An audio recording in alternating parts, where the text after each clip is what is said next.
Hey, this regional, the regional board meeting is just starting.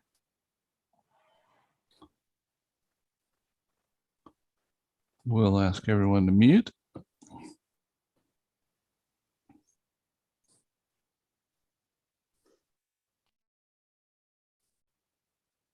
And our YouTube stream is active. Okay, so we're good to go? We are good to go. All right. Good morning. Welcome to the 578th board meeting for the California Regional Water Quality Control Board, Central Valley Region. I am Denise Kadara, acting chair for the Central Valley Water Board, and I will introduce the other board members in just a minute. This is the 11th meeting that we are conducting during the COVID-19 emergency. In order to comply with public gathering limitations and physical distancing requirements, and as authorized by the Government Code 11133, there is no physical meeting room. For the people who want to listen to the meeting, the board customary webcast is available. And I just lost my place, sorry. I am sharing the screen for people to email if they have questions. Okay. Okay. So in addition, we are receiving presentations and public comments through a Zoom meeting platform. If you are intend to present or comment or think you might be interested in commenting, you should already be in the Zoom meeting room using the meeting ID provided on the board website and the password you received from our staff. If you have not already received the password, you can email us at agenda5@waterboards.ca.gov. That email address is agenda followed by the number 5 with no space at waterboards.ca.gov. Include speaker comment in the subject line so we can follow up with you. For those in the Zoom meeting, you will be on mute and your camera turned off until it is your turn to speak. Our meeting host, Gene Coughlin from our IT team, will then unmute you and ask you to turn on your camera if you have one. When you are done speaking and the board members have completed asking questions, you will be placed on mute and your camera turned off. We appreciate your patience and understanding during this extraordinary time. I will now introduce other board members as follows. Carmen Ramirez from Atwater. Raji Braun of Bakersfield. Mark Bradford of Sacramento. Good morning. Sean Yang of Sacramento. Good morning. Nick Avdis of Sacramento. And I am Denise Kadara of Allensworth. State Board Member Nicole Morgan is participating in this meeting and will give an update to the board a little later. I will now introduce Patrick Palupa, who will introduce his staff. Good morning, Acting Chair Denise Kadara.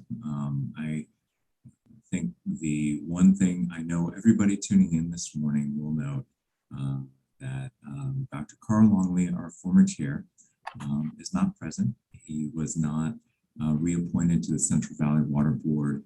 We will have a commemoration of his service spanning over 30 years in the February board meeting. He's absolutely a giant in this field. Every single one of the water quality programs has felt his influence over years and decades of working towards clean water in the Central Valley. So I just want to kind of note that, but I also want to absolutely congratulate and thank Acting Chair Denise Kadara for stepping in and for ably working with all of our staff to come up to speed on the various issues that a board chair needs to know about, needs to make decisions on, leading up to and including chairing the meetings themselves. So Denise, my gratitude goes out to you for stepping into this role. Carl certainly leaves behind some big shoes to fill, but I know and in the interim and beyond, you're doing an incredibly capable job of filling those shoes. So many, many thanks to you. I see Board Member Yang, if you want to make a comment, I saw you go off mute. So if you want to make a comment before I go into the rest of the introductions, by all means. Oh, no, it's fine. Are you talking about comment? Did I make a signal that I was going to make a comment? Oh, I heard a sound coming from you, and that's. Oh, really? Oh, sorry. No, I didn't. Okay, sorry if that was me.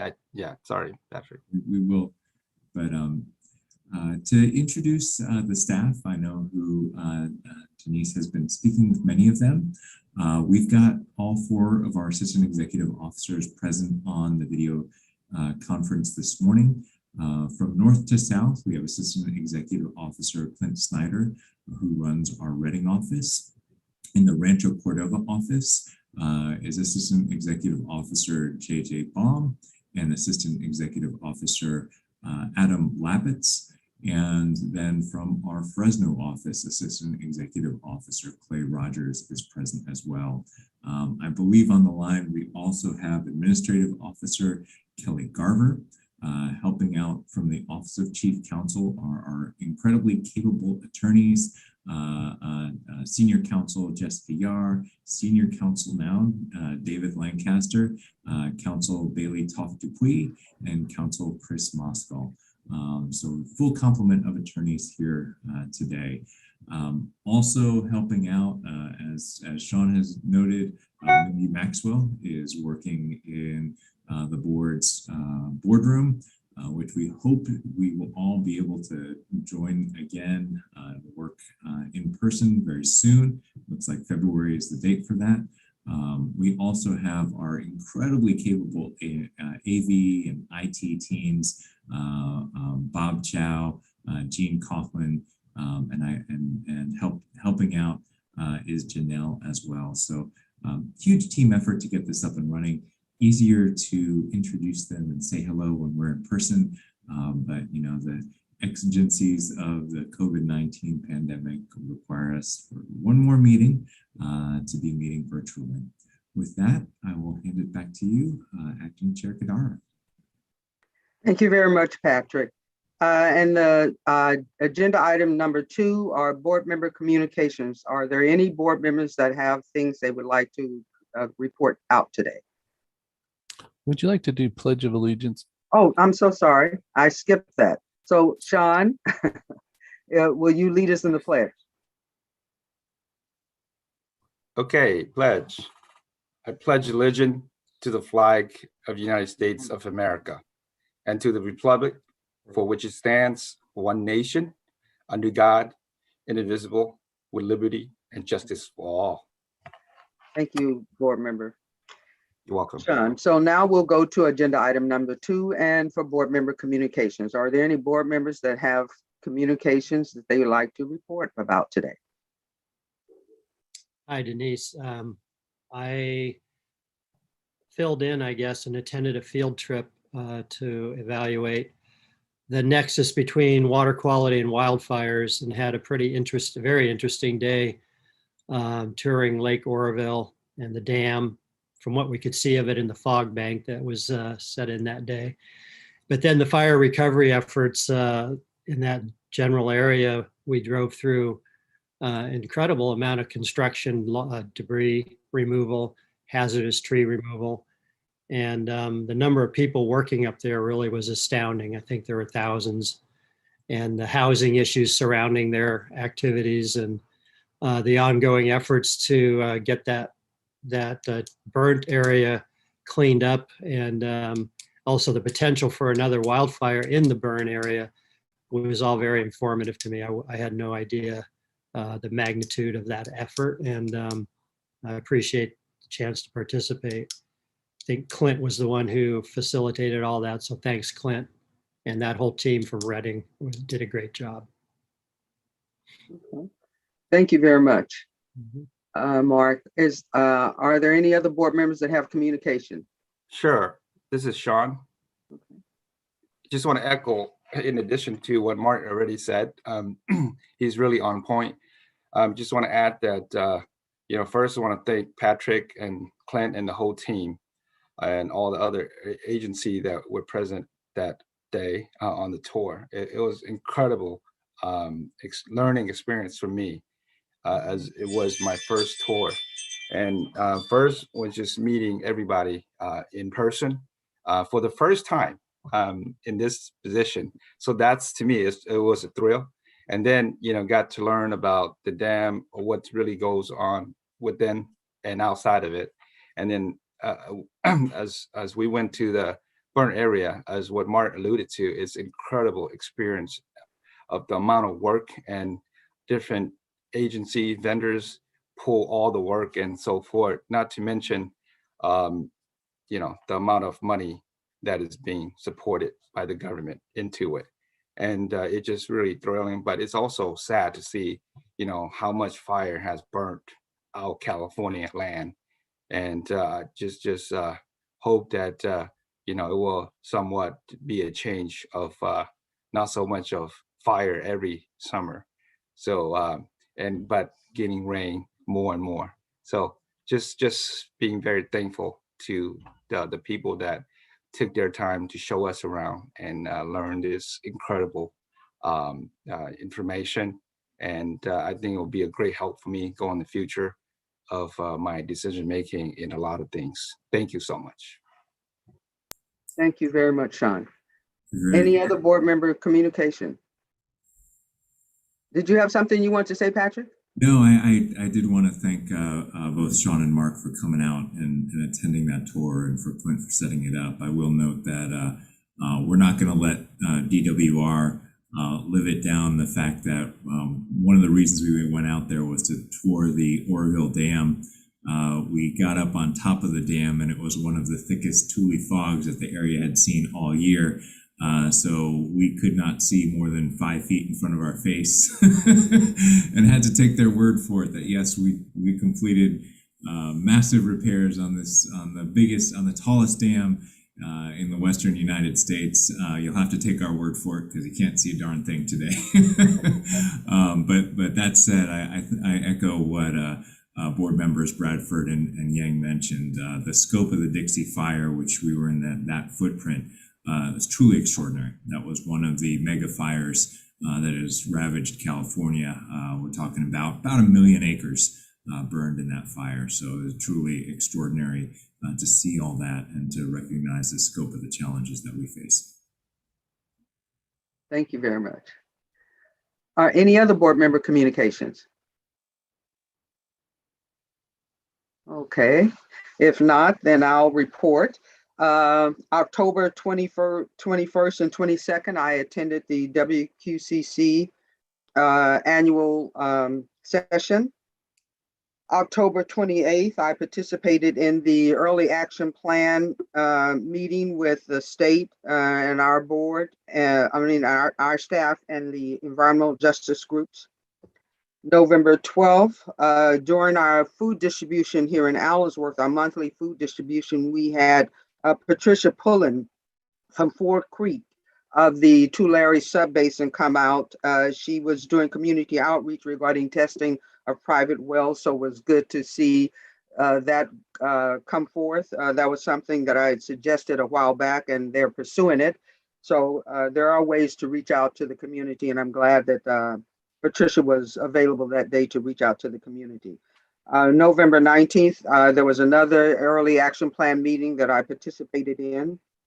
December 2nd, I met with State Board member Laurel Firestone and Patrick Palupa.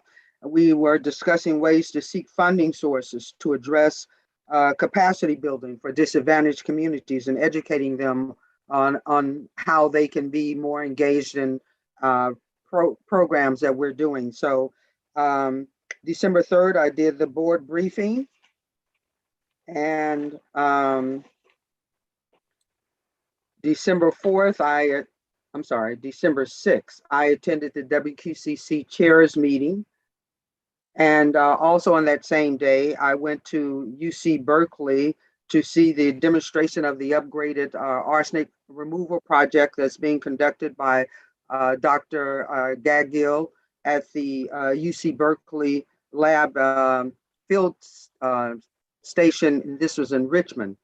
And from that point, the arsenic removal project will be coming to Allensworth, where they would do more field testing. So quite exciting opportunity for not just Allensworth, but for the state. This is the first testing that's been done of this type in the United States. And so we're thankful to UC Berkeley, Dr. Gaggill, and the whole team that's working with this project. It's been moving full speed ahead since 2019 and very excited about it. And then lastly, I'd like to just give my thanks to the Honorable Dr. Carl Longley. He was a very wonderful chair of the board. He was a mentor to me. He was an institution to this body, and big shoes to fill. But we will move on based on the precedent he set and the leadership he provided. And that's our desire for our board to continue to function in that capacity. We miss him tremendously already today. I'm not used to even thinking about doing what I'm doing, but we want to just acknowledge Dr. Carl Longley. And as Patrick mentioned, in February meeting, we will be doing recognition for him. So we'll move on to the next part if we have no more board discussions. Our next item on our agenda will be our state board representative, Nicole Morgan, to do her updates to the board. Good morning, Acting Chair Gadara and members of the board. I am happy to be here this morning to share a liaison report. As part of Governor Newsom's October 19th statewide drought proclamation, the state board has proposed a statewide emergency regulation to ban wasteful water practices. The board is likely to consider the regulations for adoption in January. Similar state mandate emergency prohibitions were in place during the last drought and have been made permanent by local authorities in some areas. Once in effect, the regulation will remain in place for a year. The regulation applies to all Californians, including water used by businesses and institutions. These regulations will enhance water conservation and drought awareness. If adopted, reports of violations can be made to local water agencies and to saveourwater.ca.gov. Indoor water use standards are being considered. On November 30th, DWR and the state board submitted a report to the legislature recommending a standard for indoor residential water use be adjusted to 47 gallons per person per day, starting in 2025, and to 42 gallons per person per day, beginning in 2030. Current standards for indoor residential water use are 52.5 in 2025 and 50 gallons per person per day in 2030. These current standards are significantly higher than current average water use, which is approximately 48 gallons per person per day. And the recommended standards will only go into effect if approved by the legislature and will enact it into law. The standards would not apply to individual customers, no specific limitation on people taking showers, doing laundry, and washing dishes on the same day. Instead, it applies to suppliers as part of a larger set of standards. Then on December 1st, DWR and the U.S. Bureau of Reclamation submitted a new temporary urgency change petition that modifies certain terms of the Central Valley Project and the State Water Project from February 1st through April 30th, 2022. The State Board will consider this petition in the early part of next year.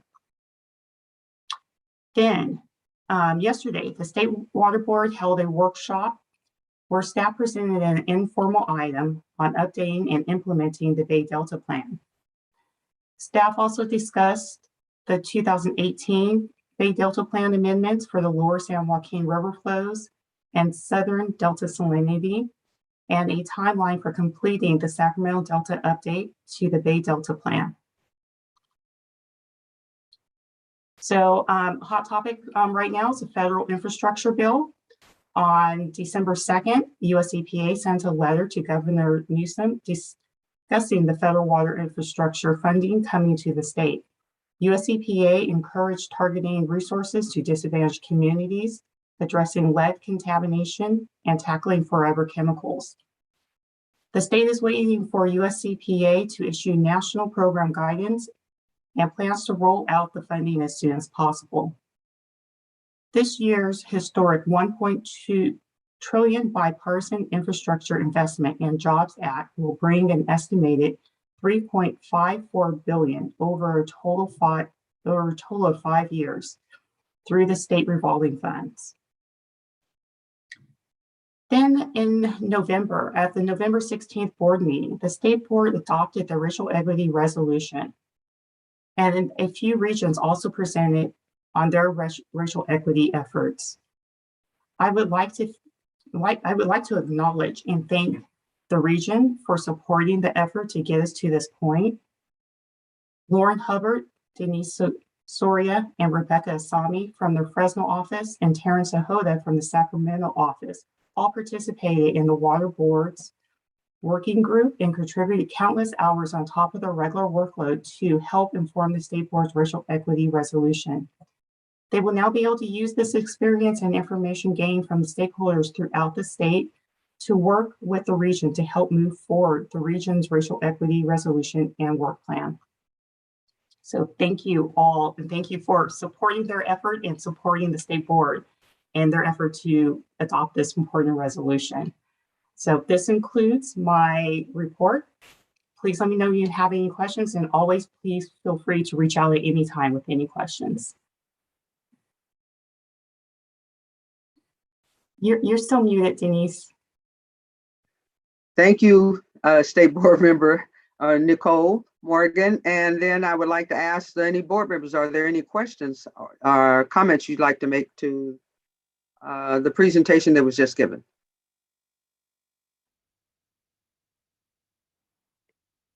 No? Did you have any comments, Mark? No? No comments. Nicole, Okay. nice to meet you virtually anyway. I guess we're going to get together and have lunch eventually. It looks like after the new year. So look forward to talking to you then. Thank you very much, Nicole, for that update. We certainly appreciate it, and always glad to have you join us at our sessions. I will say thanks to Nicole. It's always good to see you. We'll be meeting in person soon enough. And thanks for the recognition for our racial equity members of our staff who are working on the working group. As you know, the racial equity resolution is a significant milestone for the state board. I think it's a significant milestone for Cal EPA and all of the boards. But there's a lot of work to be done, and that's probably the understatement of the century. The racial equity resolution is fantastic. It's obviously coming decades too late, but better late than never to get these efforts underway. And it represents, I think, a sea change in terms of where the state and regional boards want to focus their effort at rectifying injustices throughout our communities.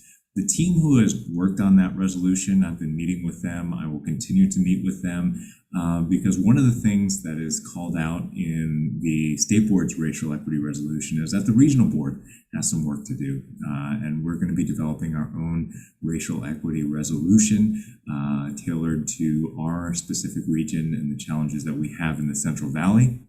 And so, we'll continue those discussions. Those 4 members are going to be making a presentation to our all-staff meeting on Monday, discussing the racial equity resolution, their work, and importantly, what the next steps are, including the state board's action plan and our own racial equity resolution. So Nicole, I know you were instrumental in kind of bringing this across the line. So my thanks go out to you, and it's always good to see you. Hi, Nicole. This is Sean. Can you hear me? Thank you Yeah. for the presentation. I was just curious if you could email me that resolution. I would love to read it. Thank you. Appreciate it. We'll get you a copy. We'll get you a copy. It's online. Yes, Board Member Nicole, I do appreciate the presentation and the work done on the racial equity, and to our staff that put a lot of time into that, and looking forward to meeting with them at some point in the very near future. So thank you very much. We've come a long way in this effort. We still have some ways to go, but it's on the table, and the discussions that are happening now and the resolution takes us a long way and beginning to move forward and address racial inequity. So thank you both very much. We'd now like to move forward to agenda item number 4, our public forum. Mindy, do we have anyone who submitted emails requesting to speak on any topics which are not on the agenda today? No, Acting Chair Kadara, we have not. Okay. All right, thank you very much. We'll move on to our next item, which will be the Executive Officer's Report.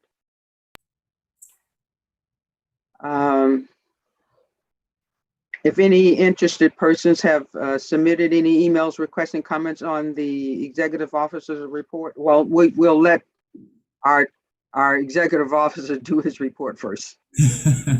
So you know, the Executive Officer's Report is before you. It represents a lot of milestones. There's a lot of cleanup cases, enforcement actions, settlements, and other work that has gone on here at the Central Valley Water Board. I do have a series of awards to be given out today as part of the Executive Officer's Report. But before that, I just want to mention kind of what the plans are for the upcoming meeting in February, and what we've been doing here at the Central Valley Water Board in terms of COVID response. As you know, a number of months ago, the governor articulated a plan whereby all state workers would have to demonstrate proof of vaccination or be subject to testing. And what we've been working through here at the Central Valley Water Board are a series of protocols to comply with that directive. So as of a couple weeks ago, the program's up and running here. We have antigen and PCR tests that we've been handing out to staff that are in those categories of unvaccinated or declined to state, which is their right under the existing state policy. And just want to let you know that although we've discussed this quite a bit, we finally have the supplies, and we've been working out internally means of making sure that our staff have access to all the equipment that they need to work through the test or vaccinate requirement that is part of state government protocols these days. In addition, we are working on a return to the office policy. We'll be releasing a survey to staff to get some input on what their plans are, what they'd like to see out of a return to work policy. There's a number of issues kind of floating around. CalHR has made a fairly significant move in designating the classes of employees. So you either are office-centered or remote-centered under their new policy, and there are all sorts of different requirements that apply as we move forward into kind of a post-COVID world, or at least a post all telework world, where how your work day will be structured, how many days in the office, how many days at home. Things of that nature are all things we are working on as part of a Cal-EPA-wide and a individual region-wide plans to return to the office. And the idea is that these would be starting up pretty soon. So Cal-EPA envisions getting its return to the office policy, its telework policy approved by the Department of General Services sometime in January or February, at which point we can turn around and develop our own protocols for the Central Valley region and implement those so that by the springtime, we will have more definitive guidance about how our office will look as we move forward, given all the different policies that we're now operating under and all the protocols that we have to abide by to make sure that our employees not just remain safe, but also that they remain productive and that they have a work environment that is kind of adapted to the new reality. So that's something that's pretty significant. For the February board meeting for the board itself, we are currently scheduled to meet in person. The laws that allow us to have fully hybrid meetings go away as of January 31st. So we will be in a more regular meeting mode come February. We're still working out the IT details for our Rancho Cordova office. So at the current juncture, we're scheduled to have an in-person meeting in February and to kind of kick off the next phase of how we're going to do things. And that will allow for some hybrid approaches. So people who want to testify on specific items can zoom into the meeting without having to appear in person. But we will also have the ability to conduct in-person hearings, which I think is incredibly important, particularly for enforcement matters and for matters where I believe the parties themselves think it's vital that they come before the board.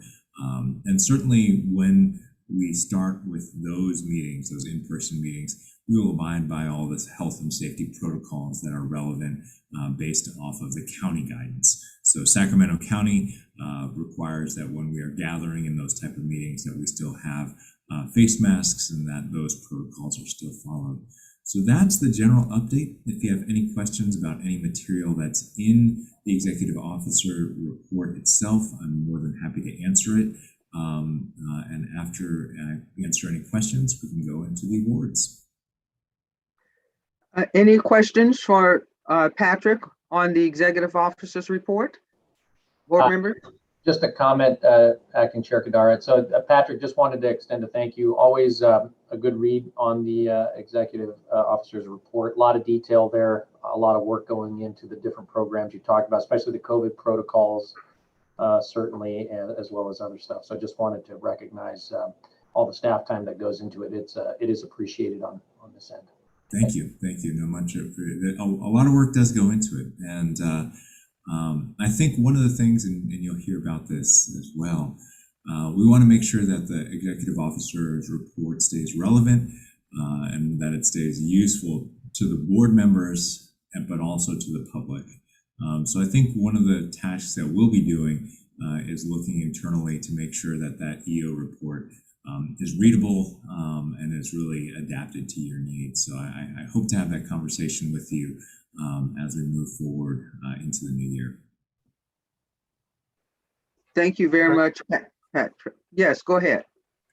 Just want to say thank you to Patrick and his staff for all the work that you guys do. It's much appreciated. And I'm still looking forward to meet the rest of the staff since I met you already.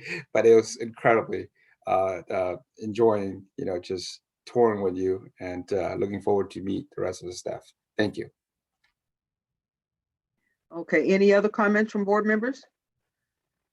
Yeah, Patrick, I this pandemic and all of the work that's behind that is not in your job description nor the AEOs or any of the staff, but you're doing a tremendous job and taking on the task of making sure that the staff and the public are safe and all that you're doing to make things and prepare things for us to come back into the office and have our meetings in person in February. Definitely commend you and all the staff for your hard work in this effort. I appreciate that. I rest on the work of my team, really, and that includes Bob and Jean. The amount of work that they've been doing to make sure that the tech resources get into the hands of those who need it has been extraordinary. We're currently at the status, and this is something that I wouldn't have dreamed of a couple of years ago, but it's Bob and the team downtown made it a reality, Virtually every single one of our staffers that needs a state-issued laptop and needs, VPN access has it at this point. So we've got the resources into the hands of people who need it. There are many kind of a lot of ordering, a lot of kind of a lot of mapping of hard drives and things like that, and a lot of IT support to get us to where we are today, and help from every single manager to figure out new ways of not just managing staff, but keeping them motivated while they're working at home is super, super important. Thank you so much to you and all the staff. And if we have no more comments from the board members, then we'll let our executive officer do the acknowledgements to the outstanding staff we have. Absolutely. And I think most of them are on. If they're not on the Zoom channel, then they are on the YouTube, kind of watching this presentation. For starters, I want to give special thanks to something that the board was very, very involved in, and it's the Strategic Planning Committee. What we are handing out today is what's called a Sustained Superior Accomplishment Award. It is essentially the highest award that the Central Valley Water Board hands out. It is not just for accomplishments over a short period of time. This is a sustained achievement that has occurred over 2 years. So that's kind of the span at which we give out the Sustained Superior Accomplishment Award. This one goes out to the entire strategic planning team. That includes Lynn Coster, Senior Environmental Scientist in Reading, Chris Flower, Supervising Engineering Geologist in Rancho Cordova, Jonathan Muir, Engineering Geologist in Rancho Cordova, Christine Croyle, Staff Services Manager here in Rancho Cordova, Maxine Cottrell, Water Resources Control Engineer in Rancho Cordova, and Rebecca Asami, Engineering Geologist in Fresno. So without further ado, I want to talk about what they've actually accomplished in these past 2 years. And this is something I think Mark and Carl knew very well, and you all were exposed to this as well in the presentations that they've given to the board.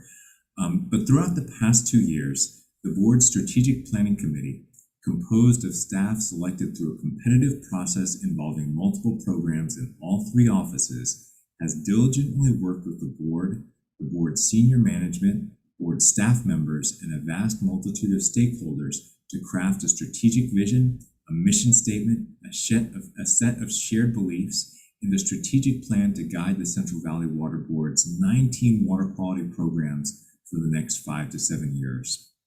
The Strategic Planning Committee was able to pivot midway through the process to maintain progress on the development of a strategic plan despite the difficulties imposed by the COVID-19 pandemic. Members of the team were able to formulate a strategy that included multiple presentations before the board, multiple opportunities for the public to provide input, including a public forum drawn together on exceptionally short notice, multiple surveys sent to staff and stakeholders, and a drafting process to arrive upon a strategic plan that the board and the board's management were all amenable to. The congeniality and diligence of this team make them highly deserving of the award. So I commend them all, whether they're in the Zoom or not, they will all be getting both a plaque and a small financial award as well. Give an applause take to pictures that. in person, but A great job to our wonderful staff for the tremendous job that they did. And thanks to our board member, Mark Bradford, and Dr. Carl Longley for his work and helping move this process forward. We're very grateful to all of you, and congratulations. Yeah, and I'd just like to add my thanks. I mean, I was really pleasantly surprised that we were able to keep it on track and that the staff was able to keep it on track, given COVID and all the other challenges that entailed in doing everyday work that had to happen, doing inspections and so on.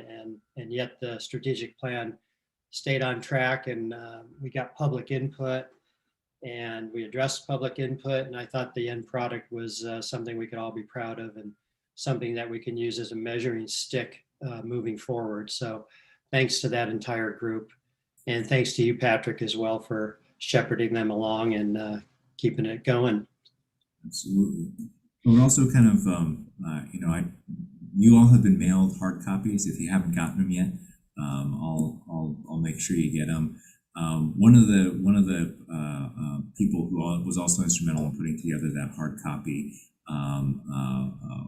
was Holly, our webmaster. She did an incredible job putting together the graphics and formatting that thing so that it looked sharp. And I think that helps quite a bit in engagement. Professional appearance for those type of things is also super important. So thanks to Holly Martin as well. It was a readable document. I mean, it was very easy to read and understandable, and a tremendous amount of work. We're very pleased with the final product. So thanks, Patrick, to you and your team. Fantastic. And so I've got 3 more awards to give out. These are Superior Accomplishment Awards. They're handed out, and they will be handed out to individuals in all 3 of our offices. And so first is a Superior Accomplishment Award that will be handed out to Marisol Gonzalez, engineering geologist in the Reading office. Marisol is an engineering geologist within the Reading office's NPDES unit. Marisol joined this unit in September 2020 after transferring from the Cannabis Regulatory Program, where she had worked since she started with the Central Valley Water Board in June of 2017. While in the cannabis program, Marisol was known for being a top producer and completed many inspections and reports and helped plan other work regarding mapping and site selection. When the cannabis program went through a fiscal contraction, Marisol agreed to take on a new role and move to the NPDES unit. In the NPDES unit, Marisol quickly dove in and began learning the ins and outs of regulating surface water discharges under this program. Despite the limitations and challenges of learning a new program in a telework environment, Marisol completed training and took on challenging projects. She is currently working on an NPDES permit for one of the largest dischargers in the Reading office and is tackling its complex issues. Marisol fit in with her new teammates and brings a positive, ready-to-work attitude. She is proving herself to be a valuable addition to the unit and program, and her efforts are very much appreciated. So a lot of thanks go out to Marisol and her work, both in the cannabis unit and the NPDES unit. I'll also add she was helping as a liaison to the racial equity work group for the Reading office as well. So a lot of people take on different hats to adapt to the needs of the region. And so my thanks go out to Marisol for all of her work in all of those areas. Congratulations, Marisol. Right, next up is Katie Carpenter, an engineering geologist in the Fresno office, and someone who I worked with on a lot of permits back when I was in OCC, and just an incredible professional overall. Katie Carpenter is a tremendous asset to the Non-15 program in the Fresno office. Katie's attitude and work ethic, in addition to her in-depth technical knowledge and experience, allows her to take on some of the most challenging tasks that our office has encountered. Katie consistently demonstrates her ability to be the lead staff on complex projects and provides thorough review, allowing management to make well-informed decisions. Management consistently receives high praise for Katie from both the public and from her coworkers. Katie has recently taken the lead for reviewing nitrate initial assessments submitted for food processors and domestic wastewater treatment facilities to comply with the nitrate control program of CV Salts. Her knowledge of the facilities and CV Salts requirements were crucial to her review of the assessment reports. Katie's new role within the unit is to continue drafting a general order for food processors within the region to allow efficient and consistent permitting.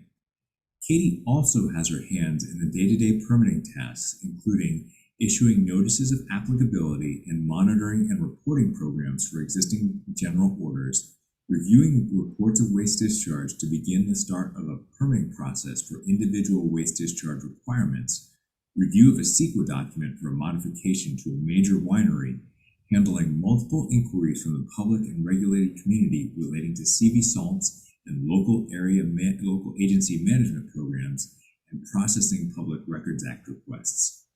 Katie possesses a vast amount of experience and knowledge of the Non-15 program and is a valuable member of our Fresno team. She is very deserving of this award. So many thanks go out to Katie for her work. Congratulations, Katie. Thank you. Oh, fantastic. Glad to see Katie was in the Zoom. All right. Is that it? Last but certainly not least, we have one more Superior Accomplishment Award given out to Girma Getachew. This Superior Accomplishment Award is awarded to Dr. Girma Getachew, whose incredible dedication in so many areas has greatly contributed to the Confined Animal Facilities Unit's success. Girma's scientific knowledge as a certified crop advisor and PhD soil agronomist sets the bar for excellence. He is a key role model and a great source of knowledge for the unit. His attention to detail, in-depth understanding of how dairies operate, and unique skills as an agronomist are instrumental to the team's successful regulatory oversight. Due to his vast experience in the Confined Animal Facilities Regulatory Program, he is able to effectively mentor new staff in their review of nutrient and waste management plans. As an agronomist, he provides invaluable input during the review of nutrient management plans. Girma's mentoring skills and on-the-job training has enhanced other staff's professional growth and has helped the program gain the respect of the industry. During facility inspections and investigations, Girma actively engages with dischargers who are sometimes resistant to complying with government regulations, yet he has developed a reputation for fairness and consistency. His professional style and approach to improved regulatory oversight increases this unit's efficiency. We are fortunate to have Girma working in the Confined Animal Facilities Unit, and he is well deserving of this reward. So congratulations, Girma, for receiving this award. Congratulations, Girma. Thank you very much, Patrick. Thank you. Thank you, everybody. Right. Yeah. Well, we wish we were in person too.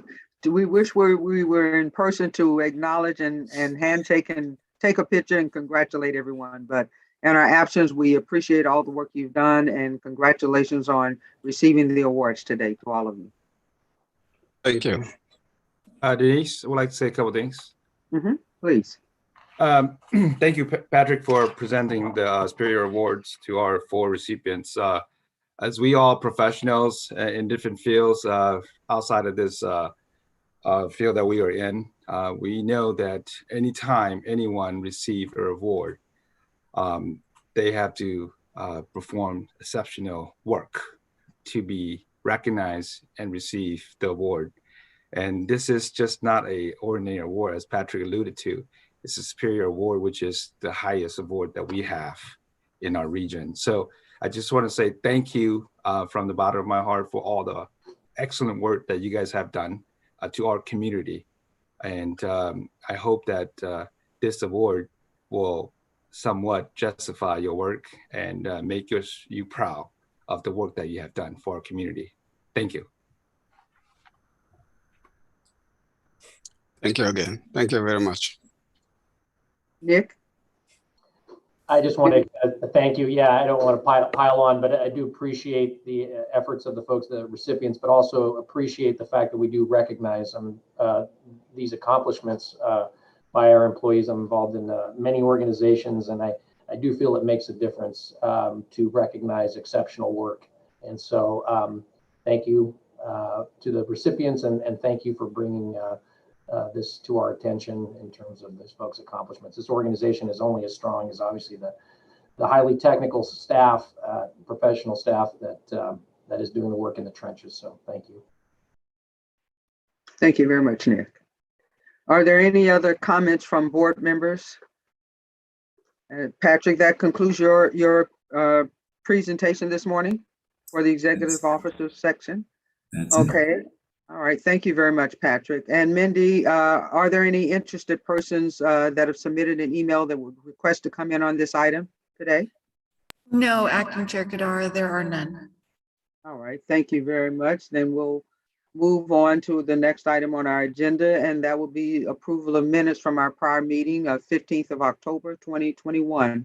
Are there any edits or corrections to the minutes, board members? I will move approval of the minutes. Okay, it's been moved. Do we have a second? I second that. Okay, thank you, Sean. It's been moved and second to approve of the minutes for the 15th of October, 2021. All those in favor, will we call the roll? I'm sorry, I'm thinking of another meeting. Mindy, would you please call the roll? Board Member Bradford, I'll abstain since I unfortunately missed that meeting. Board Member Yang, Yes. Mindy, just letting you know, you have a echo on your mic. oh, okay. Thank you, I'll fix that. Board Member Abdus, Yes, and do we have Board Member Ramirez online? Okay, and Acting Chair Kadara, Yes.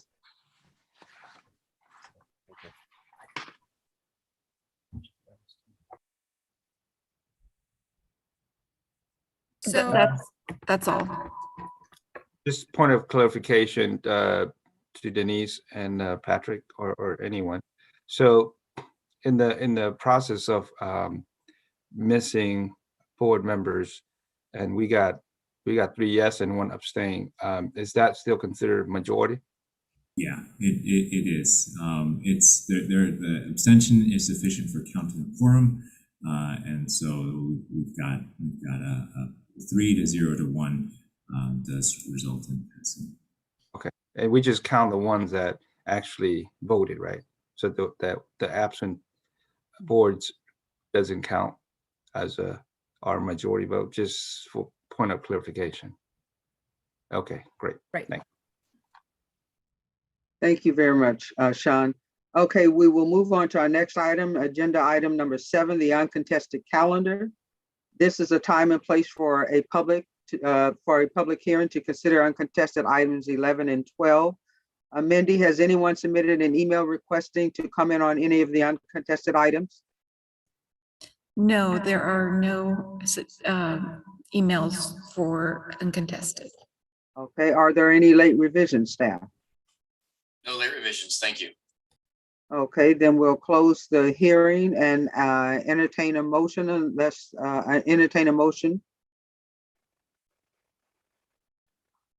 A motion to approve of the uncontested calendar. so moved. Okay, is there a second? I'll second Denise.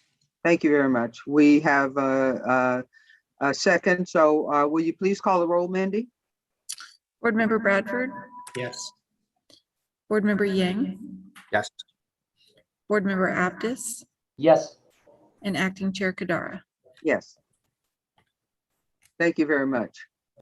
We'll move on to our agenda item number 8, water quality program priorities. This is an informational item. At this time, the executive officer will discuss the Central Valley Water Board's program priorities for 22 and 23. It's an informational item and no action will be taken, although the board may ask questions and provide direction to staff. Following the presentation, interested persons will be allowed 3 minutes to address the board. We will now hear from the executive officer on this item.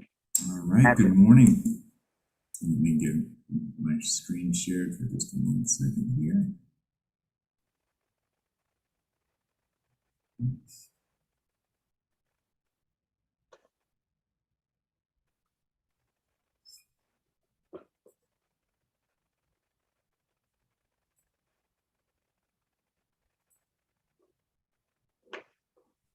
Anything I can help with? Let's see. We've got the host share screen here, so give me 1 second. All right, should be seeing it now. Yes. a satellite view of the Central Valley there. Can't zoom into your home like Google Maps, but it's close enough. All right. Acting Chair Kadara, members of the board, December is the time where we go through and we review all of the priorities across all of our 19 water quality programs. I'll briefly describe in this presentation the portfolio management process, essentially what stage of the process that we're in right now, why we're doing this exercise in front of you here in December. And then we'll run through the board's programs, and those are clustered into 5 general areas of permitting programs, planning, monitoring, assessment, administrative, special permitting programs, and enforcement and cleanup. So just to get some basics about portfolio management, I know many of you have heard about this before, but the newer board members, I want to get you oriented as to why we're here, what we're doing. Each water quality program, and there's 19 of them, develops an annual work plan. That annual work plan essentially states how staff time within that program is going to be spent over the next fiscal year. So this fiscal year, what we're talking about is July 1 through June 30th of 2022 into 2023. The persons responsible for developing those annual work plans are the program managers. Usually those are supervisors throughout all 3 offices, and the executive sponsors, the assistant executive officers, work with those program managers to make sure that there's an executive level review of what those annual work plans are. The executive management group as a whole, so that is all of the AEOs, myself and Kelly Garver, kind of maintaining oversight of how the hours are spent and how the administrative time is accounted for, are responsible for the portfolio management process and for developing draft priorities for your review in December. Moving right along, so this is where we are in the process. We are right at the prioritization stage, which takes into account what we're going to be doing over the next year. Then, after the priorities are approved, we will work on work plan development in January through March. The EMG will approve the work plans in April. And then the program managers will go through the process of working with the supervisors, seniors, and staffs in each of those programs to develop the kind of minute details of how these programs are going to be executed over the next year. Then there's a report out about the year that has passed. That's the report that I give you each August. And right about that time frame are the kickoff meetings, where all of the units get together. It's been virtual for these past couple of years, and essentially develop a shared mission. We're going to do this over the course of the next year, and the process begins again. So first, let's get into the permitting program priorities. So these are all the programs that issue some of our main permits that the board approves in its board meetings. For the NPDES permitting program, which is the federal program that issues permits for point source discharges like the pipe that you see in the picture here, we've got 3 main goals here. First, and you'll see this in a lot of our program priorities, CV salts program implementation. The NPDES permitting program is primarily concerned with the salt control program, since it does not regulate discharges to groundwater that are regulated under the nitrate control program, but working out the details of how the salt control program will apply to all of the publicly owned treatment works and other facilities regulated by the NPDES permitting program will be a big feature of what they'll be doing in fiscal year 22-23. Now, bullet 2 is data quality assurance. Probably nowhere is this more important than the NPDES permitting program. First, there is a US EPA sufficiently sensitive methods rule that gets quite technical, but it basically ensures that these facilities, when they do their sampling, when they do their method sampling, they use the test method that is designed to get the most accurate results based on the water quality parameters defined in the permit. In addition, the NPDES permitting program is going to be conducting mid-permit reviews which really helps us get better permits in front of the board and avoids any surprises. So essentially, each 5-year permit term, the permittee is required to do a full scan of all the constituents in its discharge to make sure that the next permit is sufficiently protective of water quality. What we've been doing in the past, and what kind of a lot of regulatory agencies still do, is you do that permit scan towards the end of your 5-year term. If there's a surprise there, if you discover a constituent that's out of whack, you're in a lot of trouble for your next permit cycle, because you therefore need to retest, you need to make sure that there wasn't a laboratory error, and possibly develop new permit limitations based on that high test result. Our permitting program here moved that back to the middle of the permit term. So now they do their full permit scan, you take a look at all the monitoring data that's been collected thus far, and if there's any errors or inconsistencies, we have time. You've got like a year and a half under which you can resample, make sure that that actually is an accurate result. And that helps keep the permit development process on track. We are one of the few regions that consistently meets US EPA's benchmark for having its permits issued on time. We're incredibly proud of that. And this is one of the tools that we have in our toolbox that helps keep that permit reapproval cycle just clicking on as it's supposed to. And lastly, efficiency, consistency, and quality is really becoming a benchmark, not just of this program, but of a couple of our water quality permitting programs.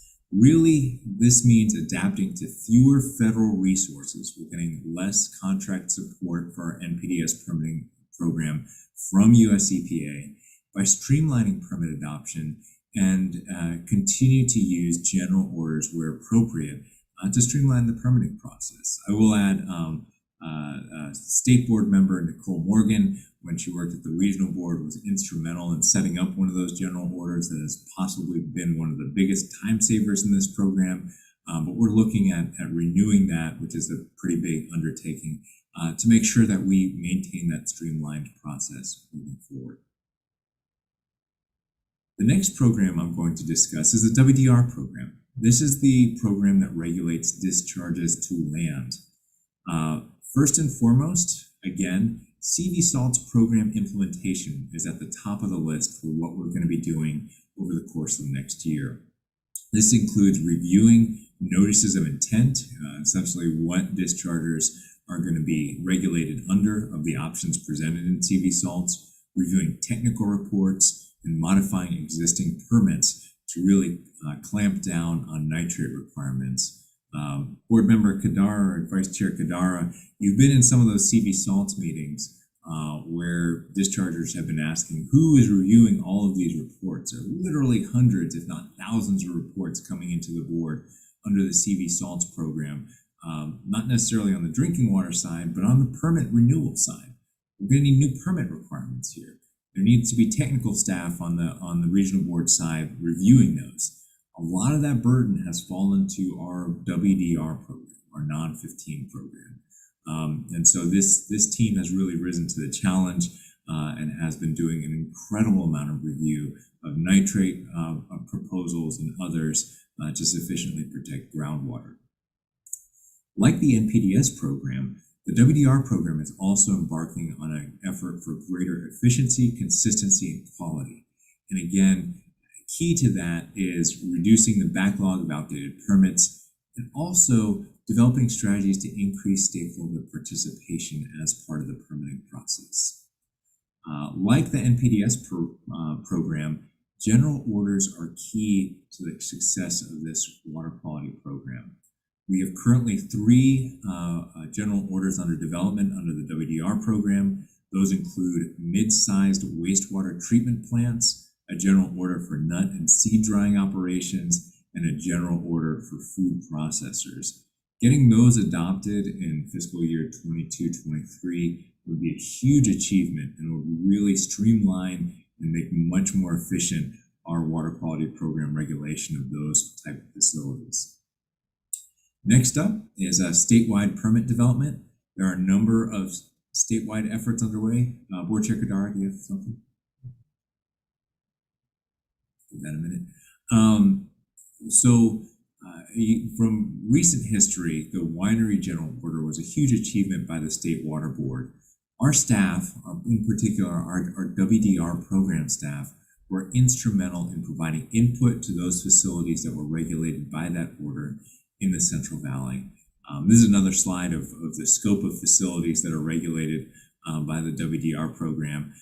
This is just a clarifier from a wastewater treatment plant that's a relatively small wastewater treatment plant to a facility like this, which is a huge log deck and processing facility. The WDR program regulates some of those ponds on that facility to make sure that there are not impacts to water quality.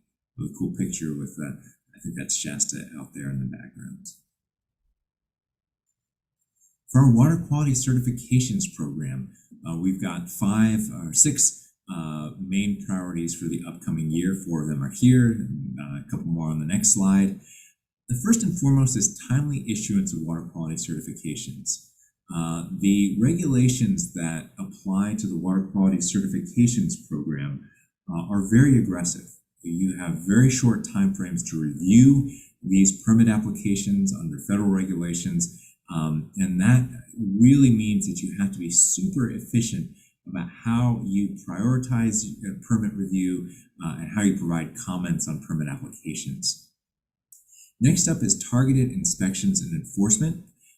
We have increased our inspection targets within the water quality certifications program, partially in response to a statewide audit that says we need to do more in terms of enforcement within this program. And we're trying to deploy greater resources towards enforcement in the water quality certifications program. The water quality certifications program staff is also working on the statewide order for utility wildfire because a lot of that could have water quality impacts to surface waters that would fall within the water quality certifications program. Next up, Caltrans streamlining. Caltrans has a huge workload. As you know, they increased some of the fees that fund Caltrans work. There are literally tens of thousands of culverts that will be replaced under that program. Nearly all of those culvert replacements may interact with surface waters and fall under the purview of the water quality certifications program. So we had a statewide effort called AB 1282 to form a work group to streamline some of those Caltrans project approvals. And the water quality certifications program was key at participating in that process. A couple more. Probably there's no area in which we've seen the law changes in the past couple of years that have affected the program more than the water quality certifications program. Many of you have heard from me about changes to the federal regulations that pertain to water quality certification issuance. There is also the Waters of the U.S. rule, which has whipsawed back and forth between the Obama rule, the Trump rule. Now there is a public draft of the Biden rule. There are multiple Supreme Court cases that are ambiguous. There is a new statewide dredge and fill procedures. And lastly, there's a huge general order under development for habitat restoration projects.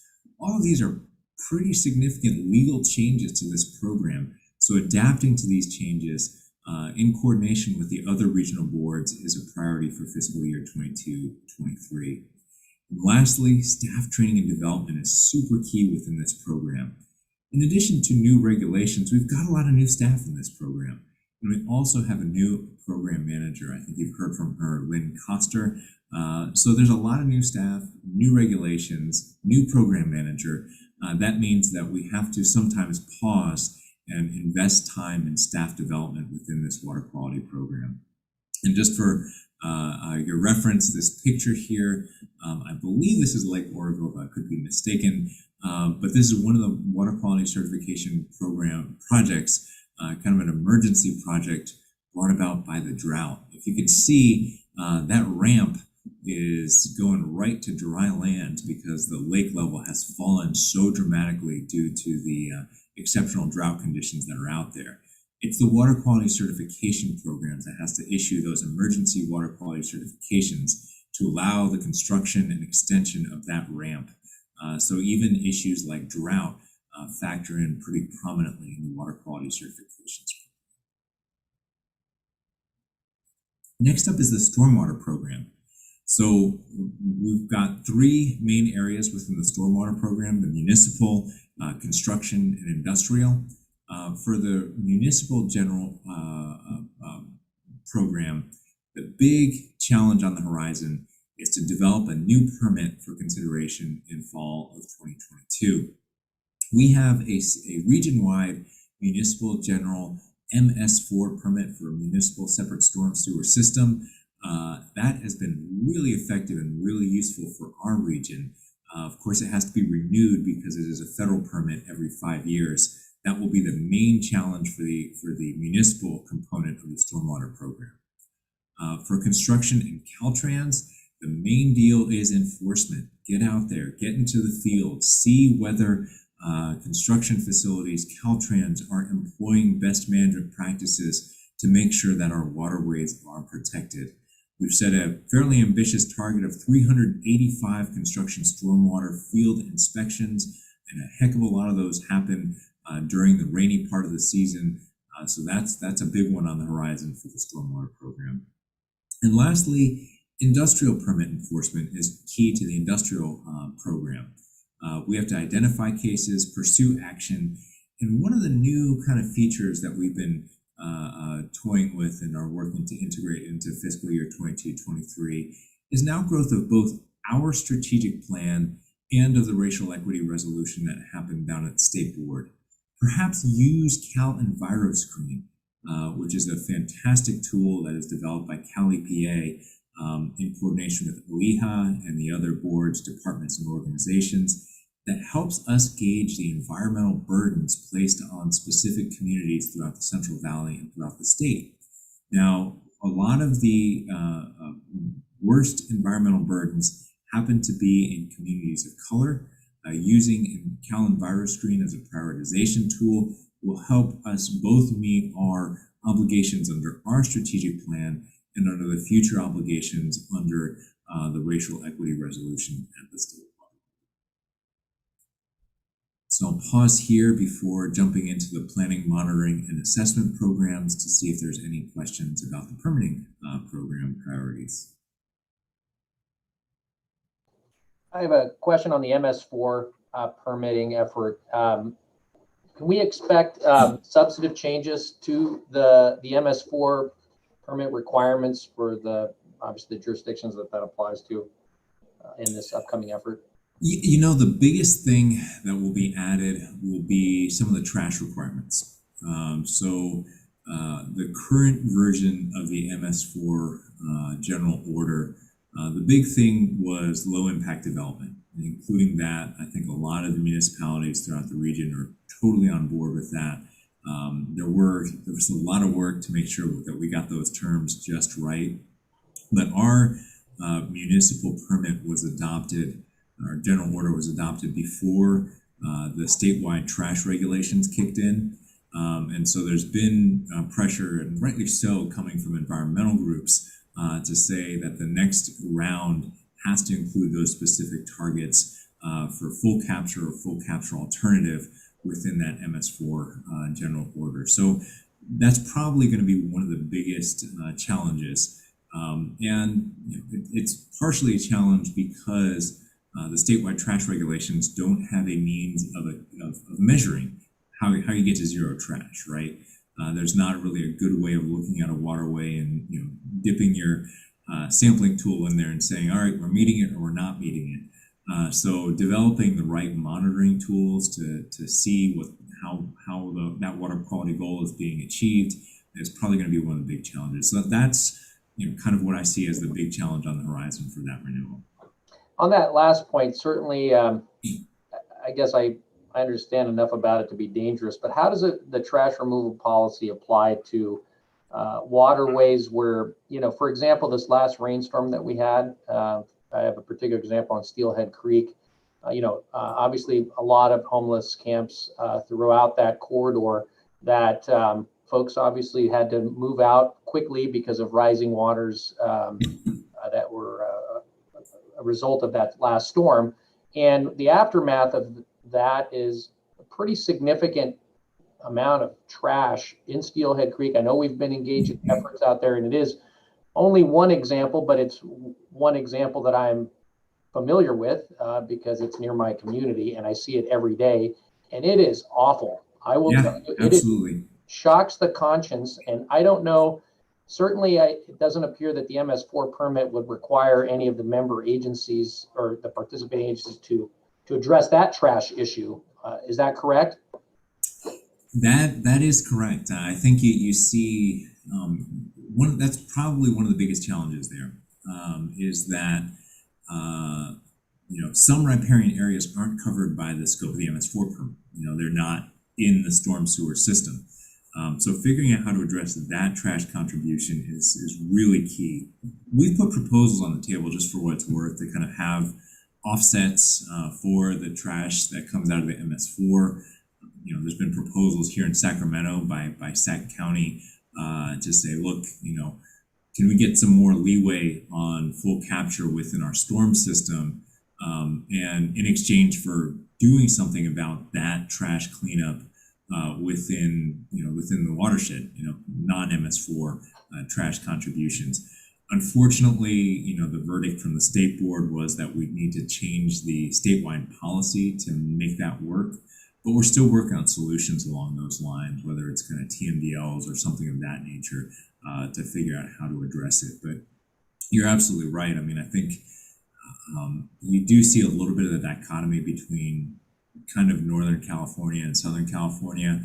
A lot of the Southern California waterways, for LA and San Diego, the homeless encampments are actually within the service area of the MS4. So they do something about it. There is that kind of regulatory hook that makes the municipality responsible for it.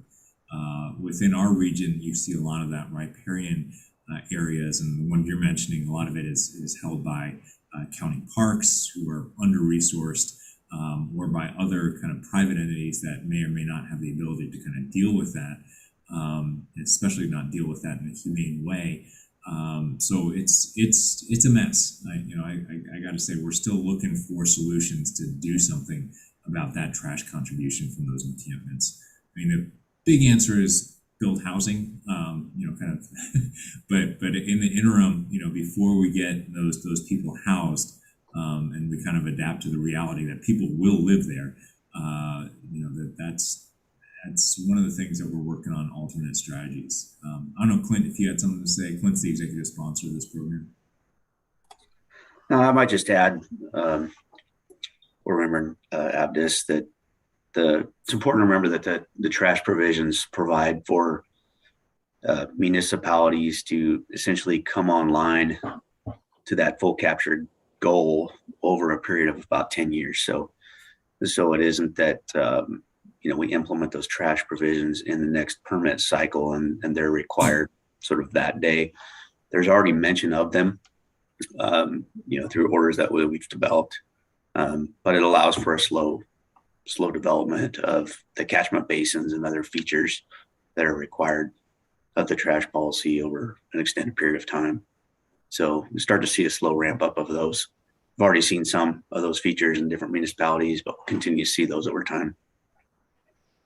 I appreciate that. And one comment, Patrick, to kind of key in on what you said about more housing. I know on the low impact development side of things, again, I'm not steeped in the particulars of the MS4 permit, but the way I understand it, it leaves a lot of discretion to the permittees as to how to implement that. And I know, at least in the Sacramento region, there seems to be some disparate implementation of LID requirements, which in some jurisdictions is causing a choke point on, at least my understanding is that in delivering housing units. So I don't know, as part of this effort, providing an opportunity, I don't know if jurisdictions are asking for guidance on implementation and whether we're providing it, but there does seem to be an opportunity there to move the needle, at least as it relates to housing production. Yeah, no, I absolutely agree with you. you probably know it just as well as anyone that there's different capabilities certainly within the many communities throughout our region. You know, some are quite adept and have extensive low impact development plans and BMPs and other kind of methods to deploy, while others are in a different kind of state, and that shows itself in terms of how easy it is, or kind of how comprehensive the development review process is.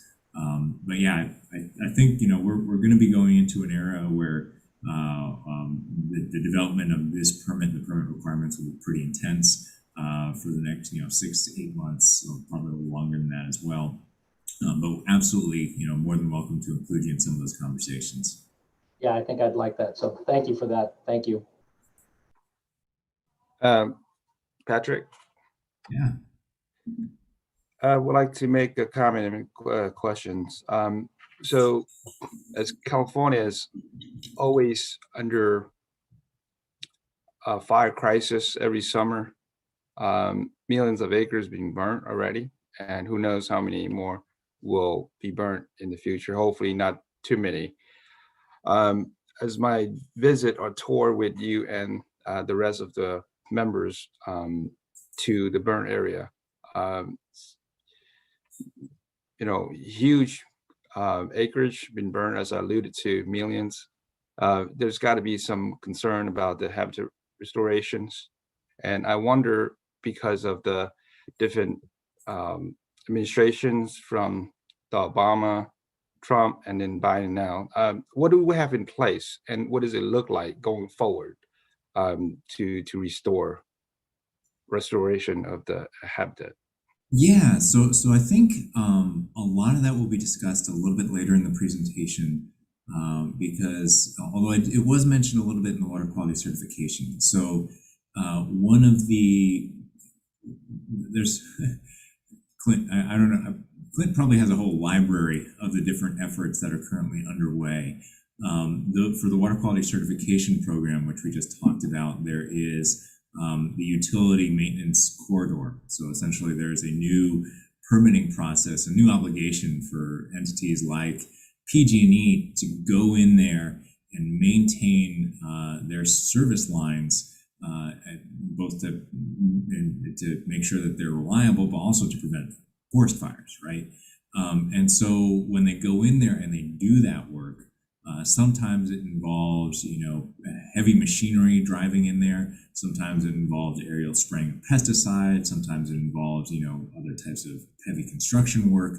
So there's a utility corridor permit that's essentially being developed by State Water Board that needs to have water quality protections built in, but also not impede progress in kind of doing that type of work. So that falls under the water quality certifications program. Our forest management program is shouldering a lot of the burden in terms of other types of programs. Those include the vegetative treatment plan that the Natural Resources Agency has developed.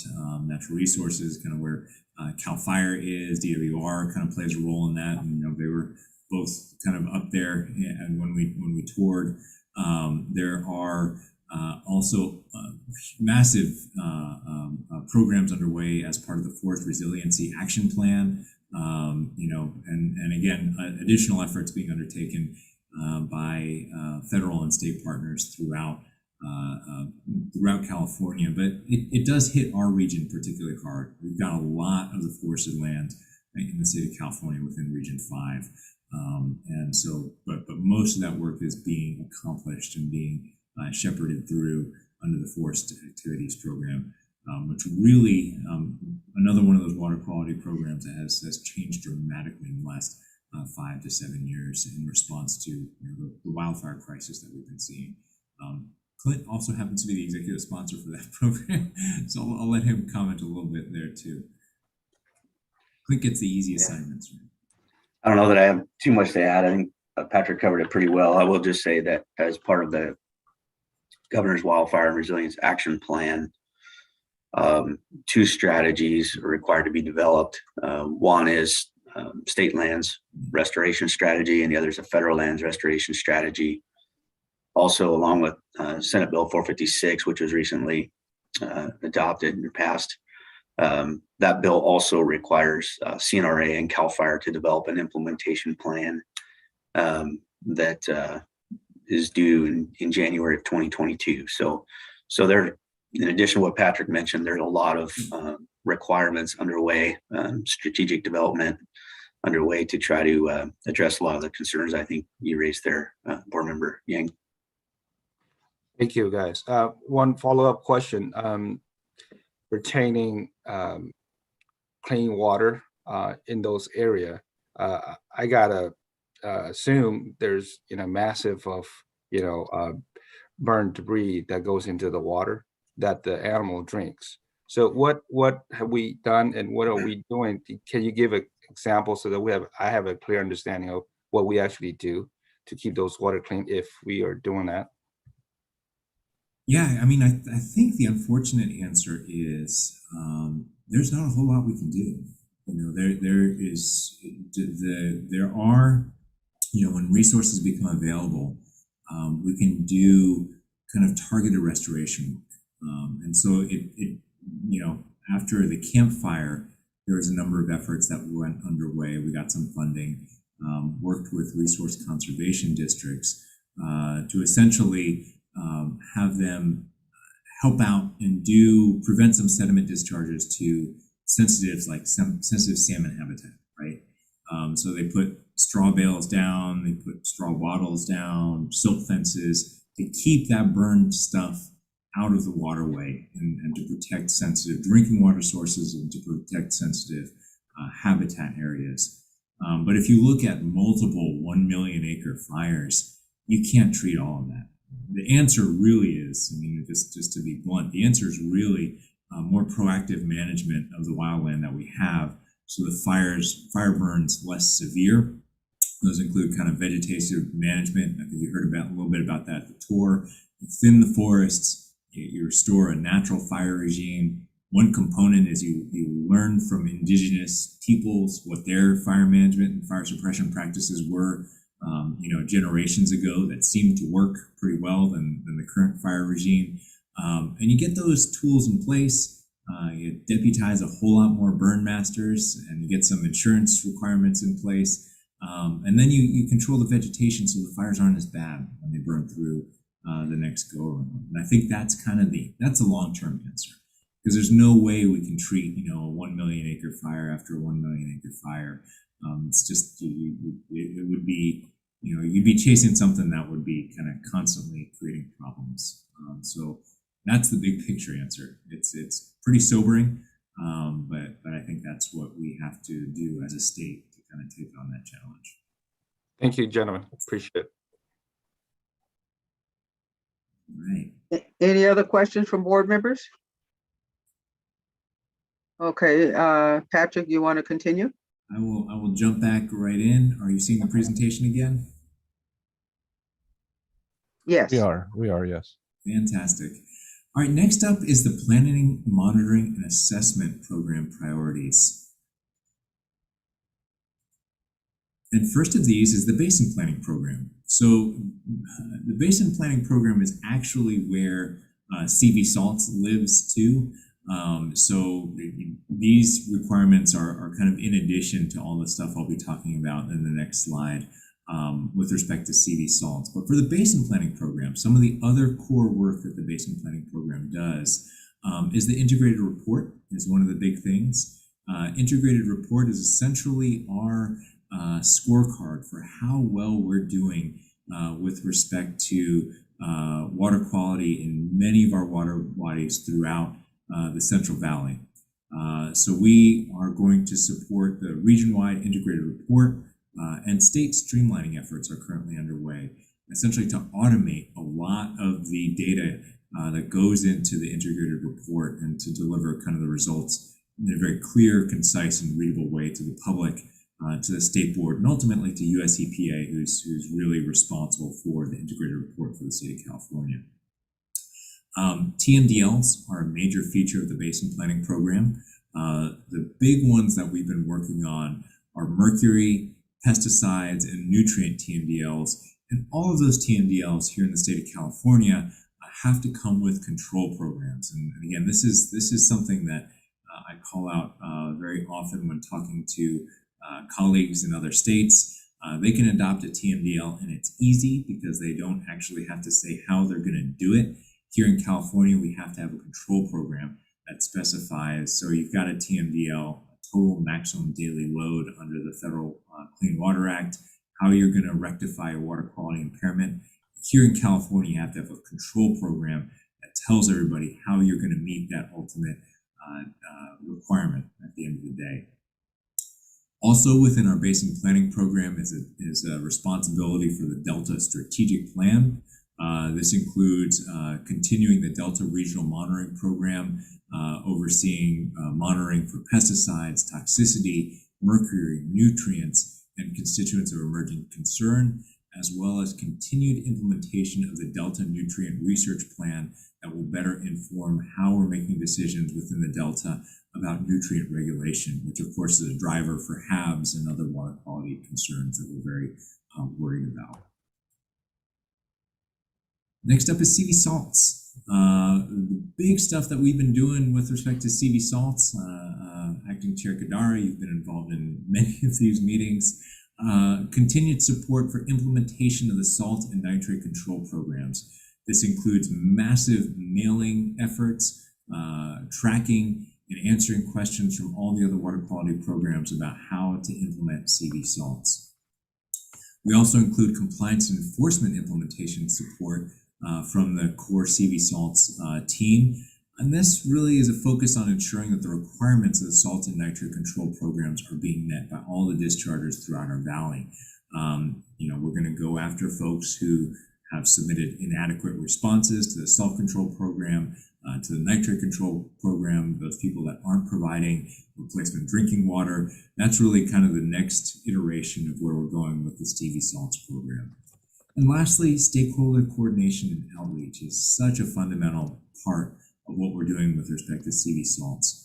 This includes attending and overseeing the CV salts executive committee meetings, public education and outreach committee meetings, workshops, educational meetings, meetings with disadvantaged communities, the management zone implementation plan meetings. There's a lot of conversations that need to happen with the regulated public, with the communities that need to get the drinking water. In the CV salts program, they are constantly jumping from Zoom meeting to in-person meeting to try and make sure that everybody understands the requirements and understands the potential benefits of this program, at least as they pertain to drinking water.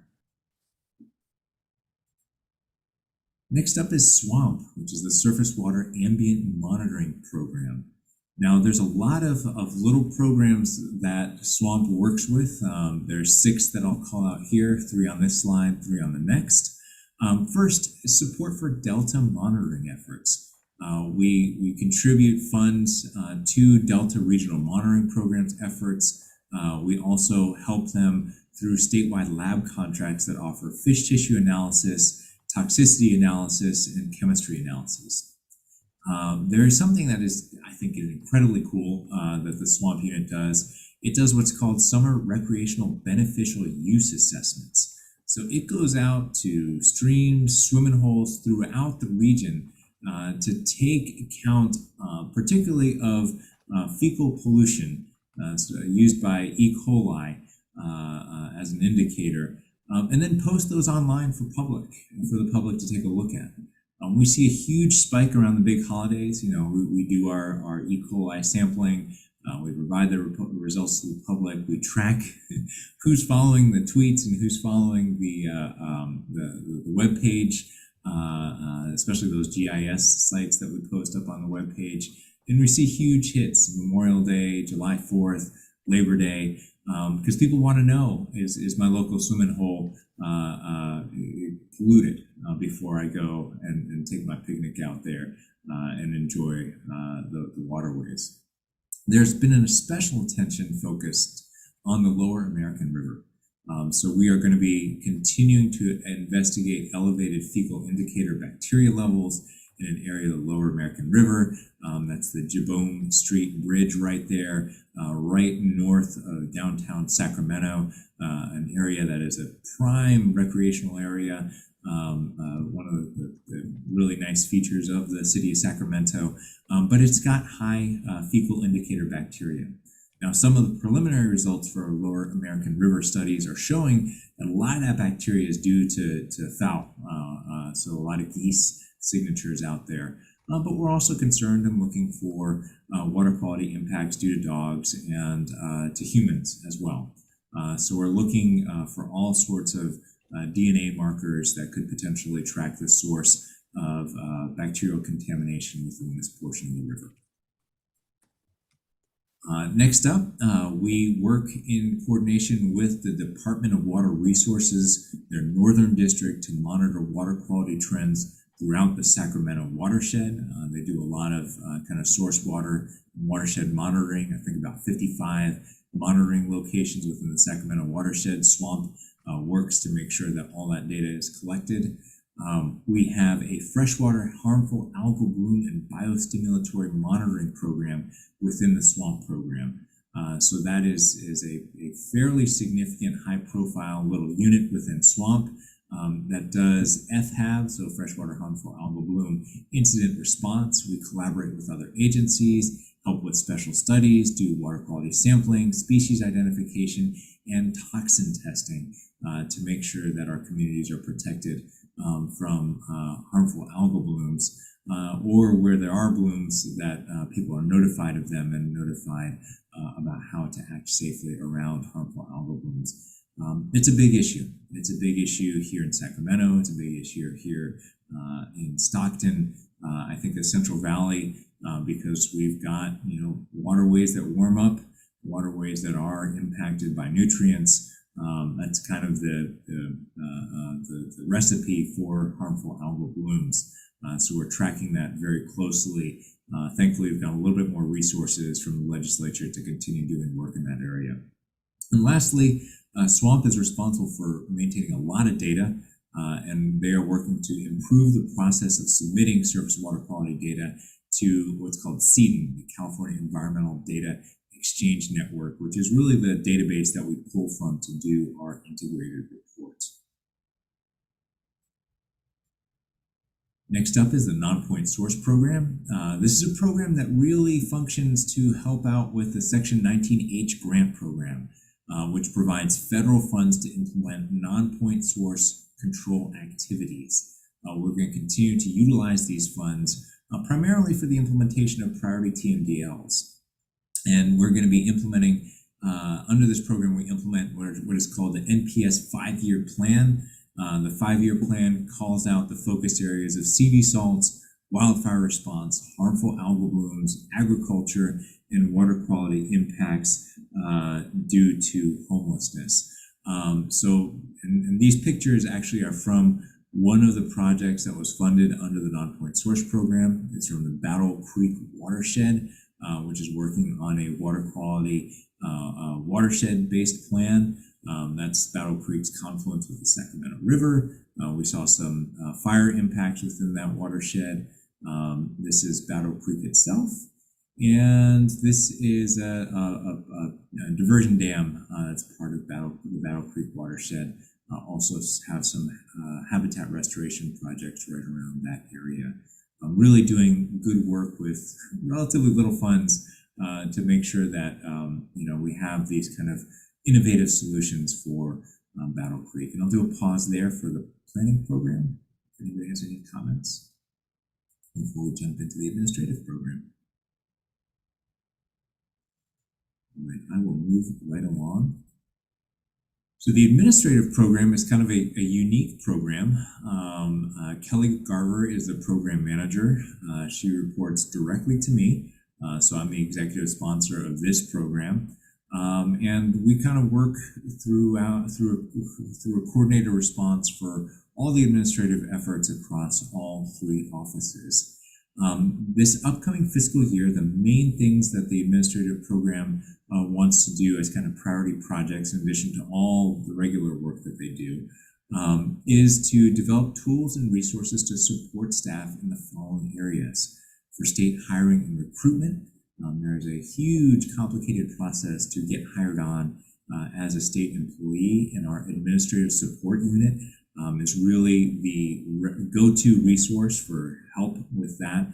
When a hiring manager says, I've got a vacancy, I got to fill it with some competent staff, what do I do? Kelly Garver, her team really rise to the occasion, and that's what they help that process through.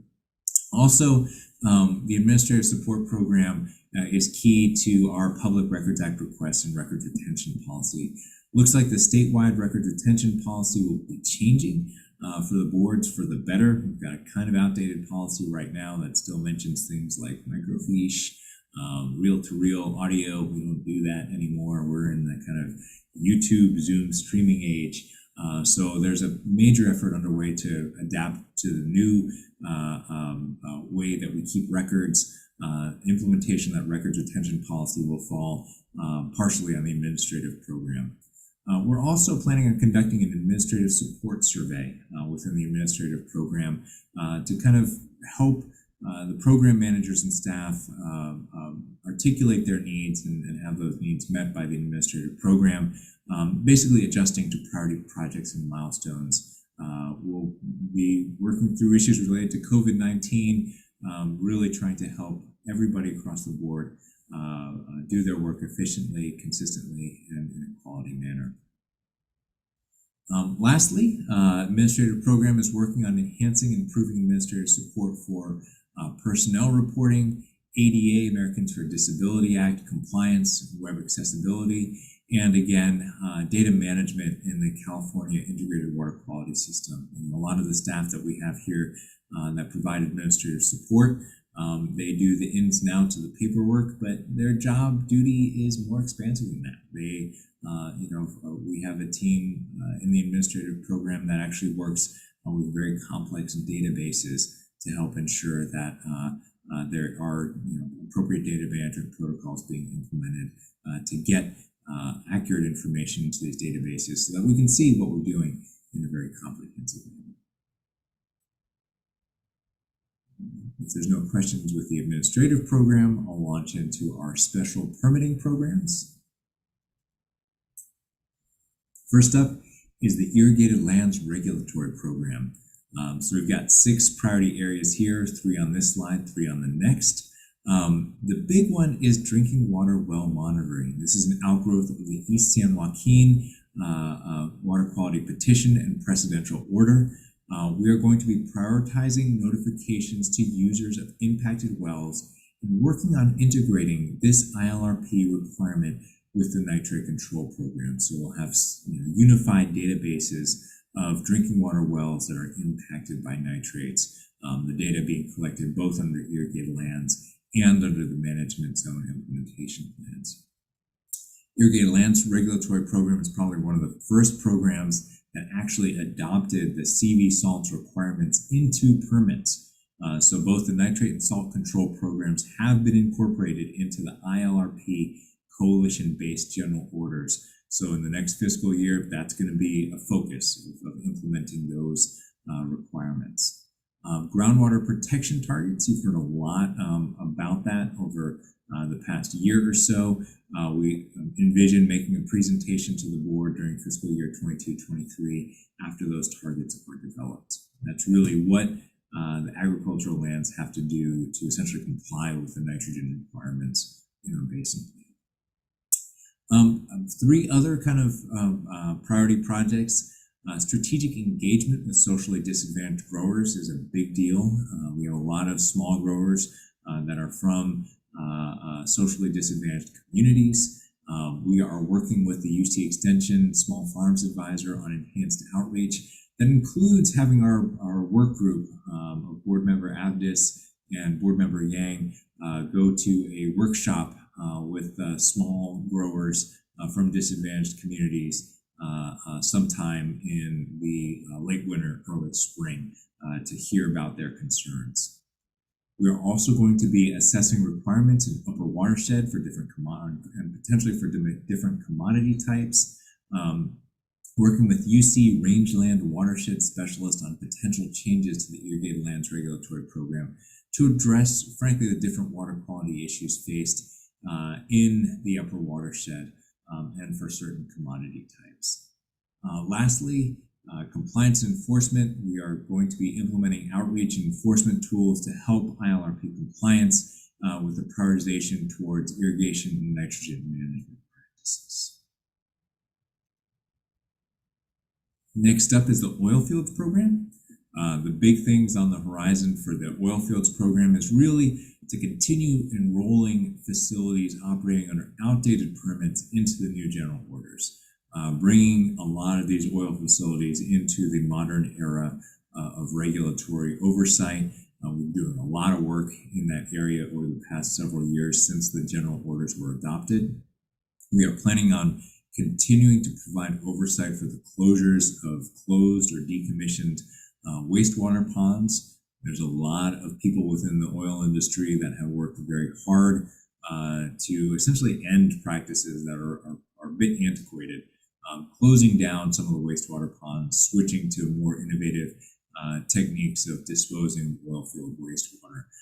But of course, we have to make sure that those old ponds don't continue to create water quality water quality problems. And so our program is going to be providing oversight over that as well. We're going to be working through aquifer exemption requests. Under the Safe Drinking Water Act, there are areas specified as areas that are not expected to yield drinking water.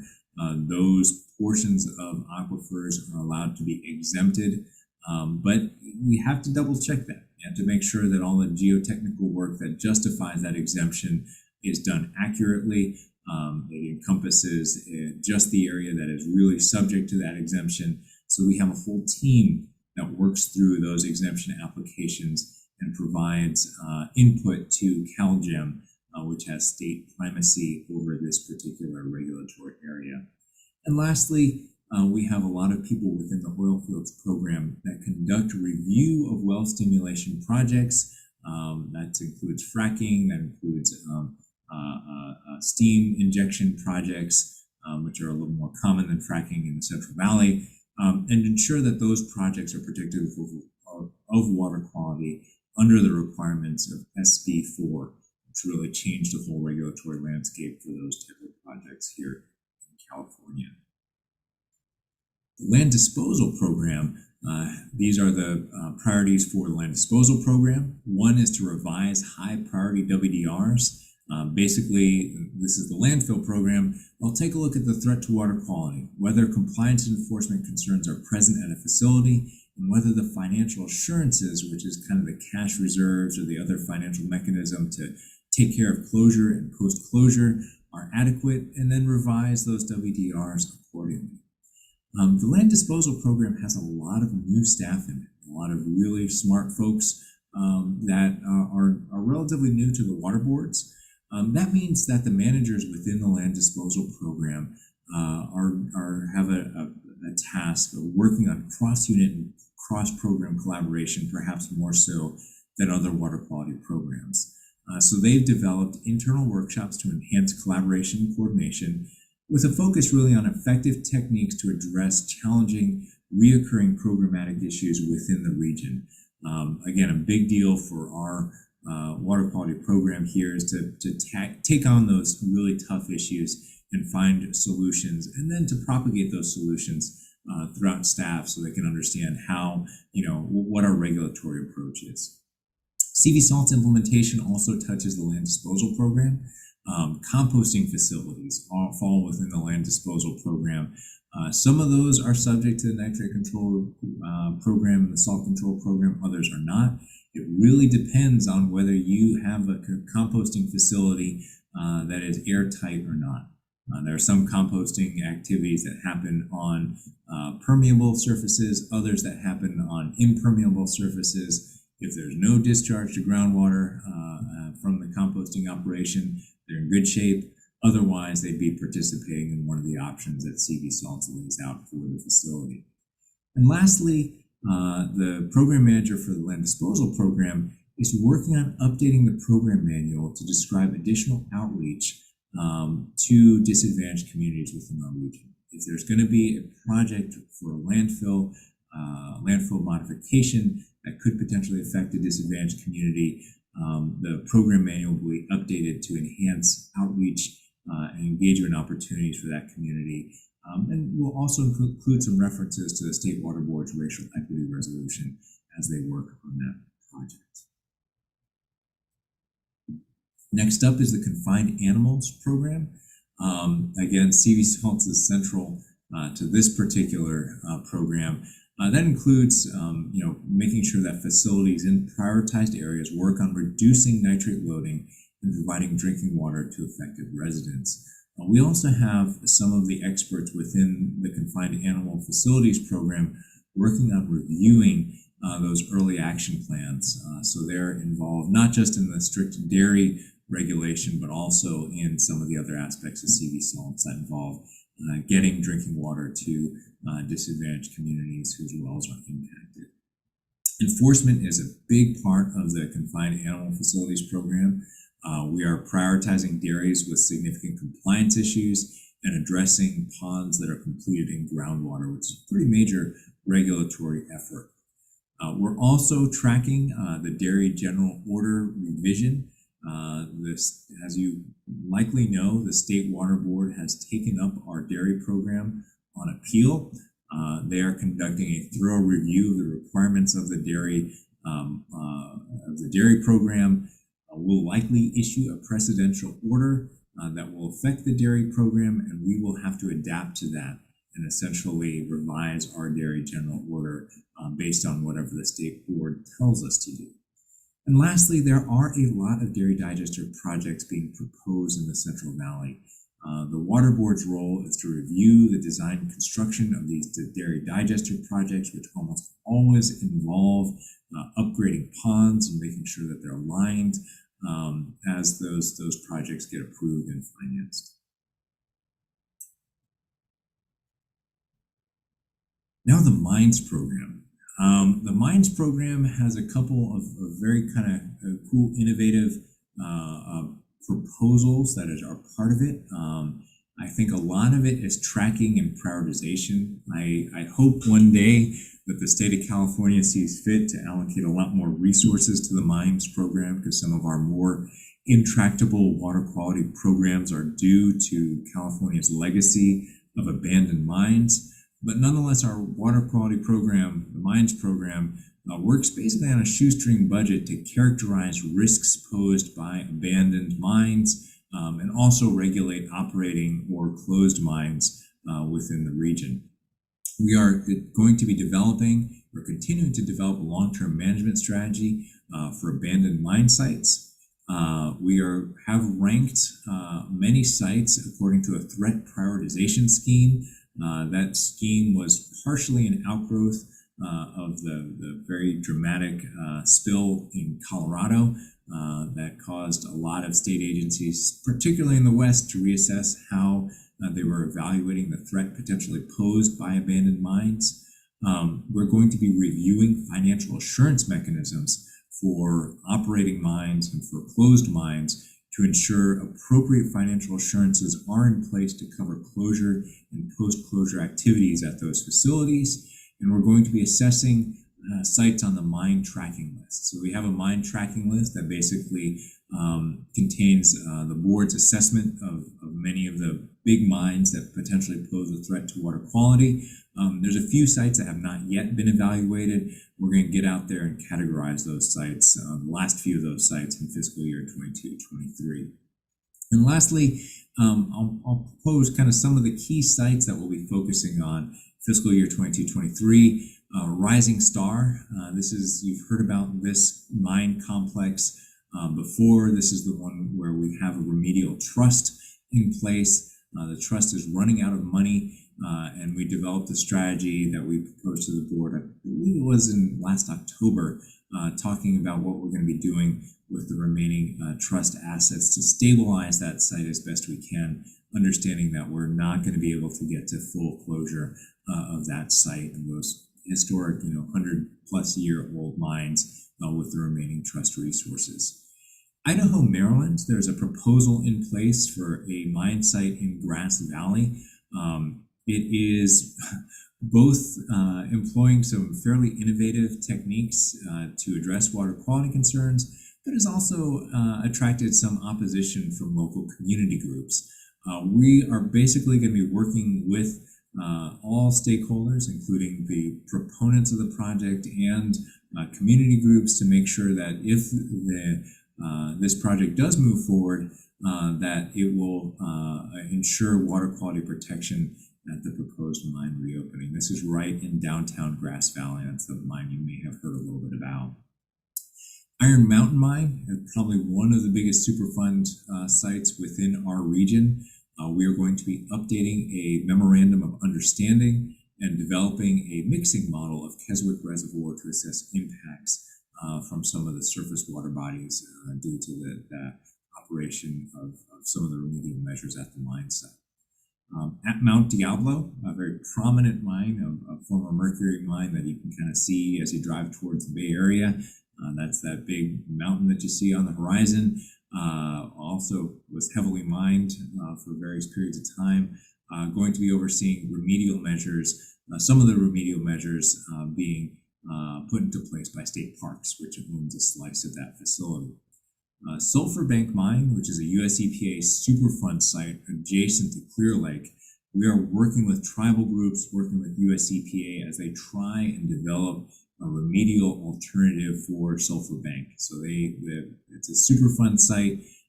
They figure out a way to clean the mine site, and then at some point in time, they hand it over to the local authorities, that's us, to make sure that those remedial measures are in place. So we have a very vested interest in making sure that that's done appropriately. The tribes are also very, very invested in this. You've heard from Clear Lake Tribal Group before, and they are taking a very hard look at all the proposals from the US EPA about what's going to be done about that particular mine site. And lastly, at Walker Mine, we're going to continue to oversee some cleanup and abatement efforts undertaken by the primary responsible party, ARCO and Betsy. Next up is the cannabis program. Kind of three main areas here. Enrollment is key to kind of continuing the success of this program. As you know, several years ago, there was a huge contraction in the cannabis program statewide. The legislature pulled back some general funds that were being used to kind of bolster the cannabis program. In some sense, taking the training wheels off and letting us kind of self-fund that program. I've talked with you at length in the past about the limitations of that program, the fact that there are very few permissive counties in the Central Valley that we can collect funds from to regulate appropriately.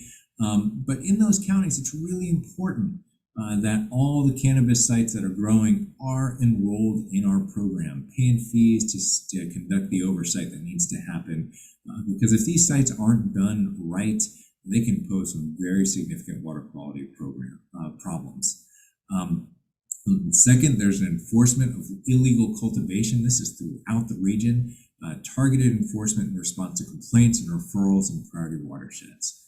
So there's a lot of cannabis cultivation that's being done illegally within our region. We know it, and we will work with local law enforcement to try and make sure that those issues are addressed as well. And lastly, particularly due to the fact that there is a contraction in this program, efficiency is even more important. So the program manager is working on creating efficiencies, improving workflow to reduce the backlog of cases. We're really on top of it with this water quality program. Applications come in, the sites get evaluated and processed very, very quickly, but we're working on making that even more efficient, consistent with the 2020 Executive Oversight Committee and their recommendations. And I will say Clint was very instrumental in shepherding that Executive Oversight Committee through the process and coming up with some very strong recommendations. And that was done in collaboration with the other regions and with the Office of Enforcement. And Sean, I told you I'd mention it, Forest Activities Program.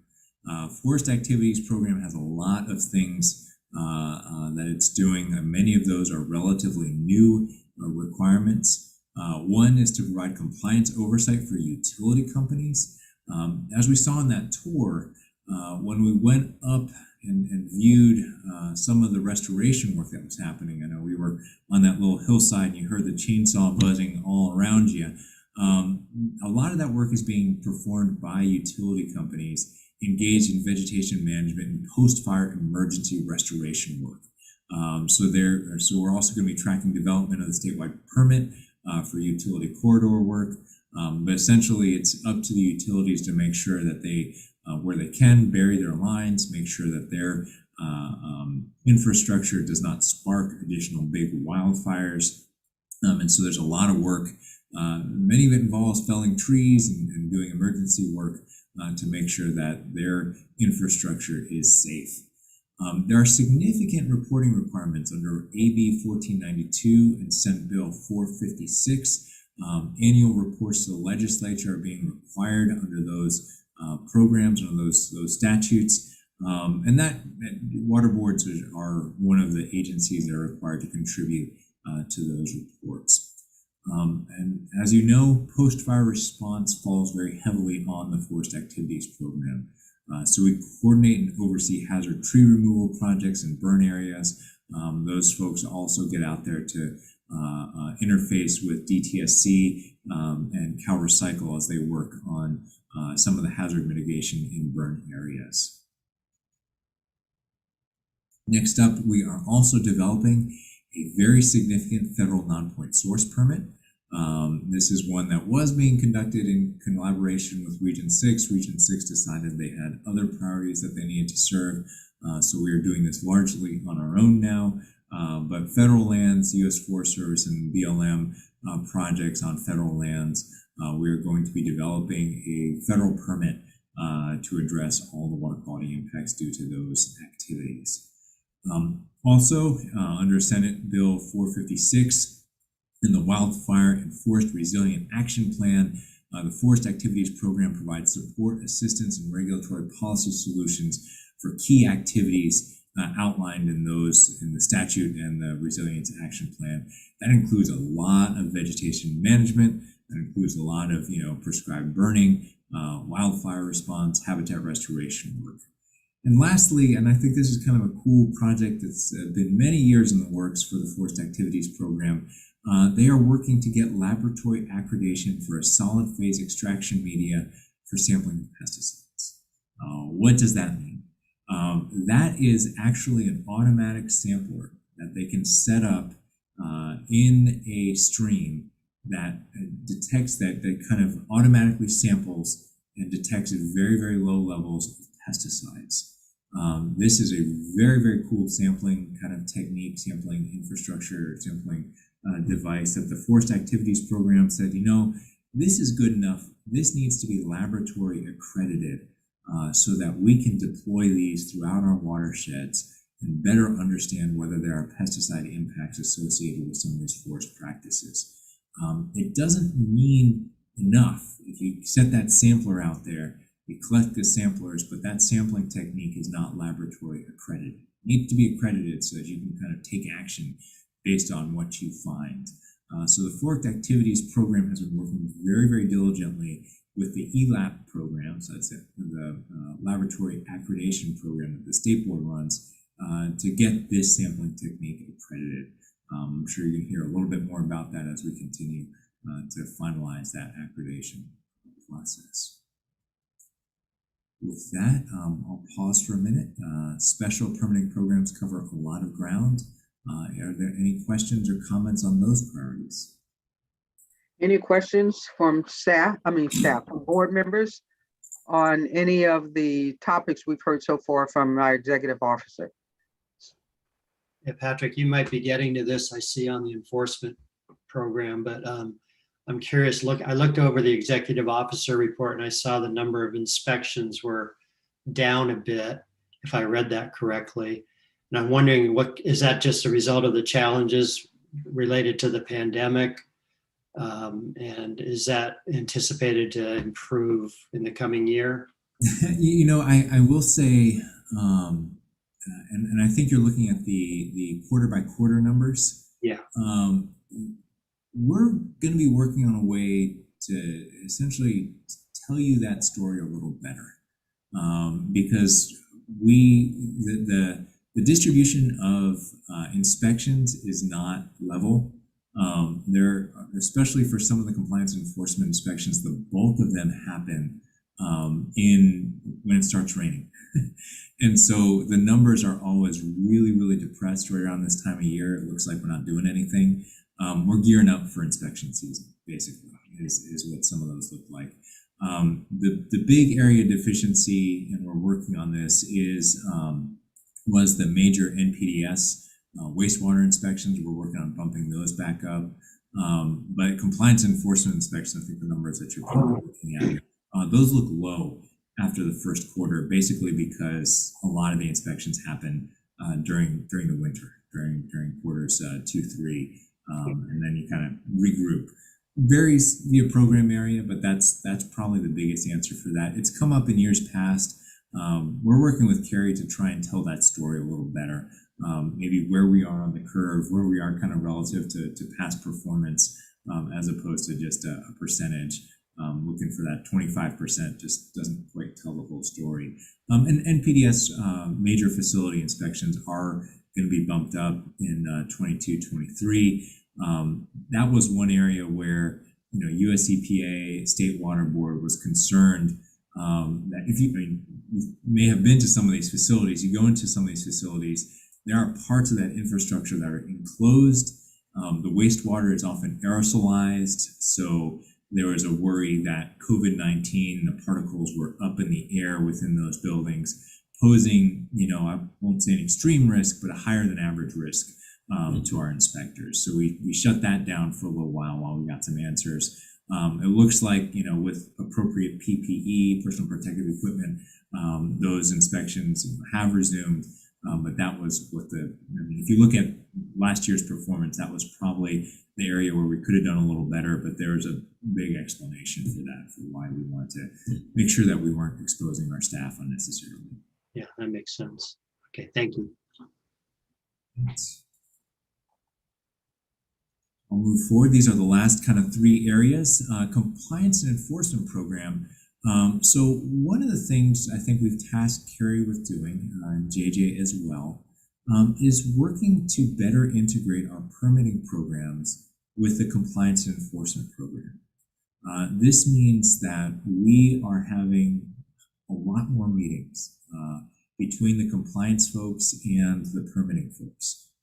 In many program areas, what we do is we adopt the permit, the board adopts the permit, and then the permitting team essentially hands off the baton to the compliance and enforcement unit. They review the monitoring and reporting requirements. And in times past, we've had differences of interpretation between the permitting team and the enforcement team. It kind of leads to a train wreck when the baton is handed off. So Carrie and JJ in particular, but throughout the region, we've been doing this. We've been really engaging and making sure that everybody's on the same page about what the permits mean, what they need to include, what the terms mean.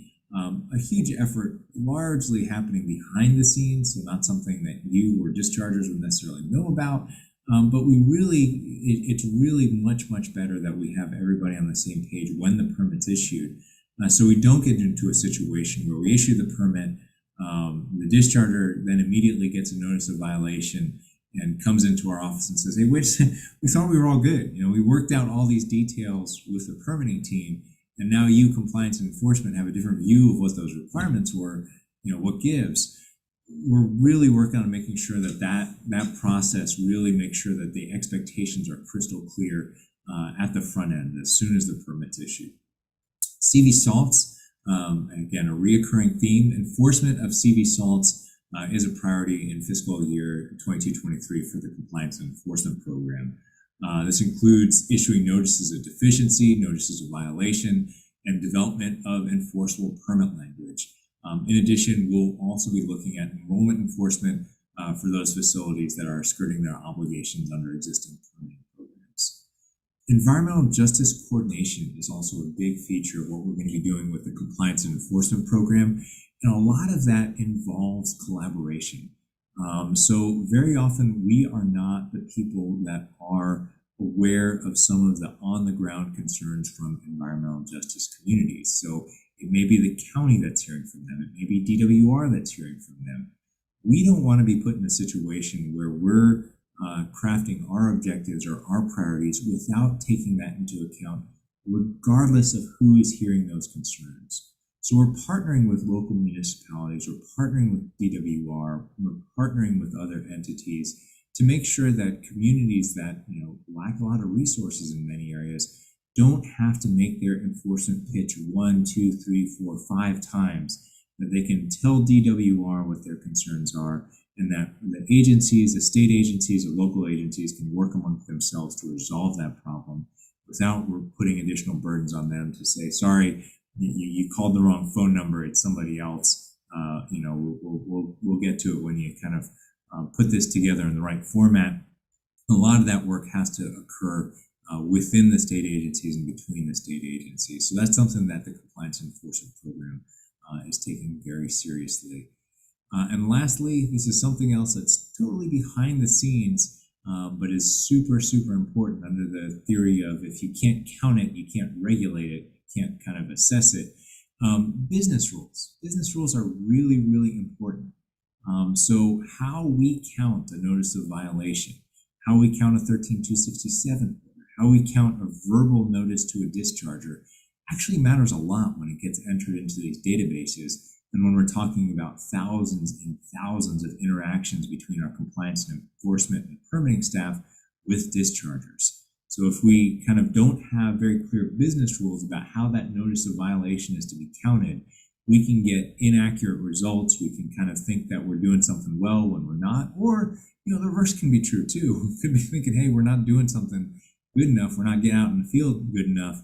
But when it comes down to it, maybe we're just not counting it right. Maybe we're not counting those interactions appropriately. So Carrie's team is very, very focused on figuring out how to make those business rules transparent and easily understandable to all the folks within their team, and most importantly, that they're adopted and consistently used, whether you're an inspector in Fresno or whether you're a manager in Reading, that you know exactly what those numbers mean when you go back and evaluate what the program's been doing. Site cleanup program. So site cleanup program is another program that has changed a lot recently. We've been looking at emerging contaminants in a way that we have not been looking at before. As you know, PFOS, 1,2,3-TCP are contaminants that have been used for decades, but they are really just emerging into the water quality vision. So the site cleanup program is where a lot of the work is occurring, evaluating the extent and severity of emerging contaminant impacts, including those 2 contaminants. We're also looking at how to effectively utilize the site cleanup subaccount program. There's kind of reserve funds that the state has available in case there really isn't anybody to clean up a very urgent water quality concern. There's no viable responsible party, no dollars anywhere else but to do this. So we are going to be looking at sources and regional groundwater plumes that could potentially qualify for those expanded SCAP resources, with a particular eye to groundwater pollution that has affected disadvantaged or underserved communities. We're also going to coordinate groundwater impacts using some of the new tools that are at our disposal. So GIS has just completely changed the game when it comes to prioritizing projects within the site cleanup program. And that those tools really help us better understand interrelated contamination problems. You might have a PCE contamination site, UST site, another a permit, all issued in the same area. Understanding how those potential plumes overlap and interface with each other, and how the community should be informed of potential water quality issues, is something that I think is being aided tremendously by the new tools that we have at our disposal. And thankfully, we've got a lot of very, very sharp people within the site cleanup program that know how to utilize those tools in a very effective manner. A couple other things that we're working on within this area: identifying priority cases where additional resources are needed, and staff development. I mentioned the water quality certifications program and the land discharge program as two particular areas where we have an influx of new staff due to retirements or due to new resources. Site cleanup program is another area where we've got a lot of fresh faces showing up, a lot of very competent people that have recently been hired on with obviously some big shoes to fill due to some departures of people who have left with decades of experience under their belt. And so that staff needs to receive the support they have as they kind of develop in their career here at the Water Board. Our new program manager in the site cleanup program, Chris Flower, is really dedicated to making sure those staff work on exciting projects and are supported throughout their career development here at the Water Board. Let's see a couple site cleanup programs. Vapor intrusion, a very big issue these days. This is kind of a vapor barrier as part of a new construction project. And last, but certainly not least, the UST program. A few things that they're going to be focusing on in the year to come. Adaptive prioritization, kind of a key phrase from our strategic plan, and additional community engagement is part of how they're going to be prioritizing cases. Utilizing new tools. I mentioned EnviroScreen before that gauges environmental burden on particular communities. That contains a lot of information and can help us prioritize cases in those areas that are most impacted by pollution. One of the things I think that our new UST program manager, Steve Meeks, has really got a good eye towards is really helping connect people with resources that the state has available. We've got probably about a dozen different resources for cleaning up UST cases. Those include the Orphan Site Cleanup Fund Program, the Emergency Abandoned and Recalcitrant Program, EPA grant funding, and I mentioned earlier the Site Cleanup Subaccount Program. In addition, there's a couple other kind of grant resources out there. I think it's a tragedy when a site languishes and there are state funds available somewhere to help get that cleanup done. And so I think one of the priorities within this program is to connect the resources with the need. And that usually means that our engineers, our geologists have to extend themselves a little bit. They have to figure out, operate in the area of let's look within the state Division of Financial Assistance, see if there's any dollars out there that could potentially be utilized to clean up these sites. But that's a commitment that the program manager will be making this upcoming year. And lastly, address some priority cases, some very cases that are, I don't want to say the worst of the worst, but those are cases that pose an increased risk to groundwater and human health. Those 11 sites are specified within the priorities that are online. So those 11 cases are being proposed as priority cases for the year to come. And with that, it's really been an around the region, around all the water quality program areas.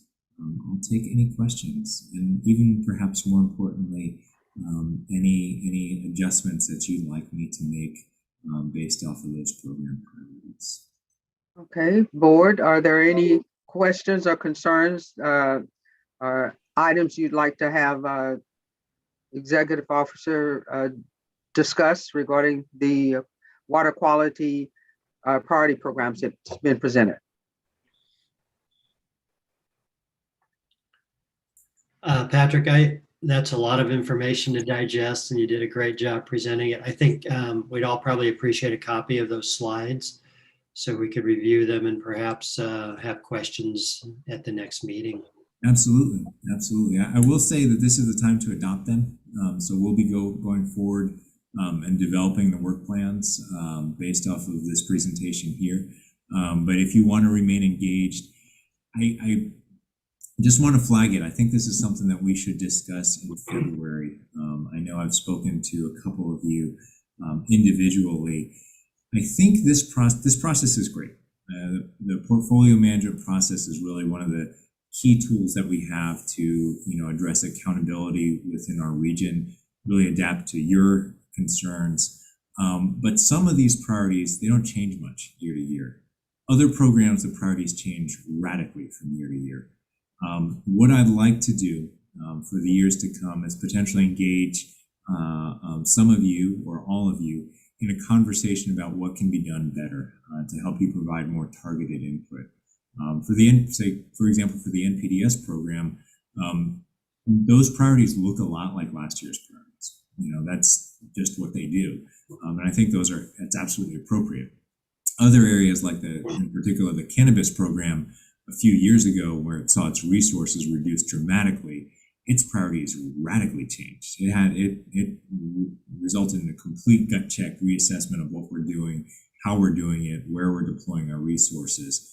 So working on refining this process so that you can have more input in it, so that we can kind of have work groups, get involved in greater detail. I know kind of Nick and Sean both kind of floated those ideas.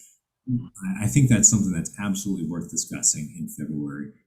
Get some of you assigned to those work groups and see if we can improve this process. Again, I actually think it's this tool, portfolio management tool, is one of the greatest tools that our region has at its disposal. But that said, every tool can be a little better. So that's why I'd like to kind of continue to work on there.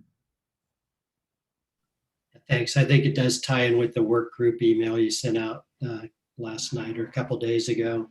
So we can revisit that in February.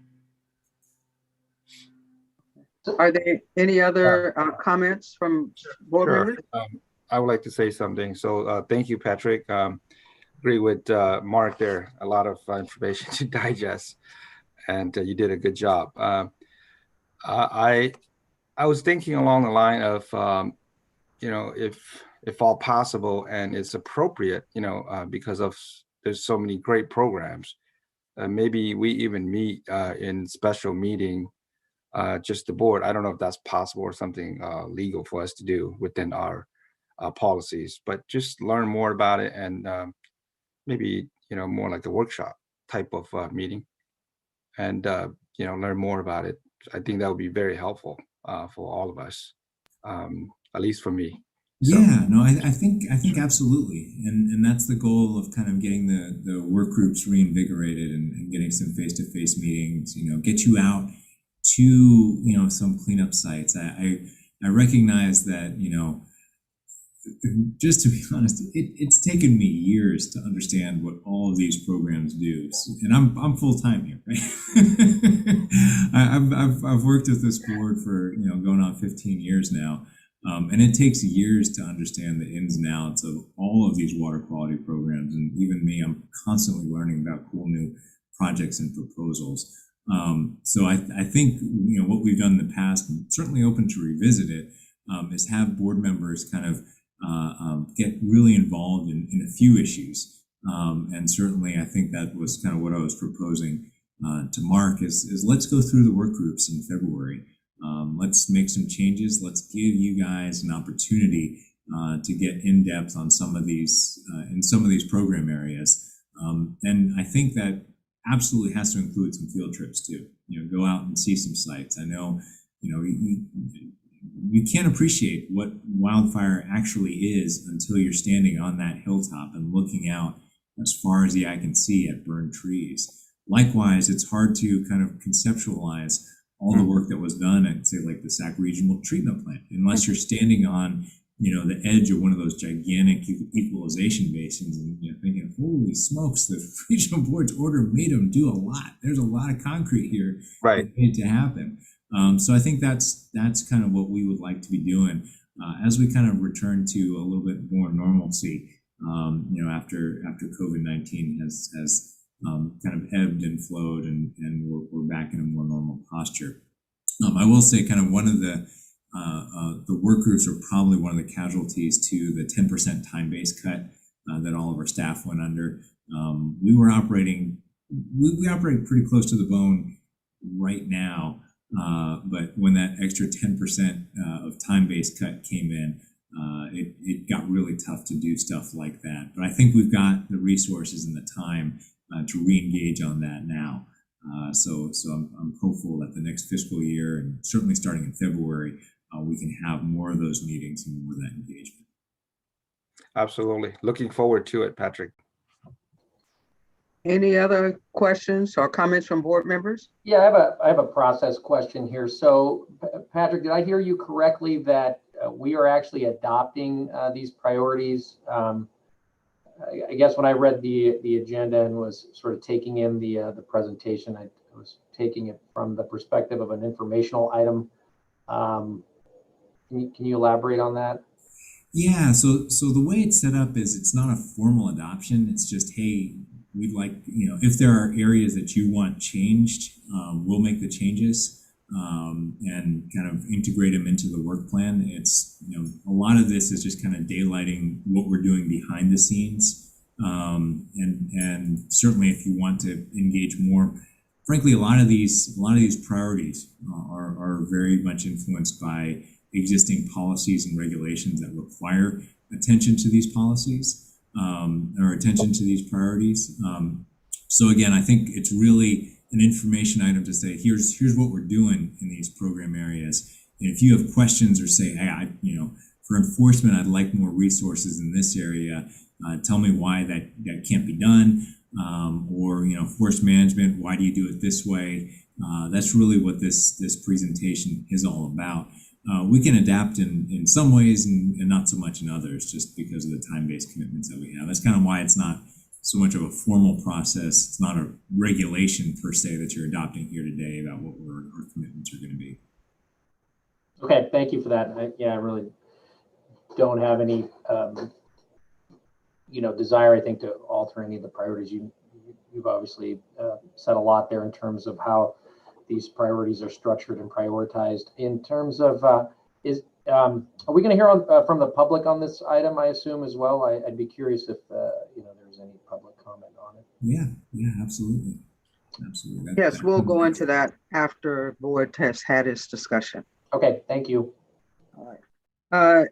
Are there any other questions or comments from the board? Okay, Patrick, I would just, say that it's a very comprehensive presentation, and CV salts is a part of many of our priority programs, is woven through many of them, because we have the concentration of salinity and nitrates. And the priorities kind of fall in line with what we've outlined in our strategic plan. Tremendous amount of program and activities of which Region 5 is responsible for, and the opportunities for the board members that you've already talked about for learning more and really getting out there and having an opportunity to do the field trips will give us a much better appreciation for all the hard work that staff does. We look forward to the exercise we'll be going through in February, and I'll open it up right now to ask Mindy if we have any questions from any of the participants online, if they have any questions, and then we'll come back and talk about if we, the question you raised, the informational items, if we don't have anything else, what we would be doing next regarding the presentation you just gave. So, Mindy, do we have any comments from the audience? Any emails or anything? Yes, we do. We have a request from Annie Jones, who is a private citizen and a college student who wishes to speak. Okay. Go ahead, please. Jean, will you unmute her? Yes, Annie, you're welcome to speak.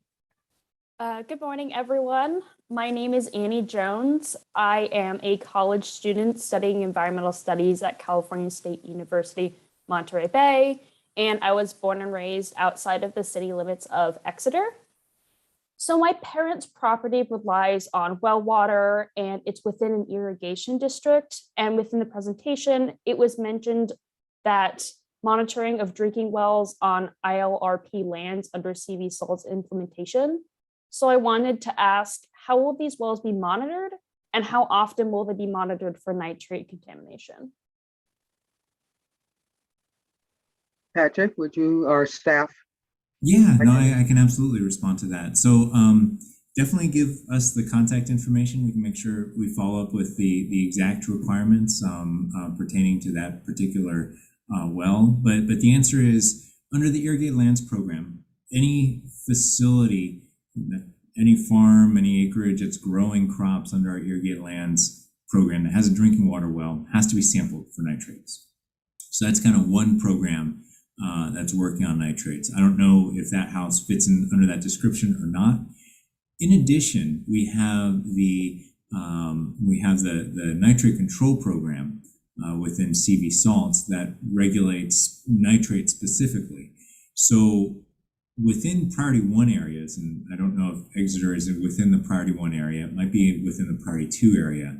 We've got a program up and running where groups of dischargers, largely ag community, largely dairy, will test the well for free to make sure that there's not any nitrate impacts. And if there are, replacement water will be provided. Usually that's bottled water now, but long term we're hoping to get greater treatment or connection to a municipal system. So I think that's the answer. We'll figure out, where Exeter is, whether it falls within one of those management zones or not.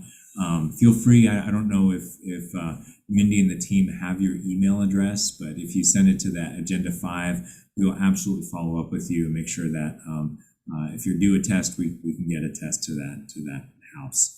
The other thing I'll also add is that the SAFER program is providing some resources to do additional testing. That includes testing for 1,2,3-TCP, arsenic, other contaminants that could potentially be a water quality issue for somebody drinking that well.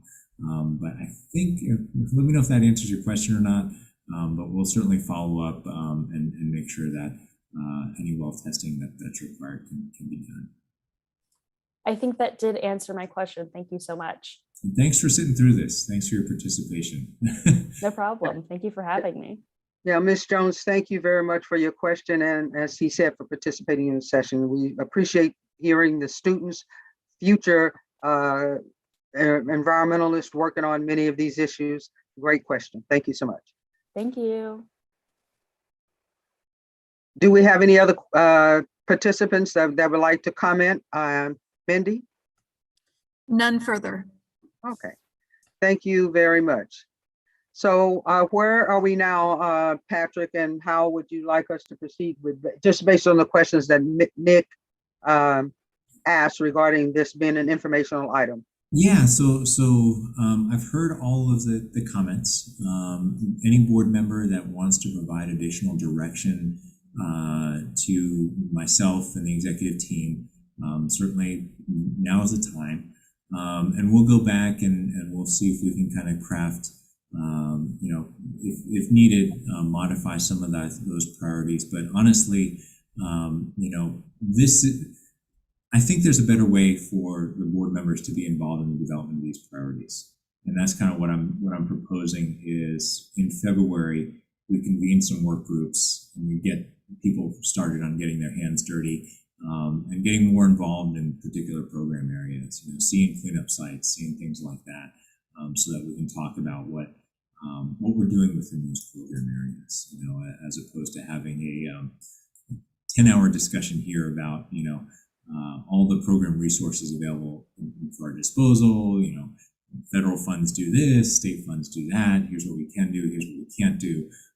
We can, talk more in depth about how those priorities were developed for particular program areas with a work group of the board to get your expertise kind of amped up in those particular areas. Okay, so do we do a roll call vote in support of this?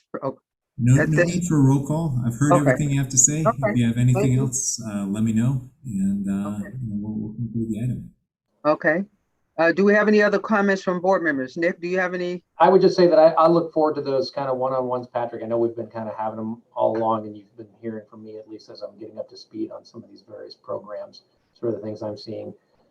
Certainly trash in our drainage and waterways is an issue for me that I know is complicated and not easily articulatable, I guess, in a document like this. But that's something I want to continue talking about. Absolutely. Absolutely. Thank you. All right. A tremendous amount of work, Patrick, to you, the AEOs, and all of the staff. We thank you for being the eyes and ears for protecting our water quality and all the work that you do to make sure that happens. So if we have no more discussions on this item, I'd like for us to take a break, if we can do that for a few moments, and then follow back up with our item number 9, the grassland bypass project update. All right, so can we take 10 minutes? How does that work? 10 minutes works, and let's check in. Adam, in between the Grasslands presentation by board staff and the other presentations, how long would that item be? Two presentations will add up to be about 45 minutes to an hour. Okay, so I mean, in terms of a lunch break, we take 10 minutes now. We don't have to take 10 minutes. It could be 5. I just know everybody has been in this chair for Yeah, a while. oh yeah. 2 minutes of a break. So I think the plan could be we recess for 5 minutes here, hear a staff presentation, and then adjourn for lunch, and then come back with the stakeholder presentations. Would that sound good? Okay. Adam, would that work? Sounds good to me. Okay. Denise, So your we'll- call. Okay, we'll be back at 11:40. That's in 5 minutes. Thank you, everybody.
All right, are we back?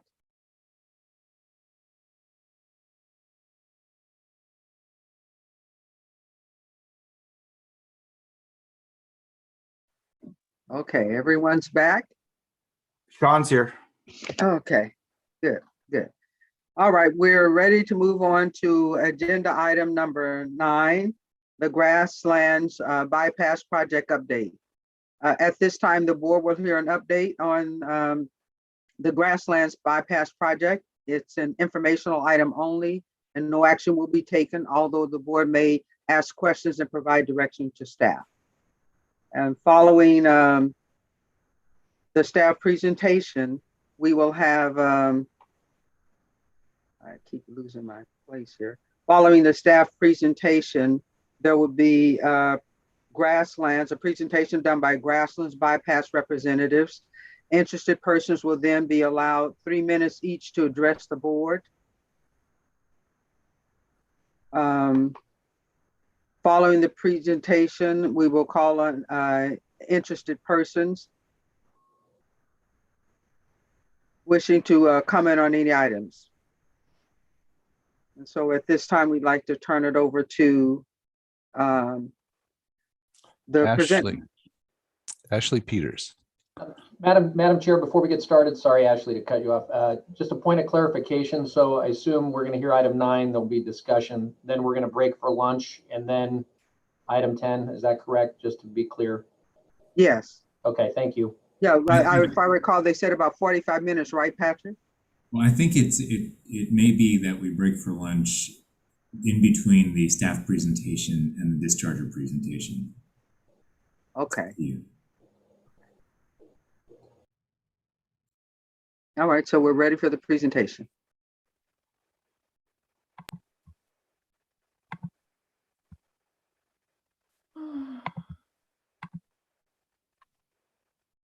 Okay, we see it, Ashley.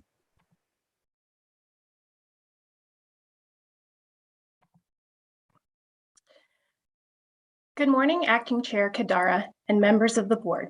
My name is Ashley Peters. I'm a water resource control engineer in the Irrigated Lands Regulatory Program and the staff lead for the Grassland Bypass Project, which I am here to provide an update on today. The Grassland Bypass Project waste discharge requirements apply to surface water discharges from the grassland drainage area. The named dischargers for the project are the San Luis and Delta Mendota Water Authority and the Bureau of Reclamation.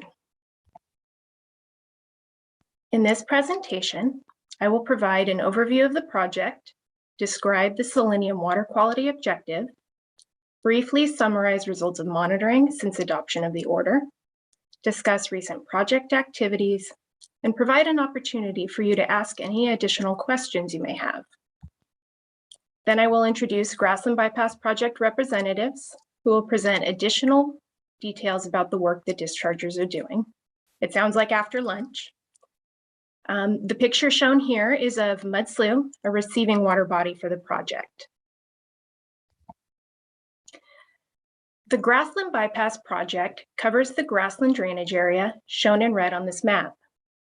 It is surrounded by 2 agricultural coalitions, the West Side San Joaquin River Watershed Coalition to the north, shown in light blue, and Westlands Water Quality Coalition to the south, shown in beige.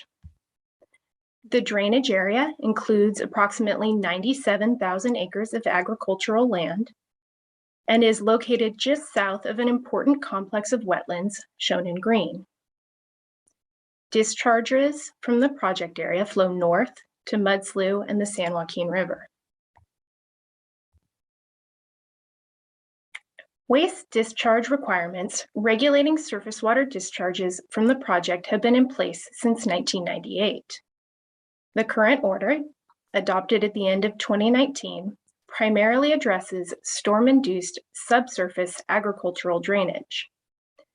Previous WDRs have also addressed agricultural drainage that occurred during the irrigation season.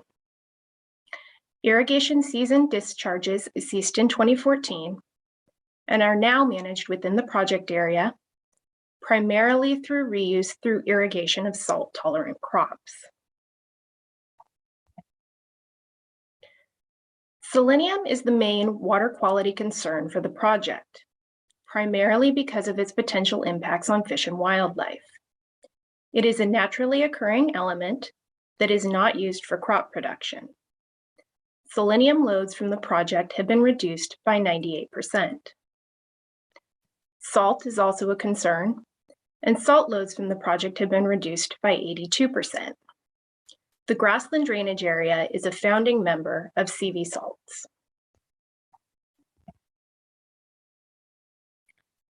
Subsurface agricultural drainage is an important issue for the Grassland Bypass Project. This slide illustrates how it occurs.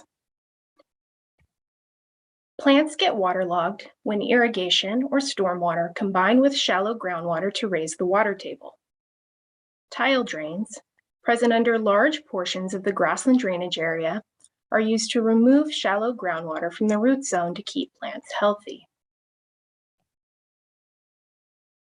This subsurface drainage can mobilize elevated levels of selenium and salts present within soils in the grassland watershed to surface water, where selenium can accumulate in the aquatic food web and impact fish and wildlife.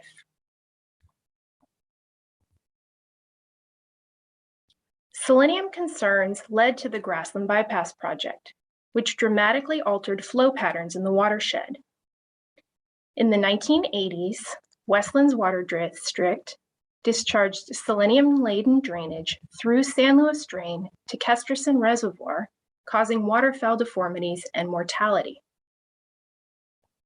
This raised concerns that grassland discharges could also impact waterfowl in nearby wetlands, which are extremely important to the Pacific Flyway.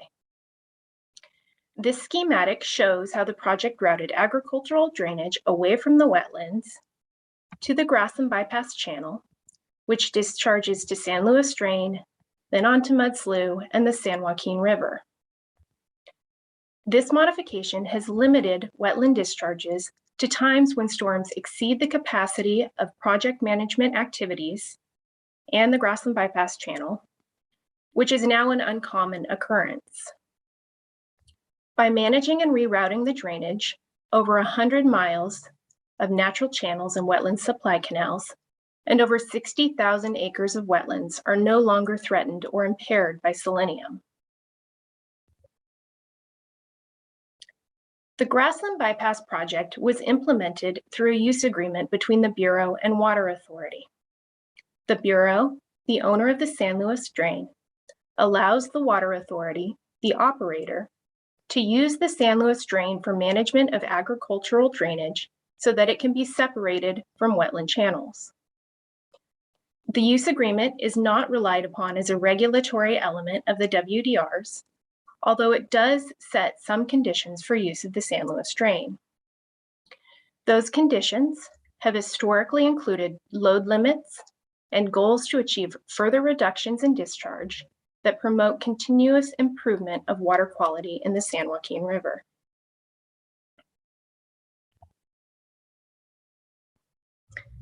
The Basin Plan has site-specific selenium objectives, which are included as receiving water limits in the Grassland Bypass Project order. In Mud Slough North and the San Joaquin River, the objective is a 4-day average concentration of 5 micrograms per liter. For Salt Slough and the wetland channels, the objective is a monthly mean of 2 micrograms per liter.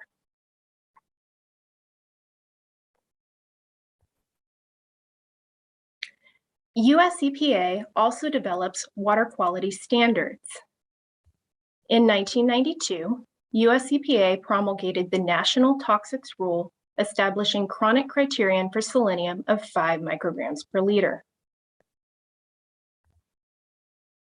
In 2018, US EPA proposed an update to the selenium standard promulgated in 1992. However, as drafted, the standard would maintain our site-specific objectives. Development of a revised standard is anticipated by US EPA staff in 2022.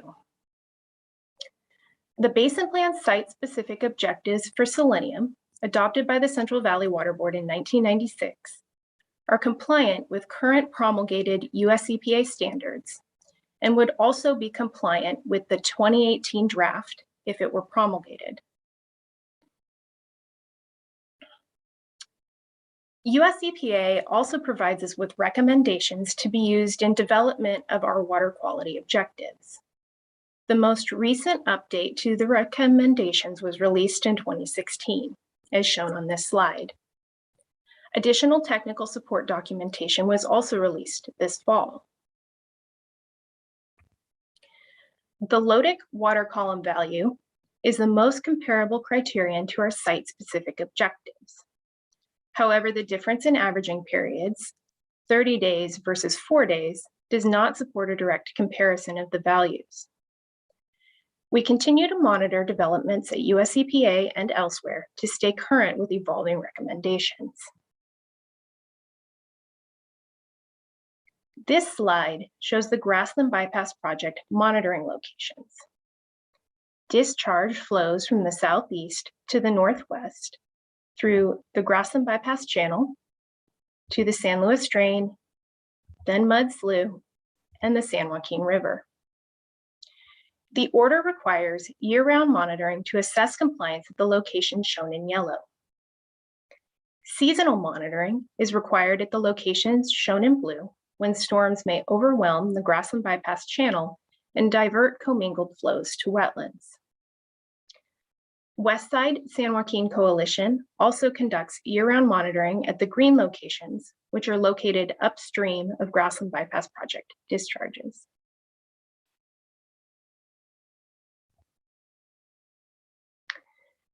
There have been no exceedances of the 5 microgram per liter 4-day average selenium water quality objective applicable beginning in 2020 at any of the receiving water body sites. No discharges to wetland supply channels have occurred, and no stormwater monitoring of these channels was triggered. Project representatives will present more detailed monitoring results from individual monitoring sites.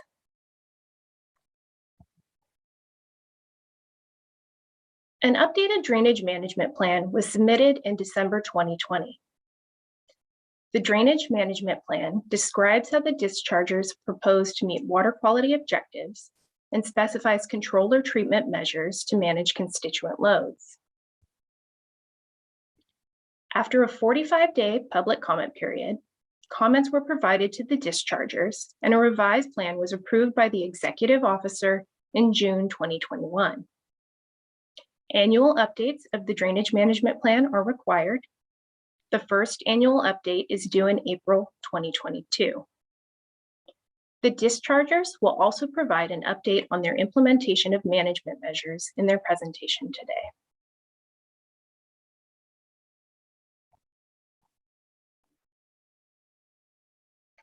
In the weeks prior to the December 2019 adoption hearing, we learned about an incident of juvenile split-tail deformities.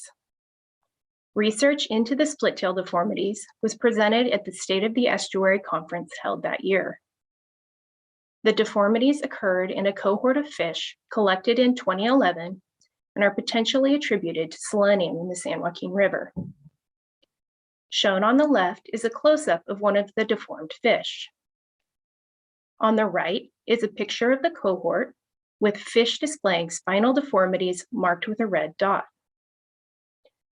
No subsequent split-tail deformities have been reported.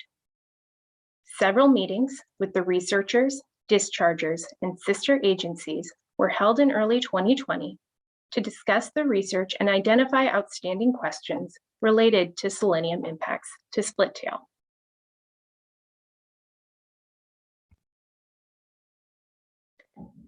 Key questions we have about the split-tail deformities and impacts of selenium are listed on this slide.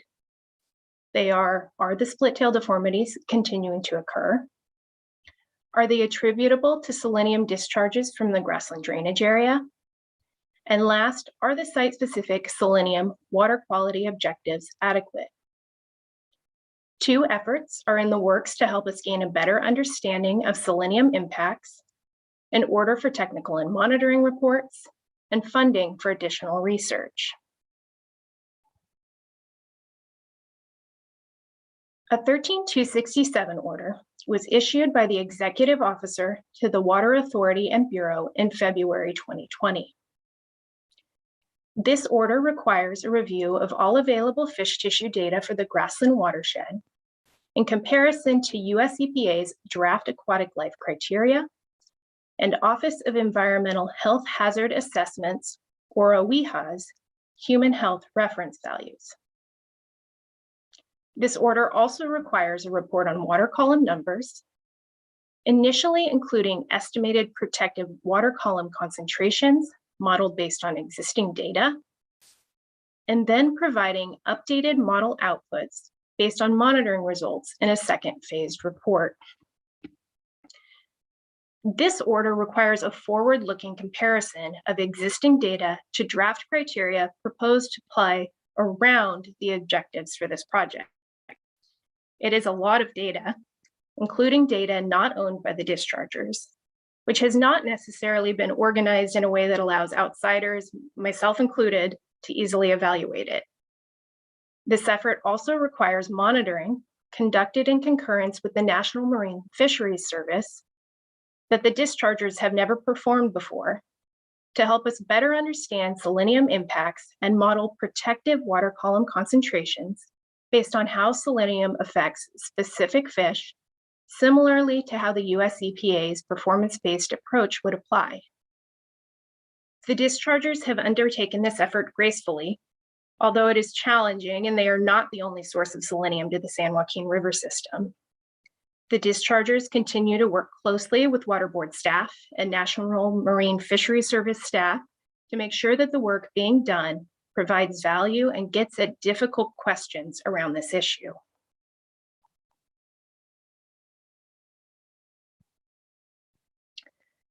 So the first 13-267 report was received this past July. The findings here are summarized concisely. I would say that I wish you to please stop me here if you have questions on this work, because this fish tissue data is not something we commonly discuss. A key finding of the report for aquatic life is that detections above US EPA's fish tissue criterion have declined significantly, with the last occurrence in 2015.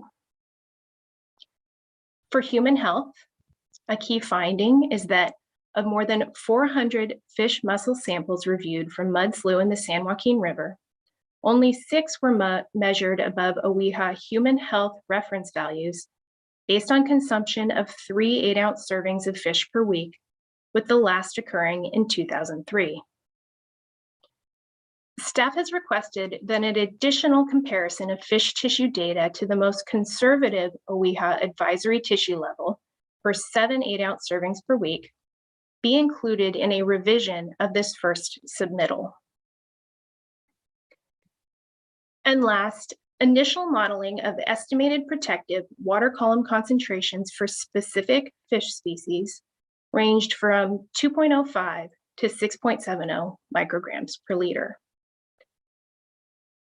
And I'll just pause for a second in case anybody has questions here. Any questions from the board members? Okay, Ashley, no questions, but I see this as an improvement that the numbers are not as they were. There's progress being made here. I definitely see that. So please go on. May I ask a question here? Because that's, obviously technical data here, but the big picture is that things are getting better. What is that attributed to? Or are you going to get into that, or? I will note that, so this project, as I mentioned before, has irrigation season as well as storm season discharges that come from the project. The dischargers had put a lot of effort into managing those irrigation season discharges. And as of 2015, there are no longer discharges to mud slough from this project during the irrigation season. In addition to that, there have been substantial reductions in selenium loads coming out of this project. So they've really just, they've done a lot to manage their discharge on site in a way that means that they aren't contributing like this project historically has. So as it relates to the fish deformities, so is there a correlation here, or is there a causal link that is at least, yeah. Go Sorry, ahead. I didn't mean to cut you off. No, go ahead. There's some indications that selenium in the San Joaquin River contributed to those deformities. I'm going to talk in a minute about a research contract that is beginning now to look into that more. There isn't a direct correlation, but since 2011, we have seen an improvement in the discharge coming from this project. Okay, thank you. Please continue.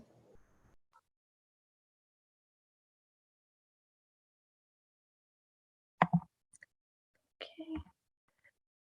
So in addition to issuance of the 13267 order, the Central Valley Water Board has contracted with the United States Geological Survey, or USGS, to conduct further research into the split-tail deformities.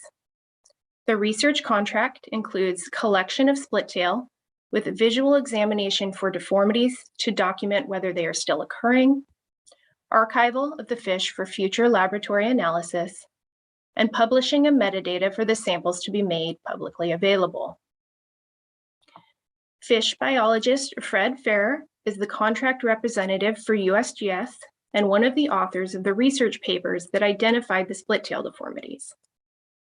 $100,000 of Central Valley Water Board discretionary funds have been used to fund the contract, and additional funding is needed to complete laboratory analysis of the samples.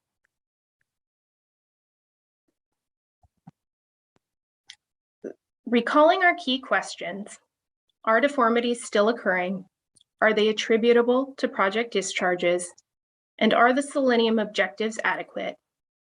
We expect that together, the technical and monitoring reports required by the 13267 order and the research that is being performed will help us generate valuable information to help us find answers. A revision of the initial 13267 report is due on December 15th. The final 13267 report submittal is expected in early 2023. And then for the research contract, the first deliverable on the contract is the Fish Sample Archive Memorandum, due December 20th, with the final deliverable due in spring of 2024.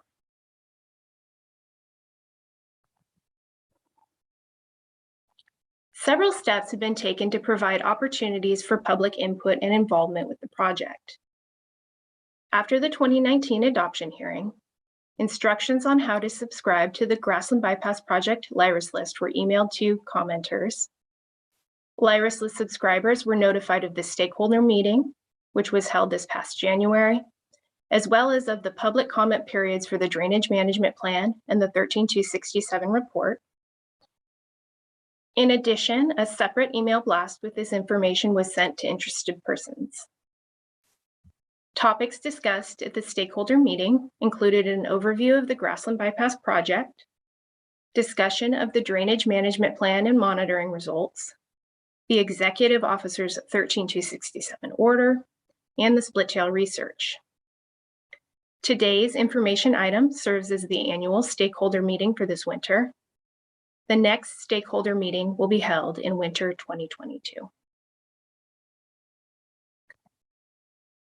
And with that, I will ask if there are any additional questions.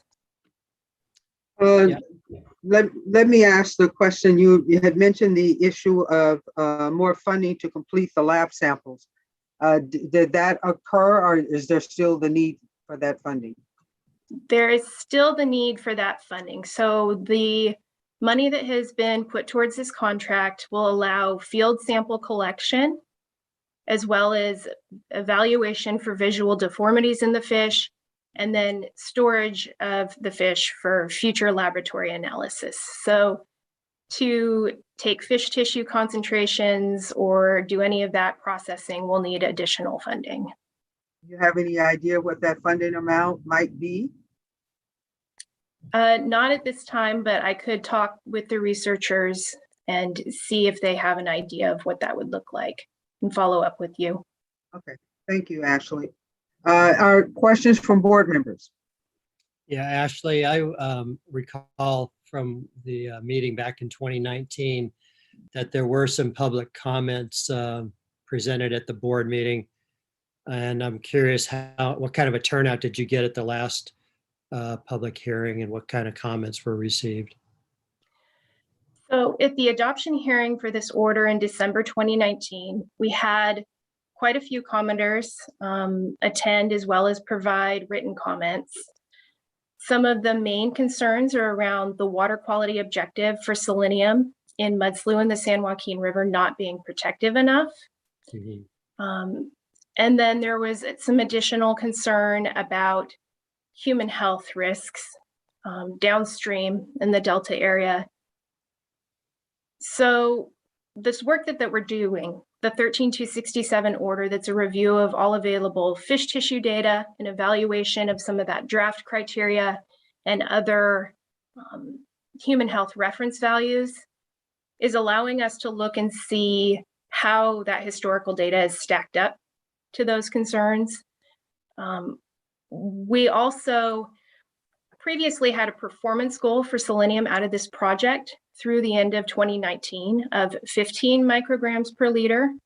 So the discharge has been reduced significantly relative to where it was at in 2011.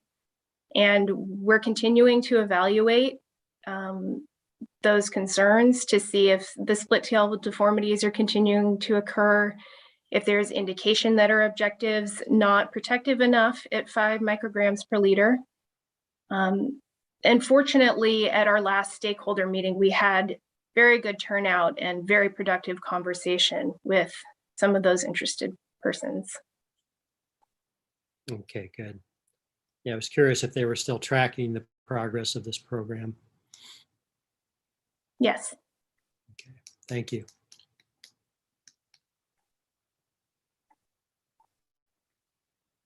If there are no further questions, thank you very much, Ashley. I'd like to ask Mindy if we have anyone that are persons interested in commenting on this item. Yes, Acting Chair Kadar, we have a number of commenters. Hold on, Mindy, hold on a second. Yes. Yeah, we do have a presentation after by Grasslands Bypass representatives that I think we would like to have before the public commenters on this one. Thank you. You bet. So I don't know if Jean, if you were able to help bring up those presentations. So actually before then, can we take a 5-minute recess? Chair Kadara, Adam Lapitz, Jessica, and Nick, can we talk about potential quorum issues for this afternoon? Okay. Thank you. 5 minute, you said a 5-minute break, Patrick? Yeah, let's, is it possible, Bob, can we get a separate Teams line to talk through this real quick?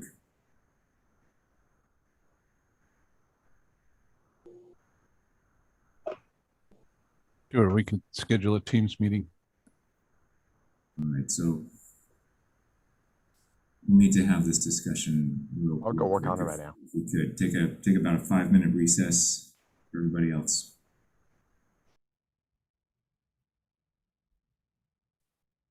Can someone tell me the name of the second half presentation? Adam?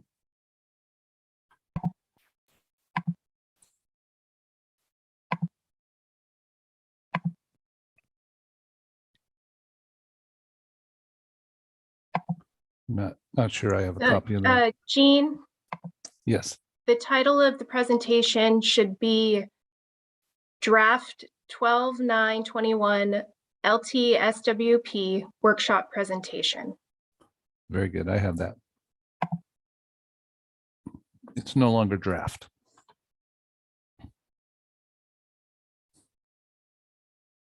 So that's ready to go when needed.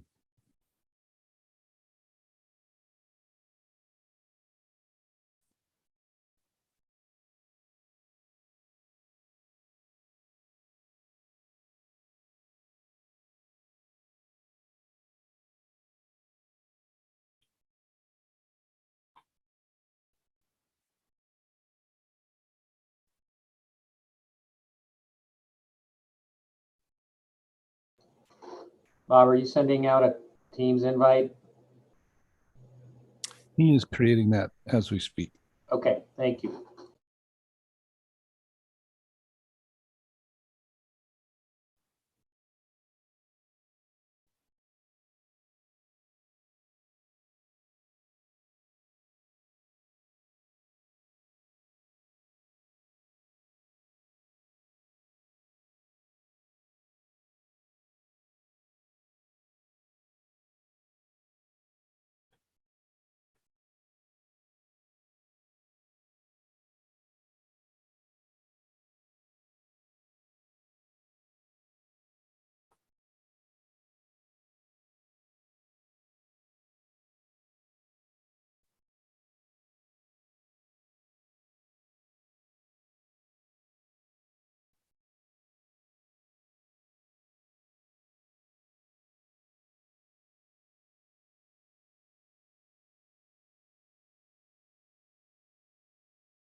Bob has sent out that information for Teams meeting.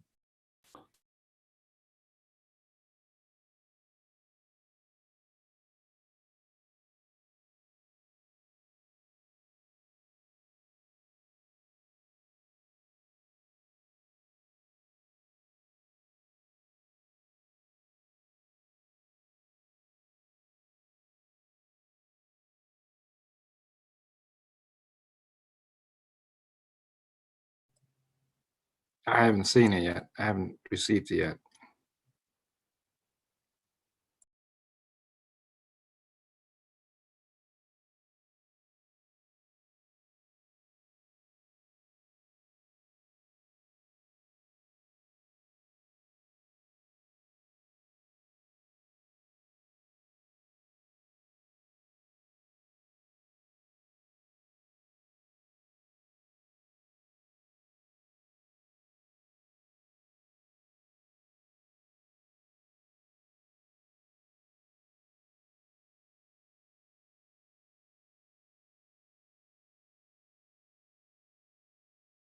Yeah.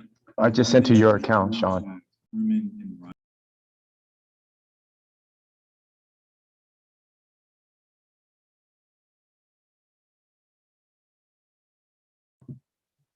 Okay, just haven't seen it yet. Which one did you send it to? Which, this is David Lancaster, which, Oh, I got it. Okay, you sent it to my personal. That's fine. well, okay, is this a board member item or is this a, just for staff and the executive officer?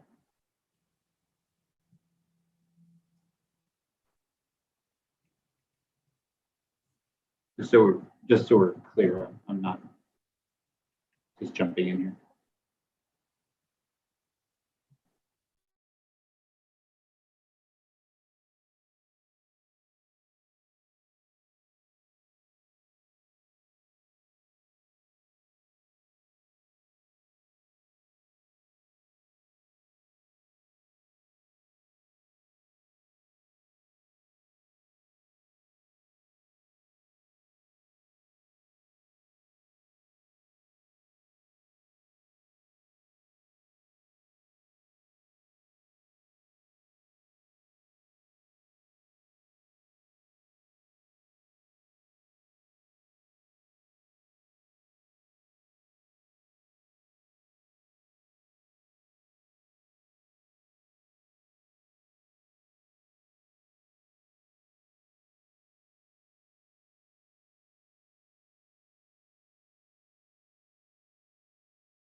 Hey, Sean, are you still there?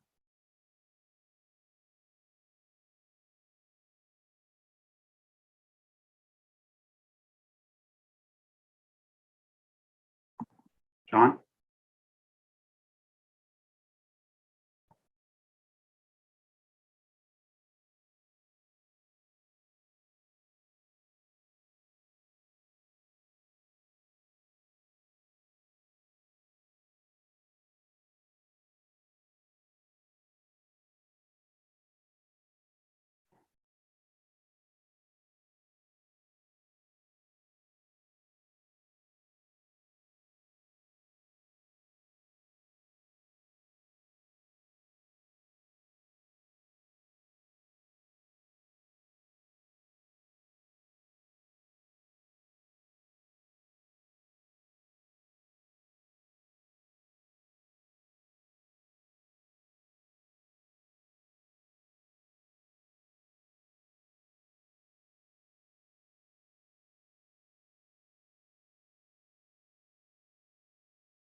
We will be resuming momentarily.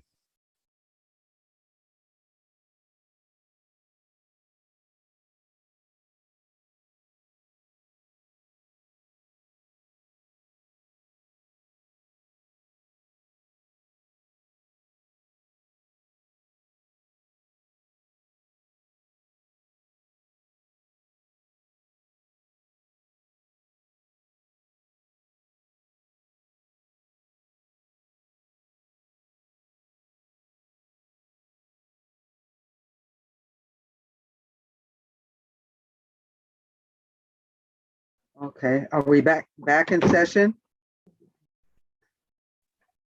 Yes, we hear you. Not everybody's returned.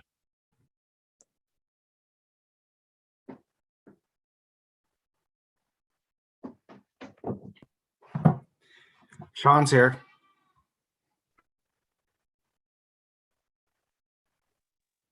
And I'm back. Oh, shoot. I'm so sorry. I had myself on mute. We're back in session. And we'd like to go forward with the presentation, the rest of the Grasslands presentation.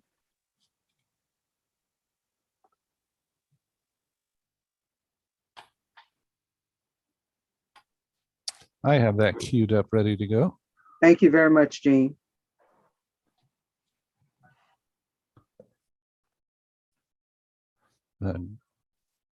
Just getting a few people checked in here.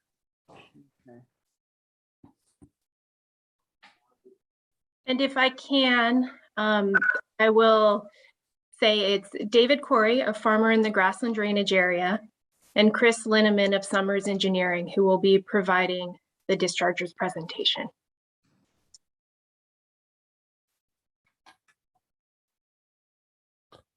Okay, I will bring that up.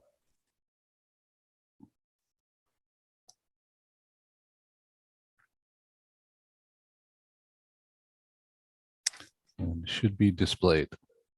Okay. Can you hear me okay? Yes. Yes, we do. All right, well then I'll go ahead and start. Chair Kadara, members of the board, David Corey, currently presenting on behalf of the Grassland Basin Drainers. As Ashley said, I'm a farmer within the drainage area, but also very active in a lot of regional board issues and water quality issues, including CV salts and irrigated lands program issues. We can go ahead and, Chris Linneman will be presenting as well. We can go ahead and switch to the next slide.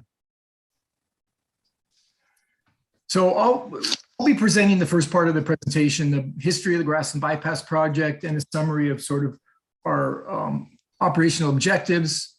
Then Chris will take over and talk about some of the summary of the operations and monitoring results and a summary of the 13267 report data. Next slide, please.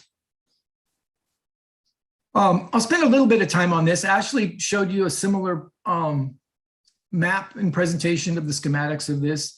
The lower corner, the lower part of the map shows the ag area of roughly 97,000 acres of the grassland drainage area. Some of these, what I'd like to point out in this is one, a couple components. One, within the drainage area, you can see the purple area. I don't have a way to actually point to it, but a purple area toward the center on the north edge. There you go. That is what we refer to as the San Joaquin River Improvement Project, or the SJ-RIP.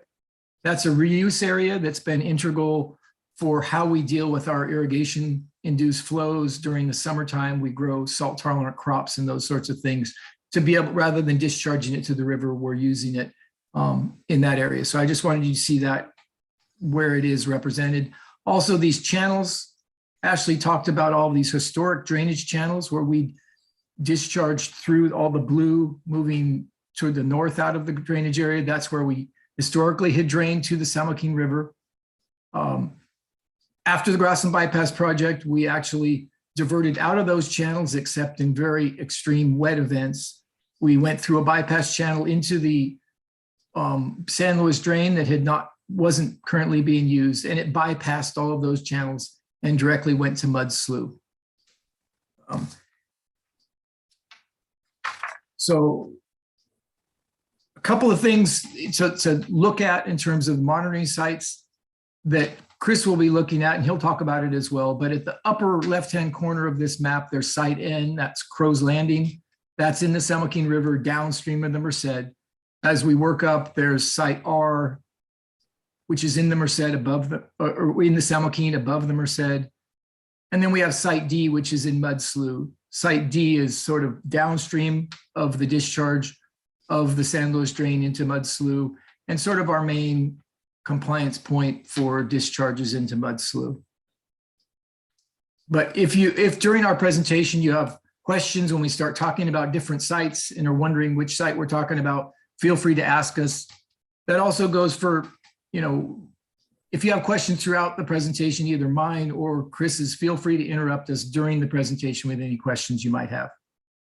We can go ahead and move to the next slide. So when we diverted, I mentioned that we diverted into the Grassland Bypass Project and took our drain water out of those historic channels and bypassed the historic discharge channels. These are the immediate reductions in selenium concentrations that we achieved by just rerouting that water. You can look at, Camp 13, Agatha, and all those canals.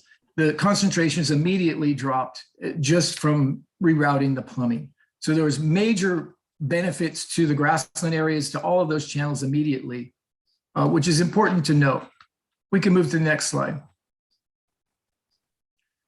This is a history of the loads that we have discharged out of the grassland drainage area since the beginning of the project. This goes up through the end of 2019. As you can see, we've reduced our loads, and Ashley talked about we've reduced our loads by 98% since the beginning of the project. In the early years, the 98, where we actually, it was sort of difficult when we were first getting the project started. We also had an El Nino year, which has historic flooding in that year, enormous amounts of water, very difficult for us to manage in that year type. But after that, we were very good at meeting our load limits. As we moved through the use agreement, our load limits that we have in the use agreement were related to water year type. So you can see in those later years, there's different colors, and those are related to the same color line above it. So we always met our load limits, and we've always operated this project in a way to minimize the discharges and not just to meet the loads, but to really try and discharge as little as we possibly could to the San Joaquin River. So enormous project benefits in this project in terms of load reductions and water quality benefits, and an enormous amount of effort it took to accomplish these. I'll talk about those a little bit later. We can move on to the next slide. In our project, we were sort of managed related to selenium, but we also spent quite a bit of time, or we also had major benefits in salt reduction. So we reduced our salt discharges by 86%. So there's multiple benefits to this project, not just selenium, but salts as well. We chose to focus on both the salts and selenium, knowing that both were important in the long run. A quick question for you, Dave. Yeah, please. When I see the numbers going down, and then I see a little peak like in 2019, what triggered that? Was that from the rainfall or what? Yeah, these are load numbers and not concentration numbers. So if you're going to have more flow, even with the same concentration, you're going to have a higher load. So that would have to do with an increase in flow. Okay. All right. Thank you. And thank you for asking the questions. I actually appreciate interruptions. We can move on to the next slide. So one thing I think there was a question about how we achieved some of these reductions, and I want to touch on that a little bit on this slide. These reductions were achieved through the implementation of the West Side Regional Drainage Plan. They included source control, irrigation efficiency, and also reuse, which I talked about, the San Joaquin River Improvement Project, in which we have acquired and dedicated about 6,000 acres of land to farming salt-tolerant crops. So basically we take that irrigation induced drainage, subsurface drainage, we apply it to salt tolerant crops and grow crops and actually can sell those for cattle feed as a way to deal with our drainage flows, our irrigation flows. I think one thing that's appropriate in this is that in giving credit where credit is due really is that this general idea really came from the Environmental Defense Fund, and it was written up in a book called Plowing New Grounds. Terry Young and Chelsea Conlon were the authors of that. And we really followed their playbook as to how we go to reduce and meet these water quality deductions and go to sort of a zero type discharge for irrigation drainage. This was not done easily at all. We have invested something like $200 million in capital investments over the years to implement projects to be able to achieve these reductions in selenium and salt in salts discharges. We also are dedicating, in terms of O&M on a per acre basis, it varies a little bit between the districts, but we're over $60 an acre. And I said $60 an acre, up to $60 to $80 an acre per year, just in O&M costs to operate this between the San Joaquin River Improvement Project and the Grassland Bypass Project. So this is an enormous effort with a lot of resources going into it to achieve these reductions in selenium discharges and to manage the irrigation flows as well as these storm flows that come down. We always knew we could control the irrigation problem, but once we did, we knew that when it rains, there will be water that comes down slope, and we would have to deal with that. As Ashley pointed out, since 2014, we've only had to discharge during storm events, and we haven't discharged during irrigation season since 2014. So we've really are moved into a storm-induced drainage discharge since that day. The new WDRs took effect in 2020, and we're operating into that. So right now we're really looking at the long-term stormwater management plan. In the next slide, I'll talk a little bit about the objectives of that program. So we can switch slides. So there are several objectives in the long-term stormwater plan. We really need to minimize unmanaged ponding of this water within the drainage areas. Because as I said, when we get rainfall in the local area, the water is going to flow down slope. When we get a little bit of rainfall, we can deal with that internally. But once the soils are saturated, there is really nowhere for this water to go, and gravity will take it down slope. If there isn't an outlet, it's going to pond up against the lower, canals and barriers, and have uncontrolled ponding, which we need to avoid. And I'll show you some pictures later in terms of the importance and the impacts of not being able to discharge these storm-induced flows. But we're also looking at protecting downstream habitat in the wetland areas and the wetland refuges, protecting those supply channels, those historic drainage channels that are now being used to supply refuge supplies to the Grasslands ecological area, which is one of the largest wetland areas in the nation, and certainly an incredibly important wetland complex for the nation. We're also looking to facilitate stormwater management within the irrigated lands and to maintain viable agriculture. If we weren't able to discharge these storms in large storm events, this drain water could back up against irrigation canals and actually jeopardize the integrity of those canals, jeopardize not only the ability to irrigate farmland, but also to deliver fresh water supplies to those wetland complexes. So we also work very hard to not have to divert into those historic channels. The capacity in the bypass to move the water around the wetlands, there is a finite capacity there. In very large events, like in '98, we actually had to discharge through the Grassland Bypass Project as well as to the historic channels, but that has not happened recently. with enough rainfall, it could happen in the future, but we work very hard to avoid that. We can go ahead and switch slides. So some of the tools that we've implemented really focus just on the stormwater management section of this. We put a whole lot of tools and management actions to deal with our irrigation discharges, but as related to stormwater management, we have increased the size of the reuse area, the San Joaquin River Improvement Project, and we've currently in escrow to purchase another 260 acres of land to be able to displace water on. We also are looking to build some short-term storage basins to help give us another tool if we have low flows to be able to divert some of that water into these controlled ponds so that we don't have uncontrolled ponding. These will be relatively small ponds, but give us some additional flexibility to manage stormwater, to meet water quality objectives, and to avoid uncontrolled ponding within the area. We've also installed a remote SCADA system to be able to de-energize those tile sumps that Ashley talked about, that to basically de-energize those during storm events so that those are not operating when we are discharging to the San Joaquin River. That reduces the concentrations of these flows going forward.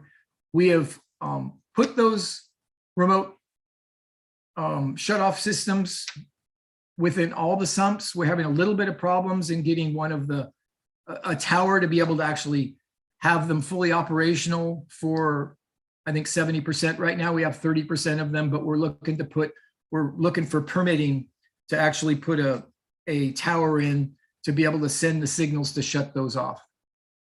So those should be up in the spring of next year. We can move on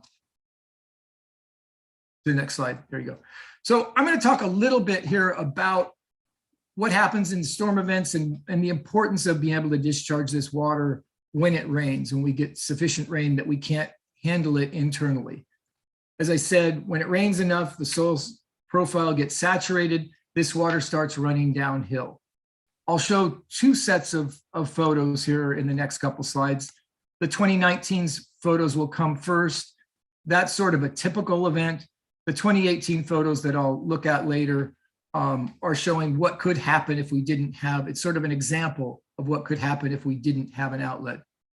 But as you see, that's the lower end, the water flows, the gravity flows to the north here. So we'll switch slides, and just geographically, this next picture is right there where the arrow is pointing to 2019 photos. So go ahead and switch slides. So this is December 1st of 2019, at the start of a large storm event. This is, I think, right along the main drain at Russell Avenue. Water has started to, the soil has saturated, water starting to flow downstream. It hits up against the culverts to the Grassland Bypass Project, which are closed, and it starts to fill up the drains and actually starts to flow across some of the roads. So at this point, when we're managing stormwater, we begin to open up that outlet to the San Luis Drain and discharge this through the San Luis Drain around the wetland areas and to Mud Slough itself. So we can go to the next slide. About 18 hours after that, this is looking at the same main drain. It is reduced the levels in those drains and taken it out of the field so that we can actually manage this. Very important from my perspective to avoid this uncontrolled ponding within these areas. This water does have naturally occurring selenium in it, and we want to minimize any exposure to wildlife, birds and those sorts of things caused by these storm events. We can go ahead and switch to the next slide. So this is an example of, this is 98. So this is at a time when we had enormous amounts of rainfall, sort of unprecedented. When this is going on, the Grassland Bypass Project was fully opened. All the water could go through there. All the historic channels were open. We were all the water was moving out to the river as much as it possibly could.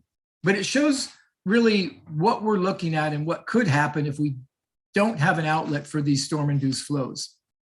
if you look on the left-hand side, I don't know if you can help with the pointer, there's a canal that runs through the center of it. That canal that runs sort of, go up a little bit more. And it comes, there's a canal system, a straight line canal that runs sort of horizontal. There you go, right down there. That's the main canal. Come down, it's running down to the lower right-hand corner of the slide. You come down to the lower right-hand corner, this canal. That's sort of the dividing line. If you look to the left of this canal, come down right up a little bit more, or actually right. Sorry about this, is difficult. There you go. There's that straight line canal. To the left of this on the screen is the wetland areas. Okay, so that's grasslands, wetland areas. That's some of the most important habitat within the state and the nation, all of that. So that's managed wetlands. On the right, where that's sort of more on the upper right section, that's uncontrolled ponding that occurred from this incredibly large storm event. All of this water, come down a little bit with your cursor, right in there. That's all uncontrolled ponding, the water levels in there. So if we aren't able to discharge this water and there was a prohibition of discharge and it was shut off, as rain events happened, it would pond up against this canal similar to this, and we would have this water containing selenium in it immediately adjacent to the grasslands ecological area. That's not an environment, that's not what we're looking for. We're trying to avoid that. So that's one of the most important things of why we're trying to manage uncontrolled ponding and discharge this to the river while still meeting water quality objectives. I think at this point we could, if there are any questions sort of about what I was talking about there, I can take them now. If not, we could move into Chris's presentation and he will go through some of the more recent operations and monitoring results, and then we'll be available for questions at the end of the presentation as well. Are there any questions for David at this time from any of the board members? Okay, David, then proceed with Chris. Go ahead, Chris. Thank you. Go ahead and advance the next slide, please. All right, good afternoon, everybody. The next several slides are going to go over a whole lot of data covering a whole lot of different locations. So if you do have questions at any point, just like on David's portion of the presentation, feel free to interrupt me and ask for questions. We have a lot more data even than what is presented here. So I'm just trying to give you a snapshot of where we've been and where we are now. This first slide here is the selenium results from the San Joaquin River at Vernalis, which is actually so far north it didn't show up on any of our monitoring maps. It's the most downstream point on the San Joaquin River that we were monitoring as part of the Grassland Bypass Project before you hit the delta. Our goal in this was to meet the 5 part per billion water quality objective in the San Joaquin River before we hit the delta. And this data is shown as weekly selenium results from the beginning of the project in 1996 through about the middle of 2011 when we stopped monitoring at this location. You can see here we never got close to the 5 part per billion mark. In fact, we never got above 3 parts per billion. And as we get past about 2006, the frequency of non-detect samples, and I circle some of those on the far right side in yellow, the frequency at which we get selenium samples that came back as non-detect results started increasing. And at that time, the Bureau of Reclamation, which was funding this particular set of monitoring, stopped funding it in the sense that we were nowhere near exceeding the criteria. So it wasn't a place where we needed to continue monitoring. One thing I want to note before we move on, I actually use the term micrograms per liter. I'm using mostly the term parts per billion. For our sake, it's the same thing. So I don't want to confuse anybody there. Next slide, please. Okay, this is moving upstream on the San Joaquin River to Crow's Landing Road, which is designated Site N in our monitoring program. In this case, I'm showing monthly average selenium values for the period of the project from 1996 through about May of 2021. So we have a pretty long data set here. This site is actually daily sample results. We have an auto sampler here, so we collect results daily. I chose to show it as monthly averages just because it's got a lot of dots to it and it's a little bit easier to read as a monthly average. Again, except for a small stint at the beginning of the project, we've been below the 5 part per billion number. But what is very promising here is we can see as the project begins in 1998, we have elevated levels of selenium, although we don't exceed the 5 part per billion number. But as the management elements of the Grassland Bypass project come into place, particularly starting about 2006 and on, you can see a fairly dramatic improvement in selenium levels in the San Joaquin River at Site N. Again, the flatline portions between June of 2016 and February of 2018, and again later on, those are indicative of non-detect results there. So we have periods of an entire month where the selenium samples returned non-detect results. Again, that's a very promising result. Next slide, please.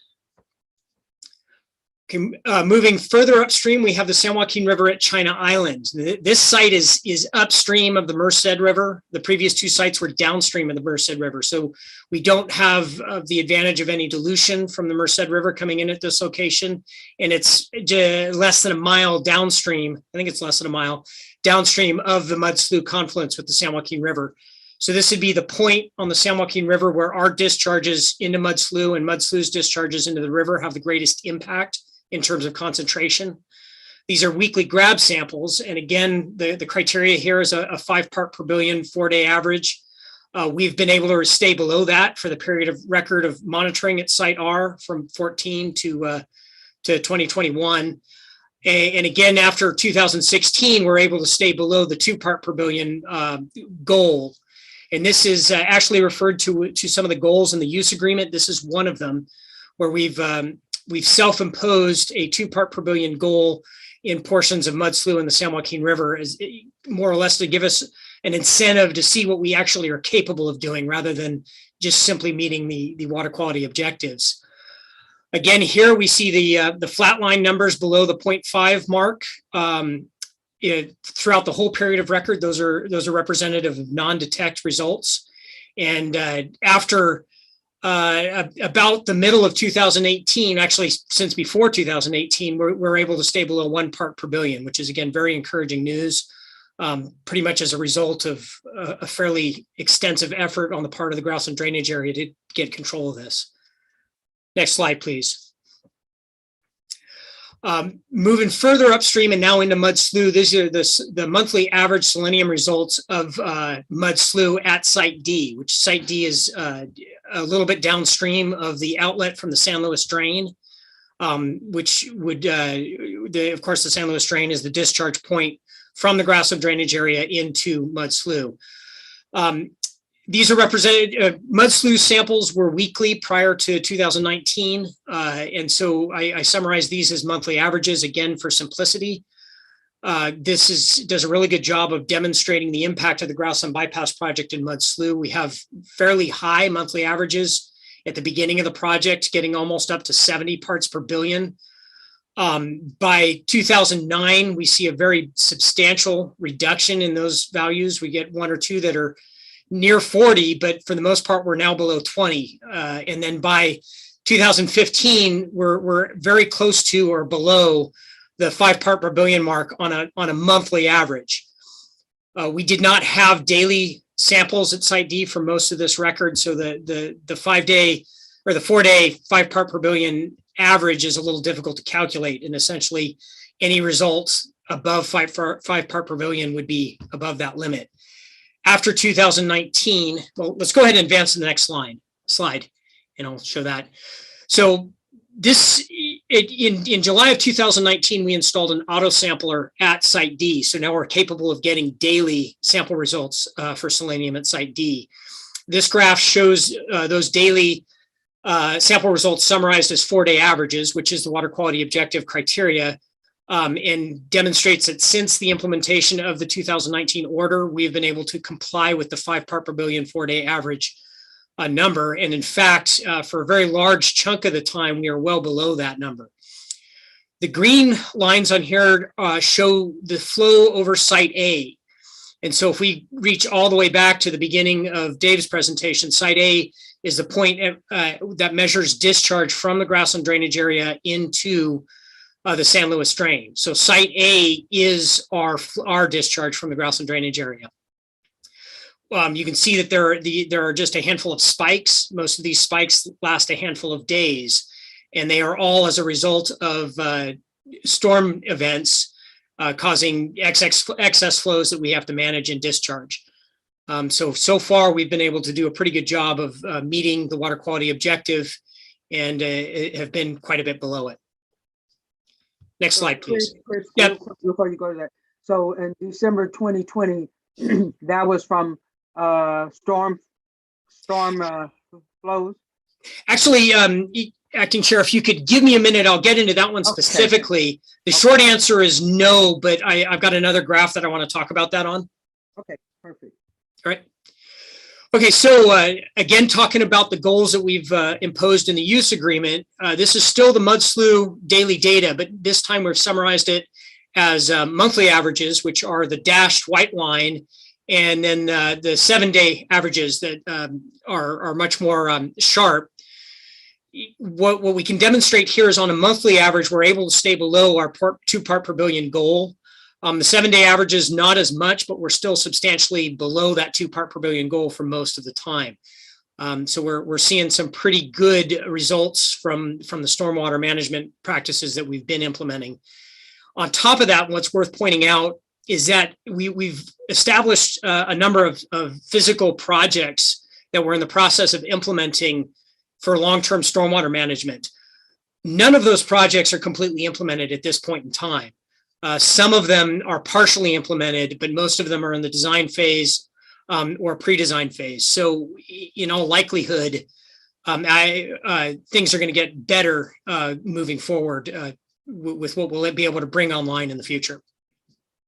Next slide, please. This graph is demonstrating, it's kind of similar to the salt graph you saw earlier. This is in terms of volume of discharge, spanning from the beginning of the project in 1996 to the end of the project in 2020. The point of this is just to show our stormwater management, or our overall drainage management coming from a drainage management project at the beginning of the project with nearly 45,000 acre feet of discharge down to 2020 when we have full control of drainage and we've discharged less than 1,000 acre feet per year. And Acting Chair, I believe you mentioned this earlier, you'll see a peak in 2017 from pretty much 2015 on, or really the latter half of 2014.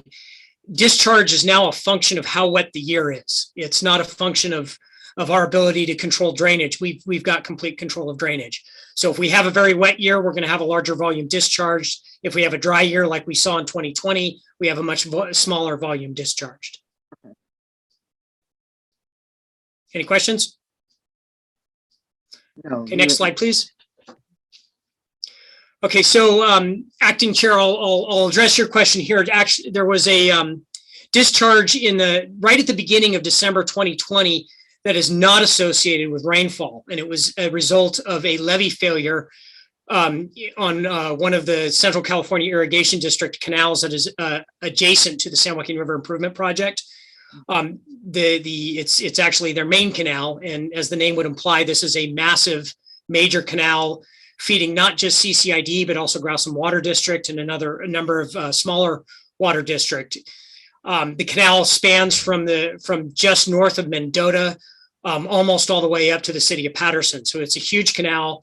They lost about 1,000 feet of levee immediately adjacent to the San Joaquin River Improvement Project. And as everybody knows, water likes to flow downhill, which was right into our project. It inundated our project, overtopped some of the drains, and ended up in the Grassland Bypass project, discharging to the San Joaquin River. There was not really a selenium spike associated with this discharge since it was fresh irrigation water, but it had to go somewhere, and that somewhere was largely into the Grassland Bypass project. The other relevance of this project, or this graph, is demonstrating the control of our irrigation drainage in that the blue spikes are discharge from the grassland drainage area through Site A into the San Luis Drain. And really what is key here is that when we get rainfall events shown by the red vertical lines, once we reach a point of saturation, we get too much rainfall, we have to discharge. But as soon as we get control of that, that discharge stops. So most of these span a period of 10 to 14 days. Some of them are even less than that. As soon as we're done with the discharge, as soon as we have control and we're no longer at risk of uncontrolled ponding, we shut off the discharge and do what we can to manage the rest of the residual water internally. Did that address your question? Yes, it did. Any other questions? Next slide, please. So Ashley's presentation pointed out that we received a 13267 order to provide a certain data that we had available to us regarding water column selenium and fish tissue and invertebrate selenium data. So we provided that report in July of 2021. It covered all of the available selenium and invertebrate, fish and invertebrate selenium data spanning from a period of 1992 to 2019. In addition, based on comments that we heard at the 2019 order hearing, we decided to do additional sampling for invertebrates in 2020 and in 2021. The 13267 report did a comparison of fish muscle selenium data to human health thresholds, as well as a summary of water column selenium data, most of which you've already seen earlier today. Next slide, please. On the fish and invertebrate side, there was a lot of data, more than 4,000 whole body fish results, including 600 fish muscle results, almost 800 invertebrate samples, and 422 aquatic insect samples. Next slide, please. On the fish tissue side of things, we had, actually in focusing on the additional sampling we did, the 2020 invertebrates captured another 20 aquatic insects and 5 invertebrates, and 14 whole body fish samples, including 2 shrimp. The results of both the fish and invertebrate samples did indicate a reduction in selenium exposure. Next slide, please. So the next couple of graphs are going to get into the human health comparison. So I want to kind of refresh everybody's memory about where we're talking. The San Joaquin River fish sampling area covered what's shown on the graph as the purple line, spanning from Site N at Crow's Landing down to Site G upstream of Mud Slough at Highway 145.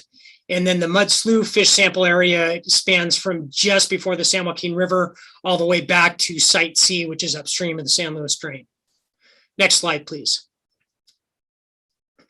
Okay, this graph shows the fish muscle tissue selenium results.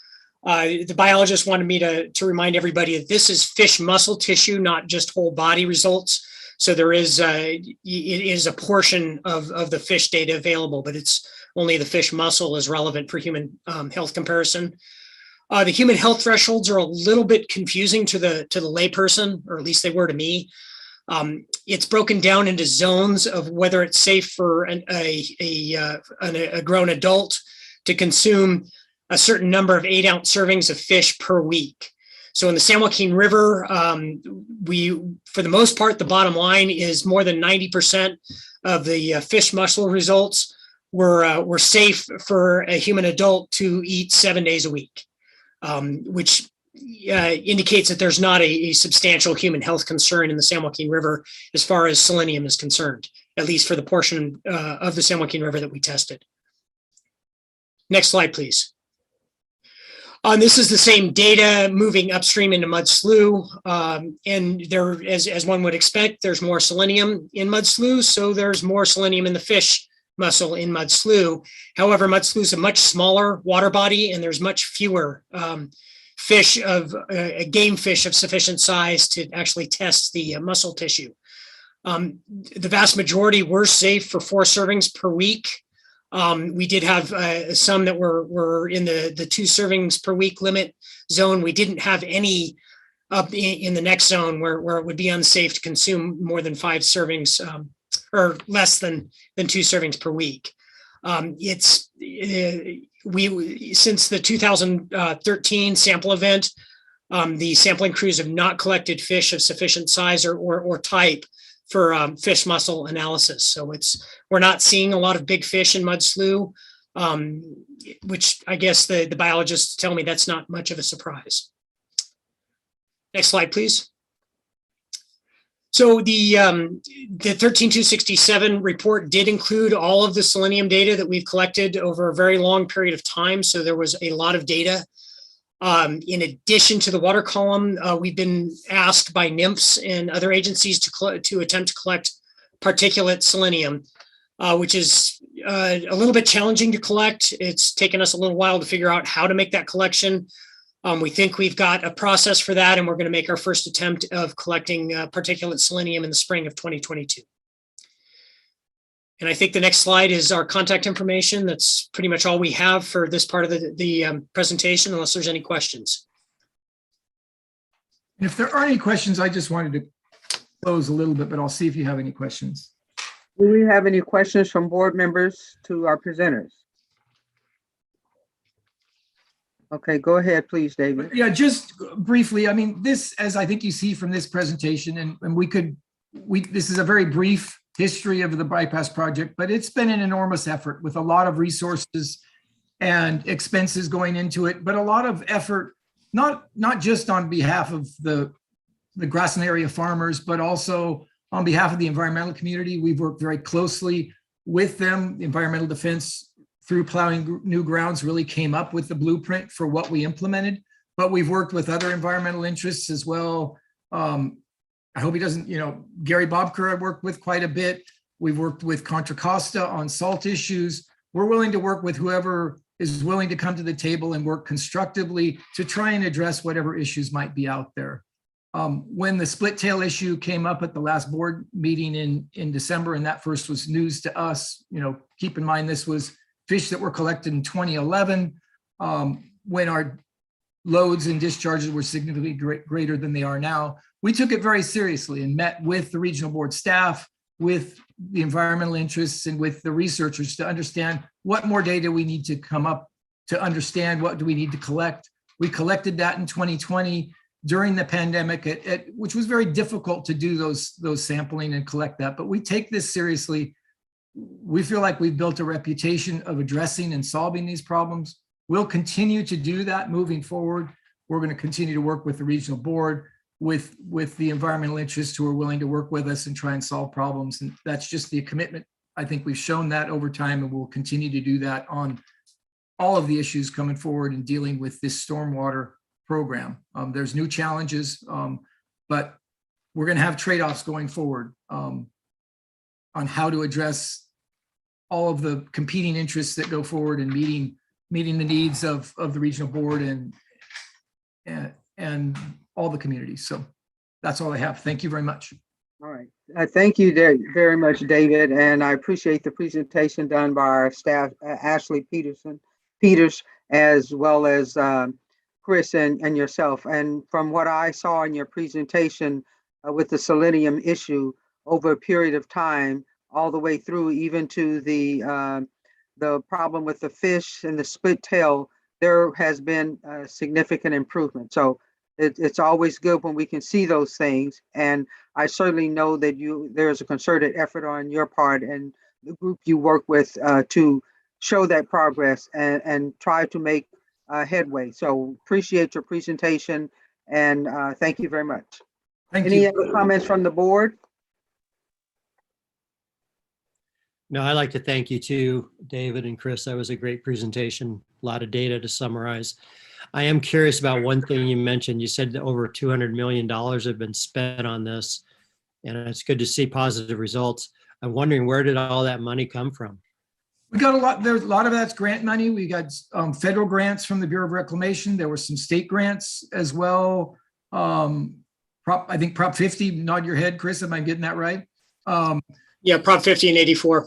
Yeah, and then a lot of investment on the on the O&M side of this. I mean, I don't think that can be downplayed in terms of what we're paying per acre to deal with this. It's $60 to $80 an acre O&M just to make this thing work. So it's an enormous amount of effort to make this happen. But we showed enormous improvements in water quality and in selenium discharges. So at least we had the results to go with that. So thanks. Thank you.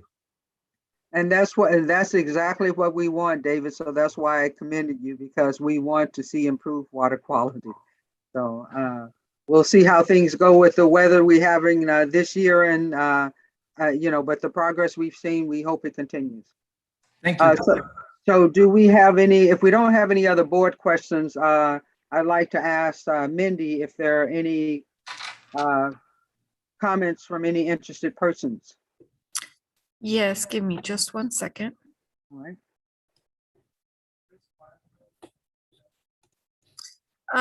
We have Tess Dunham and Joe McGann. Both have indicated they will raise their hand if they want to speak.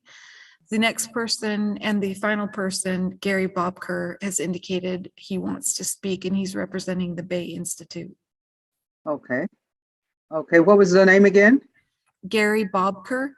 Okay. Gary, are you, Jean, would you unmute Gary so he can speak?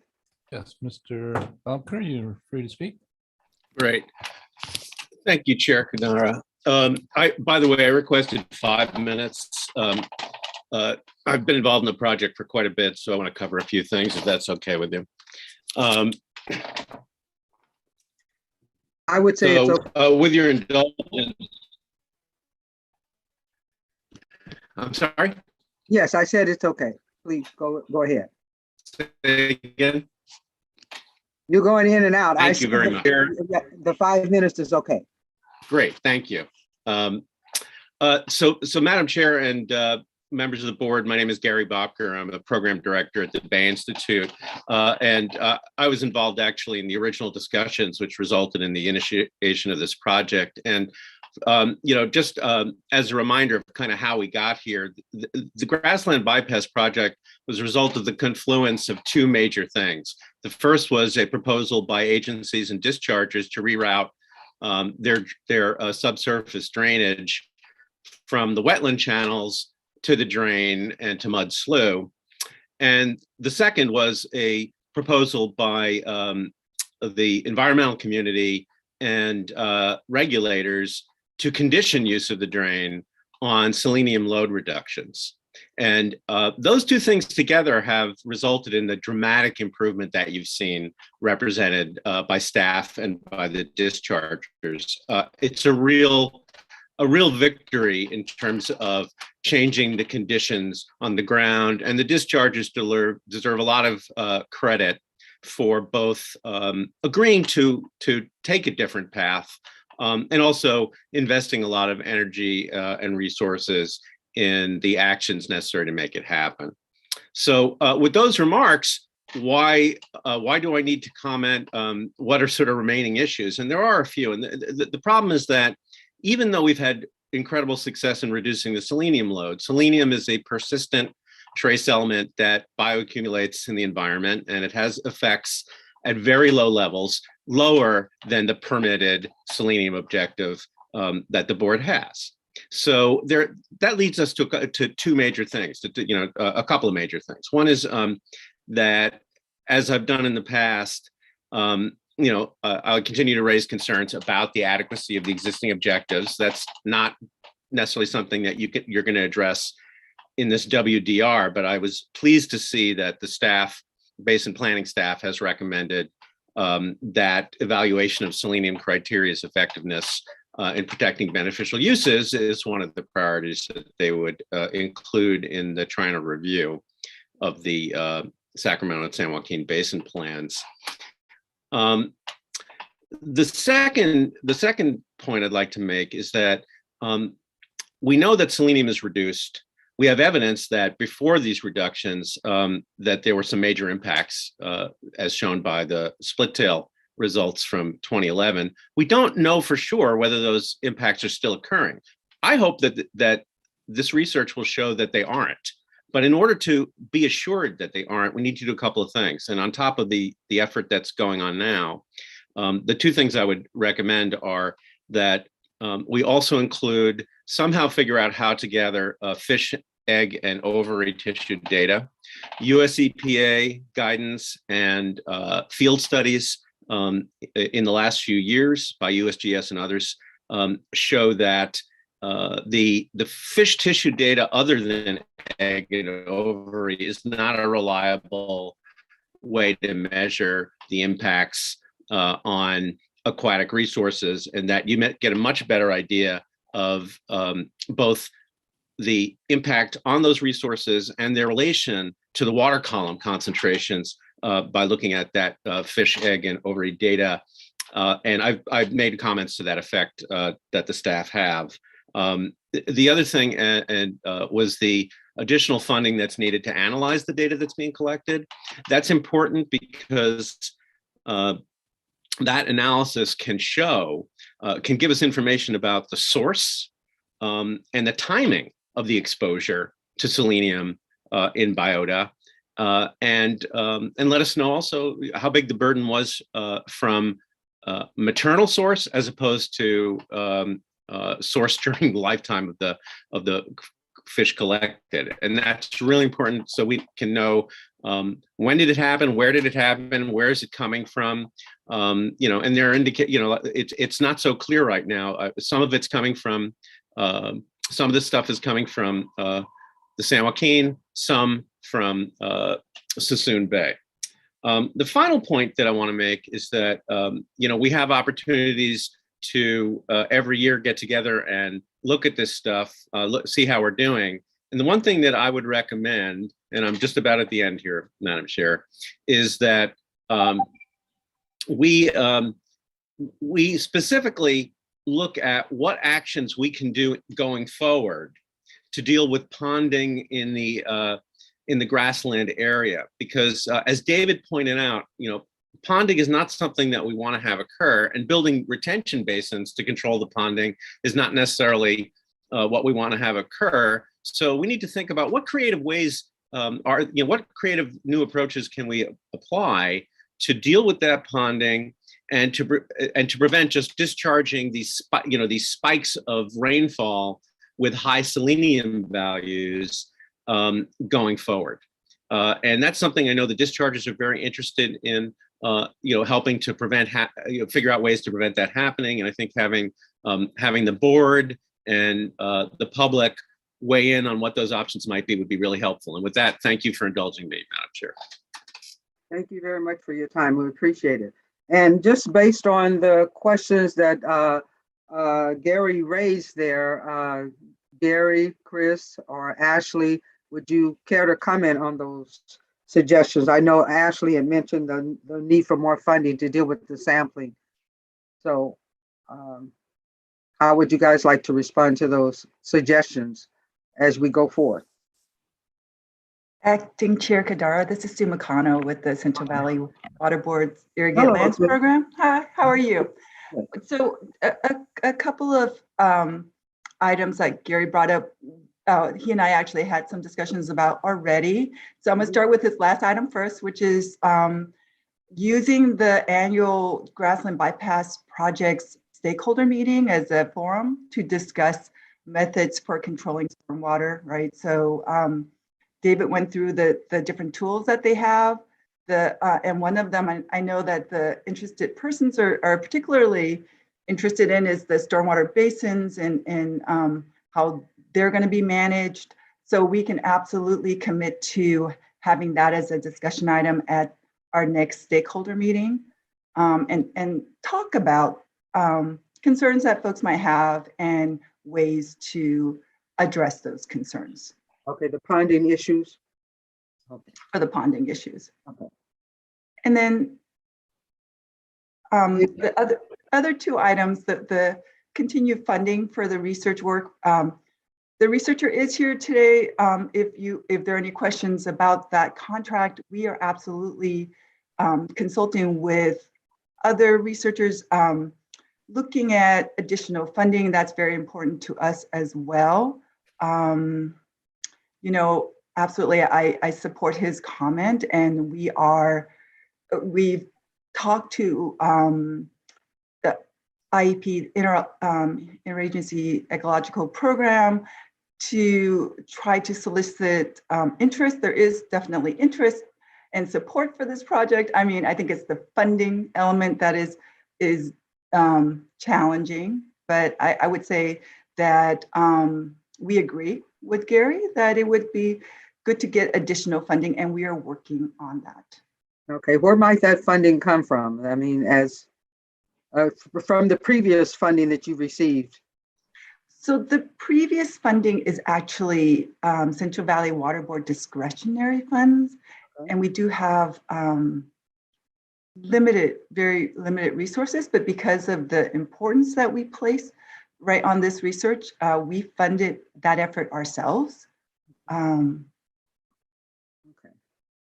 All right, well, thank you for stepping in and responding to those questions. And thank you to all of the panelists, I mean, the presenters. Do we have anybody else that would like to speak, Mindy? If we don't? No, we do not have anybody else. Okay, all right. Thank you very much, Sue. Good to see you. I don't see any hands raised. Okay. Okay, any more discussion from the board on this item?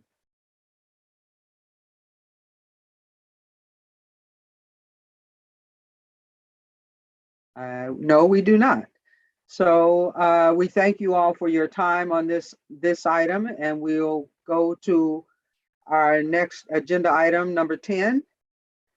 The Jen California Placer Ranch LLC Placer Ranch Project, Placer County. At this time, the board will consider waste discharge requirements for Placer Ranch LLC Placer Ranch Project in Placer County. This hearing will be conducted in accordance with the notice of Acting Chair Kadara? Yes. Sorry, before you get into that, Okay. this is the item that we're going to need to continue at this time because we don't have a quorum. So we'll hopefully hold this item in February, but at this point, we shouldn't start the hearing today. So if I could, to kind of describe the situation that we find ourselves in, board member Avdis may have a potential conflict with one of the persons involved in the permitting action. So since we only have Denise, Mark, Sean, and Carmen, Denise, Mark, Sean here today, and we can't proceed if Nick is not participating in the board meeting. There may be a possibility to have Carmen participate later on in the afternoon, but I am still trying to make that arrangement. Really the question then becomes, board member Yang, you will be departing, correct, from the board meeting?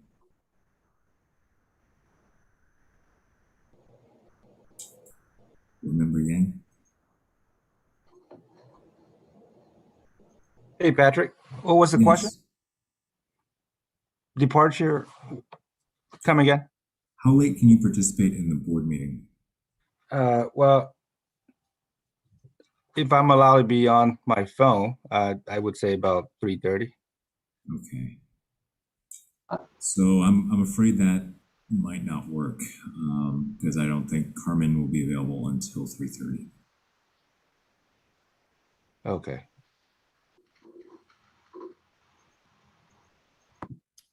So unfortunately, it looks like we do not have a quorum to take action on item number 10. Okay, and we've made contact with the other parties regarding this change.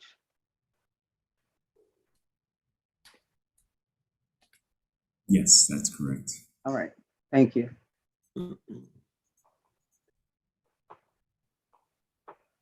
Okay, so then we will have this scheduled for our February meeting, is that? I think that's the best we can do, unfortunately. Okay. Does that result in some undue burden on the Placer Ranch folks? They're here and can speak to that. Good afternoon, Member Bradford. Thank you for the question. My name is Kate Hart and I represent Placer Ranch. It is difficult for us because it will delay the project. And I almost more importantly, but certainly as importantly, your staff has been working on this permit for over a year now. So I hate to see their work delayed. But you know, the rules are the rules, we understand. So we'll try to be, we will be patient, of course. We appreciate your consideration. It potentially could be possible if there was a designated panel, maybe in February, to avoid the quorum issue again, but I would leave that to your very capable Office of Chief Counsel and Executive Officer. But certainly, delay past February would be very troublesome for us.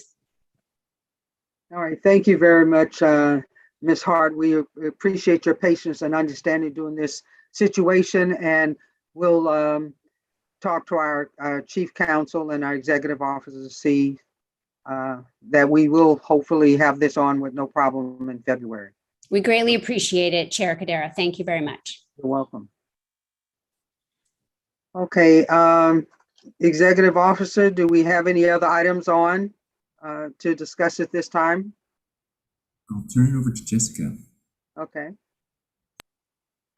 The only other item we have to hear today is closed session.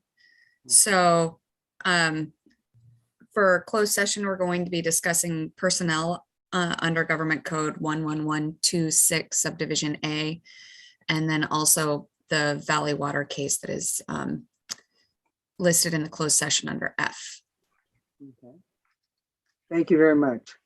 So if that's it, then we won't, we will take a pause for our closed session and then report back. Is that correct? We can do that. Since this is the last item of the day, we could also end the meeting here and just say that there will be no further action taken after closed session. Okay. Well, then what we will do is we will end the session today. It's 1:30. We'll end our meeting for today, and our next meeting will be February. Can you give me the date of our next meeting? Do we have that?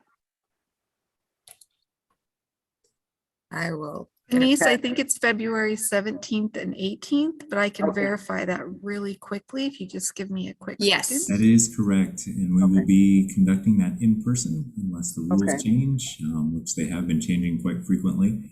But that meeting will be in person down at the 1001 I Street location in downtown Sacramento. Okay. Awesome. Okay, so we'll conclude our meeting today. Like I said, it's 1:31 now. We'll end our session for today, and our next meeting will be February 17th and 18th in downtown Sacramento. Do we have a feed for our closed session?